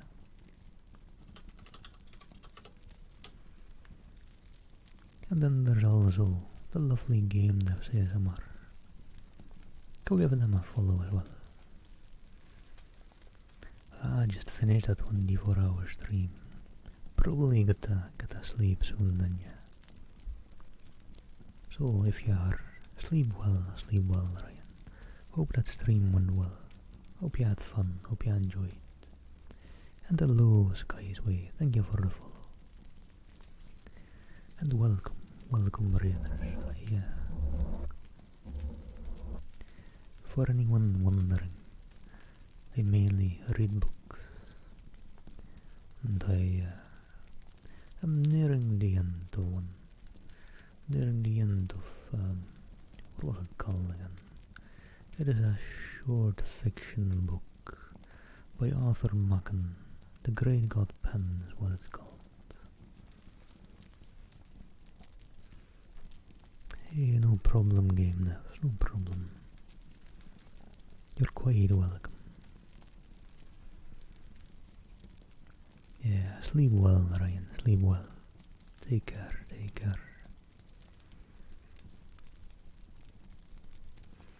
You sleep well as well then, James.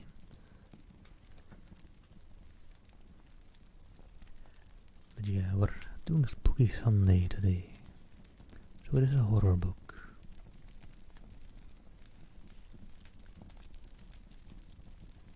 But With my accent you won't understand half of it. You all sleep very fine without nightmares.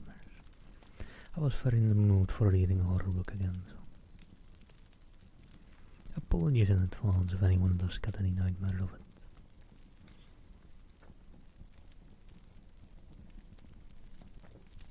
But I would hope not.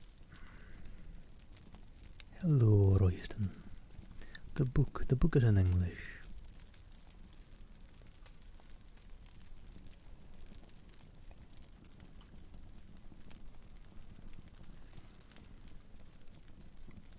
Yeah, maybe.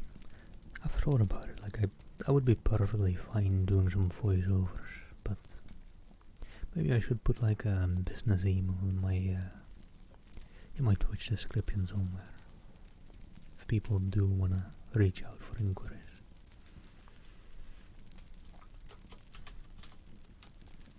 But yeah, also if anyone wants to read along or whatever, or want to check up on the book, it's in the short story collection. There's the first book in there.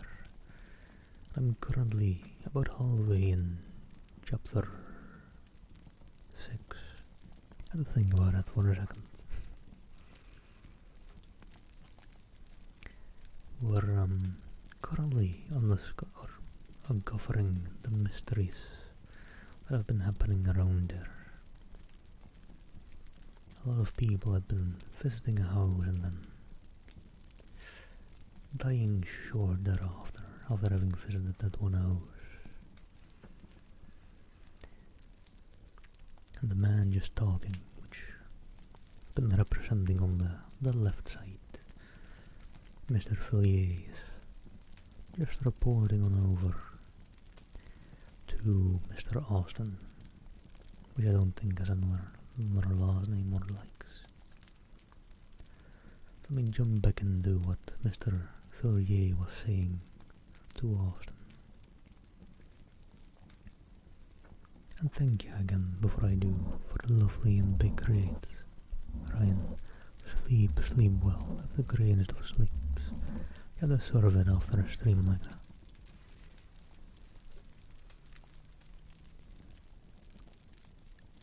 My friend and I were standing under an archway a little way back from the street, but she saw us and gave me a glance that I shall be long in forgetting.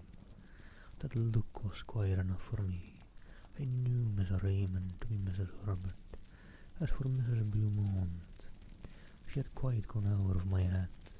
She went into the house and I watched her till 4 o'clock, when she came out, and then I followed her. It was a long chase and I had to be very careful to keep looking, to keep a long way in the background, and yet not lose sight of the woman. She took me down to the Strand and then to Westminster, and then up St. James's Street and along Piccadilly. I felt courage when I saw her turn up Ashley Street. The thought that Mrs. Herbert was Mrs. Beaumont came into my mind, but it seemed too improbable to be true. I waited at a corner, keeping my eye on her all the time, and I took particular care to note the house at which she stopped. It was the house with the very queer curtains, the house of flowers, the house out of which Creshaw came the night before he died in his garden. I was just going away with my discovery when I saw an empty carriage come round and draw up in front of the house, and I came to the conclusion that Mrs. Herbert was going out for a drive, and I was right. I took a hansom and followed the carriage into the park. There, as it happened, I met a man I knew, and we stood just talking together a little distance from the carriageway. To which I had my back. We'd not been there for 10 minutes when my friend took off his hat, and I glanced round and saw the lady I had been following all day. "Who is that?" I said, and his answer was, "Mrs. Beaumont lives in Ashley Street." Of course, there could be no doubt after that. I don't know whether she saw me, but I don't think she did. I went home at once, and On consideration, I thought that I had a sufficiently good case which to go to Clark. Why to Clark? And Fourier paused a second before answering that question. Yes, game devs and miss cassettes. Check your volume first, because I presume most people have their volume at a level, which is nice and fine for them for hearing me. It is not my jury to make sure the volume is right for you. You, as probably all of the other viewers have done, are to ensure the volume is right for yourself, for your case.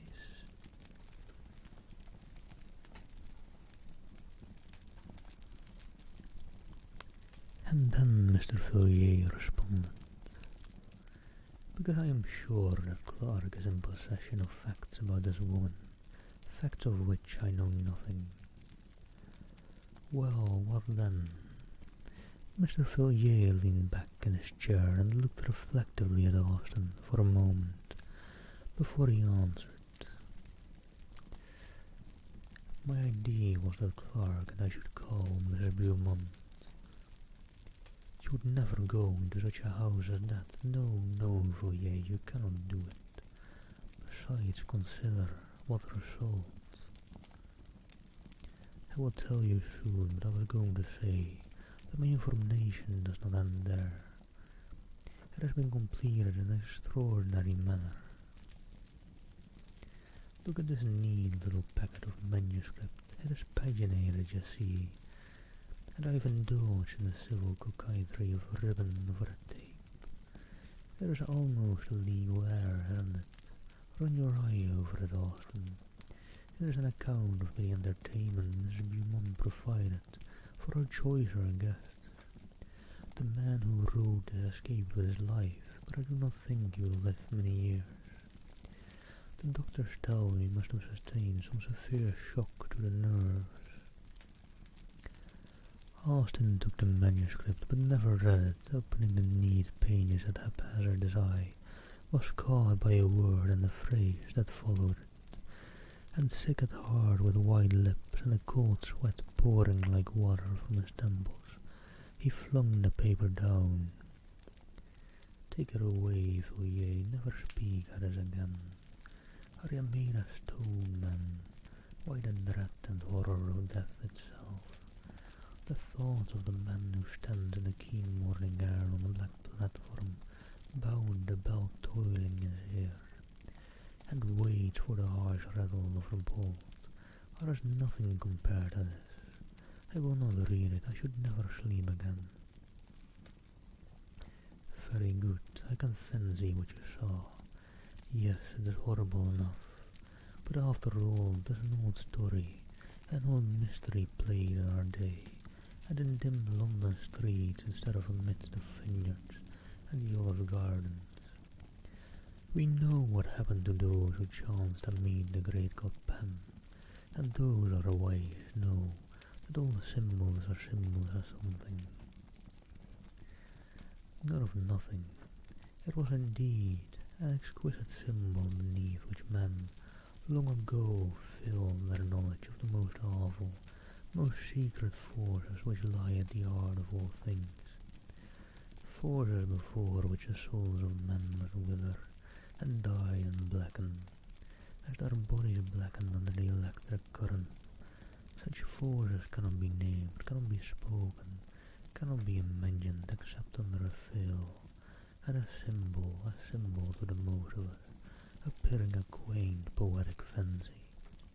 To some a foolish tale, but you and I, at all events, have known something of the terror that may dwell in the secret place of life, manifested under human flesh, that which is without form taking to itself a form. Oh, Austin, how can it be? How is it that the very sunlight does not turn to blackness before this thing? The heart hurt and melt and boil beneath such a burden. Fourier was pacing up and down the room, and the beads of sweat stood out on his forehead. Austin sat silent for a while, but Fillier saw him make a sign upon his breast.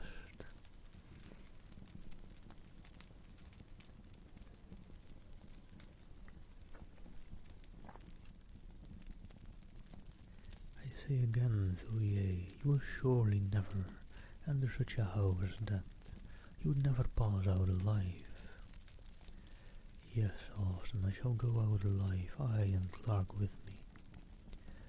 What do you mean? You cannot, you would not dare.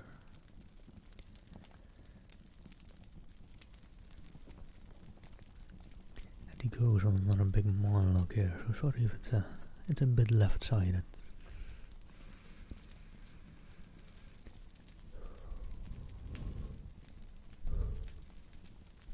Just taking a deep breath before he cuts off Austin. Wait a moment, the air was very pleasant and fresh this morning. There was a breeze blowing, even through this dull street, and I thought I would take a walk. Piccadilly stretched before me a clear, bright vista, and the sun flashed on the carriage and on the quivering leaves in the park. 'Twas a joyous morning, and men and women looked at the sky and smiled as they went about their work or their pleasure. And the wind blew as blithely as upon the meadows and the second gorse, but somehow or other I got out of the bustle and the gaiety, and found myself walking slowly along a quiet, dull street, where there seemed to be no sunshine and no air, and where the few foot passengers loitered as they walked, and hung indecisively about corners and archways.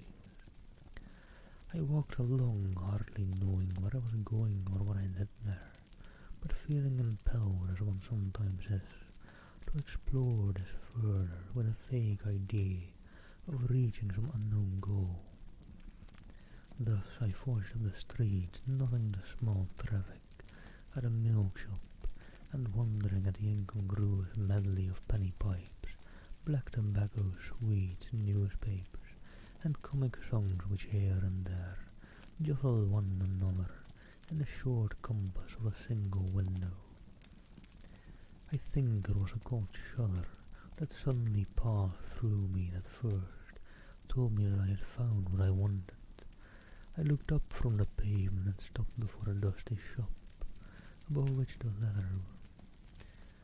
lettering had faded, where the red bricks of 200 years ago had grimed to black, where the windows had gathered to themselves the fog and the dirt of winters innumerable. I saw what I required, but I think it was 5 minutes before I had steadied myself and could walk in, and ask for it in a cool voice and with a calm face. I think there must even then have been a tremor in my words, for the old man who came out from his back parlour and fumbled slowly amongst his goods looked oddly at me as he tied the parcel. I paid what he asked and stood leaning by the counter, with a strange reluctance to take up my goods and go. I asked about the business, and learned that trade was bad and the profits cut down sadly. But then the street was not what it was before traffic had been diverted. But that was done 40 years ago, just before my father died, he said. I got away at last and walked along sharply. It was a dismal street indeed, and I was glad to return to the bustle and the noise, which I liked to see my purchase. Austin said nothing, but nodded his head slightly. He still looked white and sick. Foyer pulled out a drawer in the bamboo table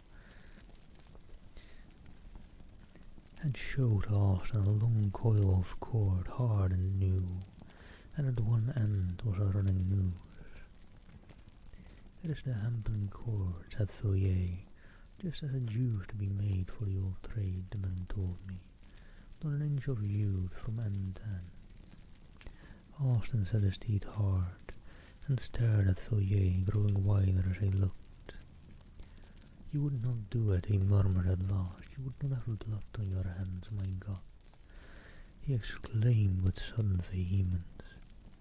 You cannot mean this, Fourier, that you will make yourself a hangman. No, I shall offer a choice and leave Helen fallen alone with his court in a locked room for 15 minutes. If when we go in it is not done, I shall call the nearest policeman. That is all. I must go now. I cannot stay here any longer. I cannot bear this. Good night. Good night, Austin. Okay, the script doesn't say he blows him a kiss, but I improvise a bit, alright. The door shut, but in a moment it was opened again, and Austin stood white and ghastly in the entrance. I was forgetting, he said, that I too have something to tell. I have received a letter from Dr. Harding of Buenos Aires. He says that he attended Myrick for 3 weeks before his death. And does he say what carried him off in the prime of life? It was not fever. No, it was not fever, according to the doctor. It was an utter collapse of the whole system, probably caused by some severe shock. But he states that the patient would tell him nothing, and that he was consequently at some disadvantage in treating the case. Is there anything more? Yes, Dr. Harding ends his letter by saying, I think this is all the information I can give you about your poor friend. He had not been long in Buenos Aires and knew scarcely anyone, with the exception of a person who did not bear the best of characters, and has since left, a Mrs. Fawn. And so that marks the end of chapter 7. And good night, Bree. Sleep well, sleep well. Let me take a bit of a breather first before jumping into chapter 7, the last chapter of this book.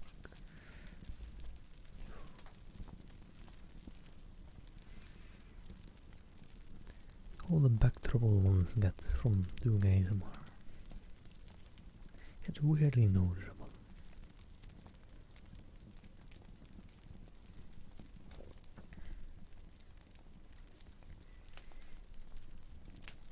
Let me get a bit comfier.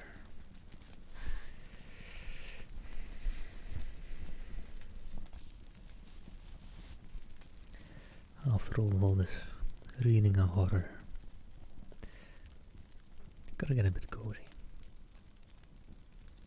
Recently watched the Conjuring, actually. I'm a bit of a wimp, alright. I don't do horror too well. Reading horror I kinda like. Movies not so much. I'm not a fan of jump scares. And hello there, Viking. Hope you're doing well. Have a nice and relaxing stay. But alright, chapter 8. The Fragments. Amongst the papers of the well-known physician Dr. Robert Matheson of Ashley Street, Piccadilly, who died suddenly of a apoplectic seizure at the beginning of 1892, a leaf of manuscript paper was found, covered with pencil jottings. These notes were in Latin much abbreviated and had evidently been made in great haste. The MS was only deciphered with great difficulty, and some words have up to the present time evaded all the efforts of the expert employed. The date XXV, or 25 July 1888, is written on the right-hand corner of the MS. The following is a translation of Dr. Madison's manuscript. And hello, Viking. Hope you're doing well. Much love to you.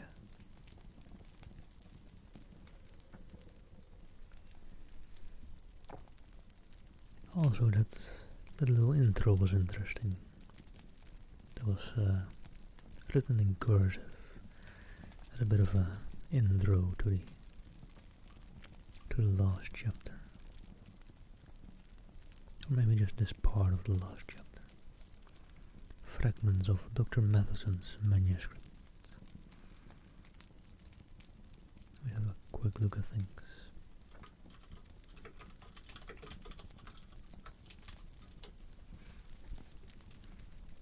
And say hello to someone. And then jump into the manuscript part.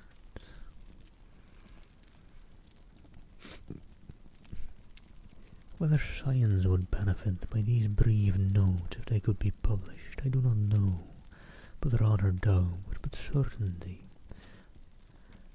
But certainly I shall never take the responsibility of publishing or divulging one word of what is here written, not only on account of my oath freely given to those two persons who were present, but also because the details are too abominable.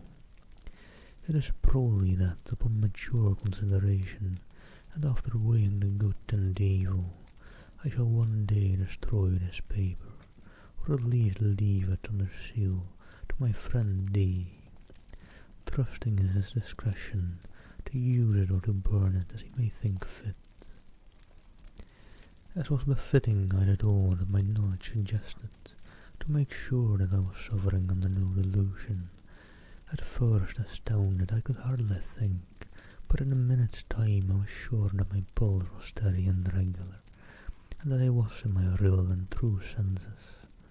I then fixed my eyes quietly on what was before me. Though horror and revolting nausea rose up within me, and an odour of corruption choked my breath, I remained firm. I was then privileged or accursed, I dare not say which, to see that which was on the bed lying there black like ink, transformed before my eyes. The skin and the flesh and the muscles and the bones, and the firm structure of the human body that I had thought to be unchangeable and permanent as adamant, began to melt and dissolve. I knew that the body may be separated into its elements by external agencies, but I should have refused to believe what I saw, for here there was some internal force of which I knew nothing, that caused dissolution and change. Here too was all the work by which man had been made repeated before my eyes. I saw the form waver from sex to sex, dividing itself from itself and then again reunited. Then I saw the body descend to the beast whence it ascended, and that which was on the heights go down to the depths, even to the abyss of all being. The principle of life which makes organism always remained while the outward form changed. The light within the room had turned to blackness, not the darkness of night, in which objects are seen dimly, for I could see clearly and without difficulty. But it was the negation of light. Objects were presented to my eyes, if I may say so, without any medium, in such a manner that if there had been a prism in the room, I should have seen no colours represented in it. I watched, and at last I saw nothing but a substance as jelly. Then the ladder was ascended again. And here, the mess starts getting legible for a little bit. But then it continues. For one instant I saw a form shaped in dimness before me, which I will not farther describe. But a symbol of this form may be seen in ancient sculptures and in paintings which survived beneath the lava, too foul to be spoken of, as a horrible and unspeakable shape. Neither man nor beast was changed into human form. There came finally death. I who saw all this, not without great horror and loathing of soul, here write my name, declaring all that I have said on this paper to be true. Signed, Robert Matheson, Medical Doctor.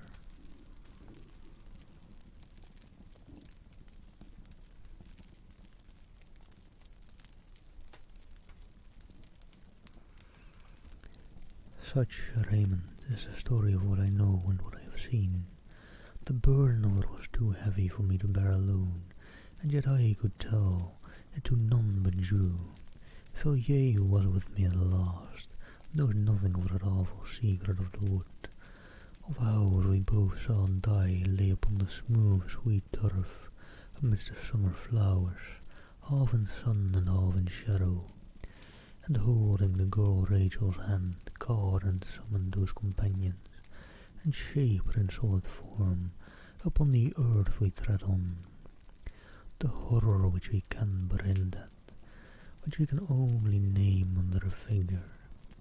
I would not tell for ye over this, nor of that resemblance which struck me as with a blow upon my heart, when I saw the portrait which filled the cup of terror at the end. What this can mean I dare not guess. I know that what I say, or what I saw perish, was not Mary, and yet at the last agony Mary's eyes looked into mine.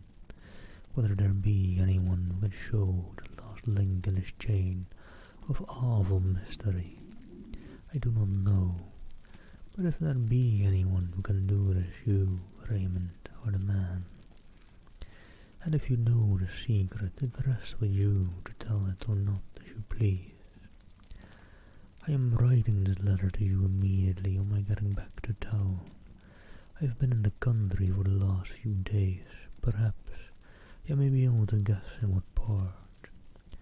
While the horror and wonder of London was at its height for Mr. Beaumont, as I have told you, was well known in the rather hint of what had happened, and asking him to tell me the name of the village where the events that had related to me occurred. He gave me the name, as he said with less hesitation, because Rachel's father and mother were dead, and the rest of the family had gone to a relative in the state of Washington 6 months before. The parents, he said, had undoubtedly died of grief and horror, caused by the terrible death of their daughter and by what had gone before that death. On the evening of that day on which I received Phillips's letter, I was at Carmine, and standing beneath the mouldering Roman walls, wide with the winters of 1700 years, I looked over the meadow where once had stood the older temple of the god of the deeps, and saw a house gleaming in the sunlight. It was the house where Helen had lived. I stayed at Carmine for several days. The people at the place I found knew little and had guessed less. Those whom I spoke to on the matter seemed surprised that an antiquarian that I professed myself to be should trouble about a village tragedy, of which they gave a very commonplace version. And as you may imagine, I told nothing of what I knew. Most of my time was spent in the great wood that rises just above the village and climbs the hillside and goes down to the river in the valley, such another long lovely valley, Raymond, as that on which we looked one summer night, walking to and fro before your house. For many an hour I strayed through the maze of the forest, turning now to right and now to left, pacing slowly down the long alleys of undergrowth, shadowy and chill even under the midday sun, and halting beneath great oaks, lying on the short turf of a clearing, where the faint sweet scent of wild roses came to me on the wind and mixed with the heavy perfume of the elder, whose mingled odours like the odour of the room of the dead. A vapour of incense and corruption, I stood at the edge of the wood, gazing at all the pomp and procession of the foxgloves.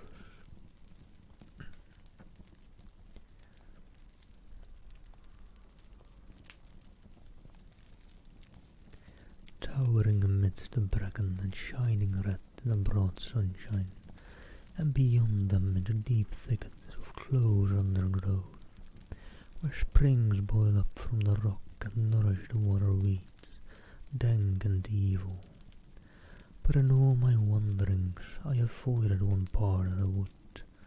'Twas not till yesterday that I climbed to the summit of the hill, and stood upon the ancient Roman road that threads the highest ridge of the wood. Here they had walked, Helen and Rachel, along this quiet causeway, upon the pavement of green turf, shut in on either side by high banks of red earth and tall hedges of shining beech.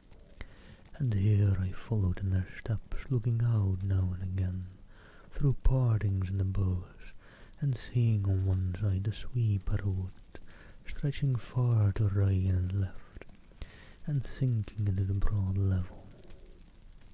And beyond the yellow sea and the land over the sea, on the other side was the valley and the river, and hill following hill was wave on wave, and wood and meadow and cornfield, and white houses gleaming, and the great wall of mountain and far blue peaks in the north. And so at last I came to the place. The track went up a gentle slope, and widened out into an open space, with a wall of thick undergrowth around it, and then, narrowing again, passed on into the distance, and the faint blue mist of summer heat. And into this pleasant summer glade Rachel passed a girl and left it. Who shall say what? I did not stay long there. In a small town near Kermain there is a museum containing, for the most part, Roman remains which have been found in the neighbourhood. At various times, on the day after my arrival at Kermain, I walked over to the town in question, and took the opportunity of inspecting the museum. And hello there, Nicola. Thank you for the follow. Hope you're doing well. After I had seen most of the sculptured stones, the coffins, rings, coins, and fragments of desolated pavement which the place contains, I was shown a small square pillar of white stone, which had been recently discovered in the wood, of which I have been speaking. And, as I found on inquiry, in that open space where the Roman road broadens out, on one side of the pillar was an inscription of which I took note.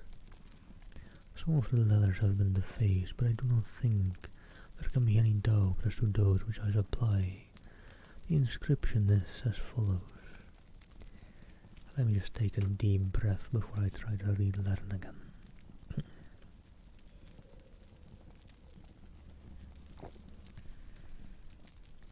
And these are some long Latin words. Let me try. Diffum nodenti flavus nihilus posfit. I can give that word a better try. Flavus nihilus posfit proptern viteus quifinit bambra. Something like that. It might not even be Latin. That seems like more part gibberish, part Latin.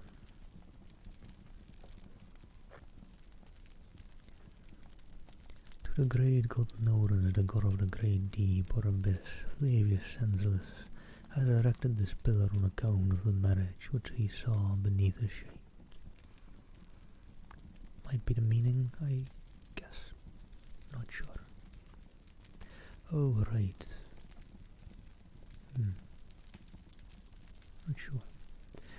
The custodian of the museum informed me that the local antiquaries were much puzzled, not by the inscription, or by any difficulty in translating it, but as to the circumstance or rite to which allusion is made. And there's a little break. And then we swap over. And now, my dear Clark, as to what you tell me about Helen Fawn, whom you say you saw die in the circumstances of the utmost and almost incredible horror.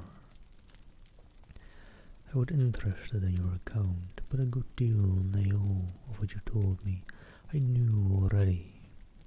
I can understand the strange likeness you remarked, both in the portrait and in the actual face. You have seen Helen's mother. You remember that still summer night so many years ago, when I talked to you of the world beyond the shadows, and of the god Pan. You remember Mary, she was the mother of Helen Fawn, who was born 9 months after that night. And hello there, Axax. Thank you for the follow. Hope you're doing well. Mary never recovered her reason. She lay as you saw her all the while upon her bed, and a few days after the child was born she died. I fancy that, just at the last she knew me, I was standing by the bed, and the old look came into her eyes for a second, and then she shuddered and groaned and died. And thank you for keeping me hydrated, Azak.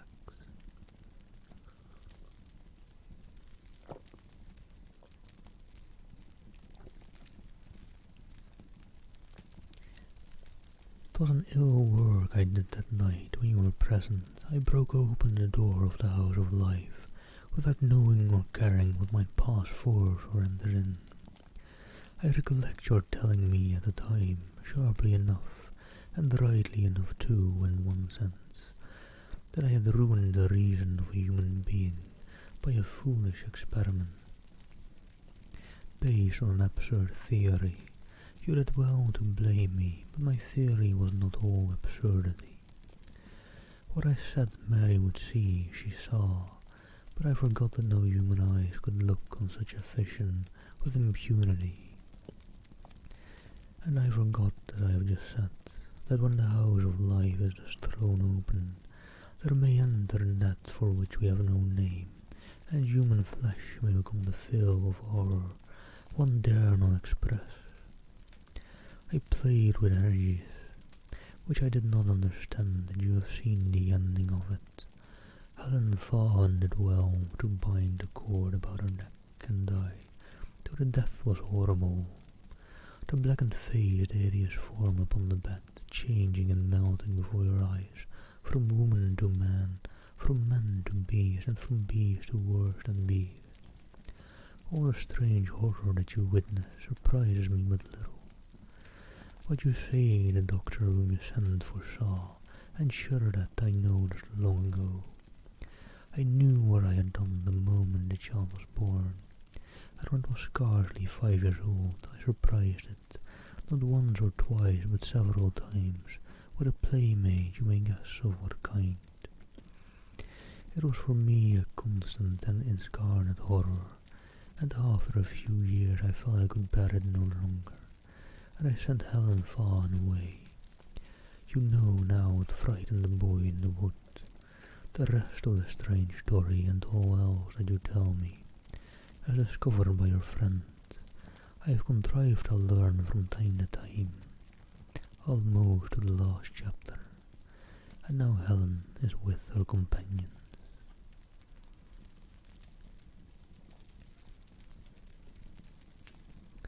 And that is the end of this short, well, a decently long story, to be honest. This story, The Great God Pan, as written by Arthur Machen. Quite an interesting horror tale. Quite something. Just trying to process it a little bit. It's an interesting way to end it off as well, like that. Just some notes to tie the things together from the previous chapters.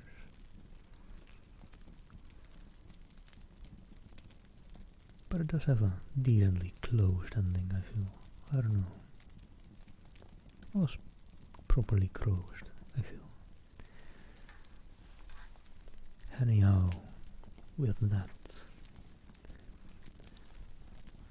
I'll shortly swap on over to one poetry verse or two, whatever kind I may find.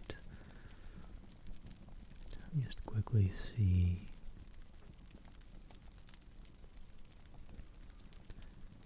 Something poetry.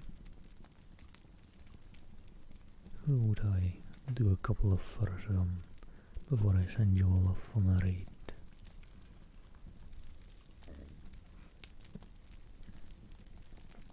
T.S. Eliot, maybe. That sounds fun. Let's see, and just dive in that.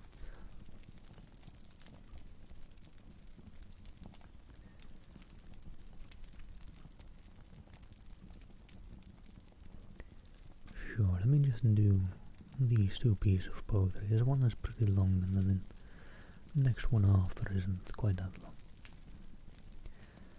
Rhapsody on a windy night. 12 o'clock along the reaches of the street held in lunar synthesis, whispering lunar incantations, resolve the floors of memory and all its clear relations, its deficiencies and precisions. Every street lamp that I pass beats like a fatalistic drum, and through the space of the dark, midnight shakes the memory as a madman shakes a dead geranium. And hello, Eli, thank you for the follow. 1:30, the street lamp sputtered, the street lamp muttered, the street lamp sat. Regard at a woman who hesitates to watch you, and the light at a door which opens on her like a grin. You see the border of her dress is torn and stained with sand, and you see the corner of her eye twist like a crooked pin. The memory throws up high and dry a crowd of twisted things, a twisted branch upon the beach, even smooth and polished, as if the world gave up the secret of its skeleton, stiff and white, a broken spring in a factory yard, rust that clings to the form that the strength has left, hard and curled and ready to snap. 2:30, the street lamp sat. Remark the cat which flattens itself in the gutter, slips out its tongue and devours a morsel of rancid butter. So the hand of the child, how romantic, slipped out and pocketed a toy that was running along the quay. I could see nothing behind that child's eye. I have seen eyes in the street, trying to peer through lighted shutters, and a crab one afternoon in a pool, an old crab with barnacles on his back, gripped the end of a stick which I held him. 3:30, the lamp sputtered, the lamp muttered in the dark. The lamp hummed, regard the moon, la lune regard a coon rancoon. She winks a feeble eye, she smiles in the corner, she smooths the hair of the grass. The moon has lost her memory, a washed out smallpox cracks her face. Her hand twists a paper rose that smells of dust and old cologne. She is alone with all the old nocturnal smells that cross and cross across her brain. The reminiscence comes of sunless dried geraniums, and dust in crevices, smells of chestnuts in the streets, and female smells in shuttered rooms, and cigarettes in corridors, and cocktail smells in bars. The lamp set 4 o'clock, here's the number on the door. Memory, you have the key. The little lamp spreads a ring on the stair mound. The bed is open, the toothbrush hanging on the wall.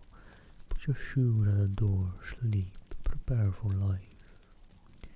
The last twist of the knife. And then as Ender, let's do Morning at the Window. A nice follow-up. They are rattling breakfast plates in basement kitchens, and along the trembled edges of the street I am aware of the damp souls of housemates, sprouting despondently at area gates. The brown waves of fog toss up to me, twisted faces from the bottom of the street, and tears from a passer-by with muddy skirts, an aimless smile that hovers in the air and vanishes along the level of the roofs.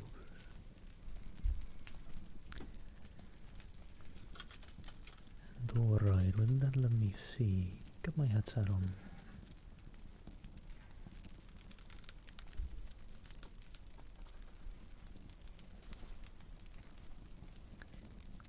And I think the person I want to raid is ending soon, but I want to raid her, so we're doing it anyways.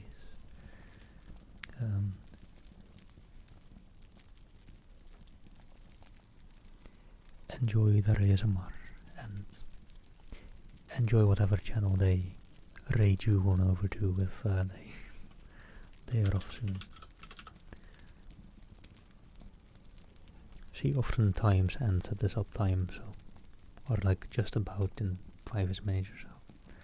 But we'll see, we'll see.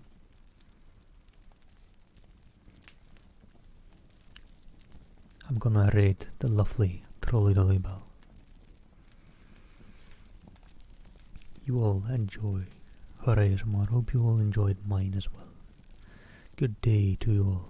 Have a great, great week. Trying to come up with like a raid message or anything. I have nothing. But you all take care. See you all later. And she might end soon, but I wanted to raid her anyways. So enjoy whoever she raids you on over to if she does end soon. Take care all. See you all another time. Much love and big hugs. Take care. Take care.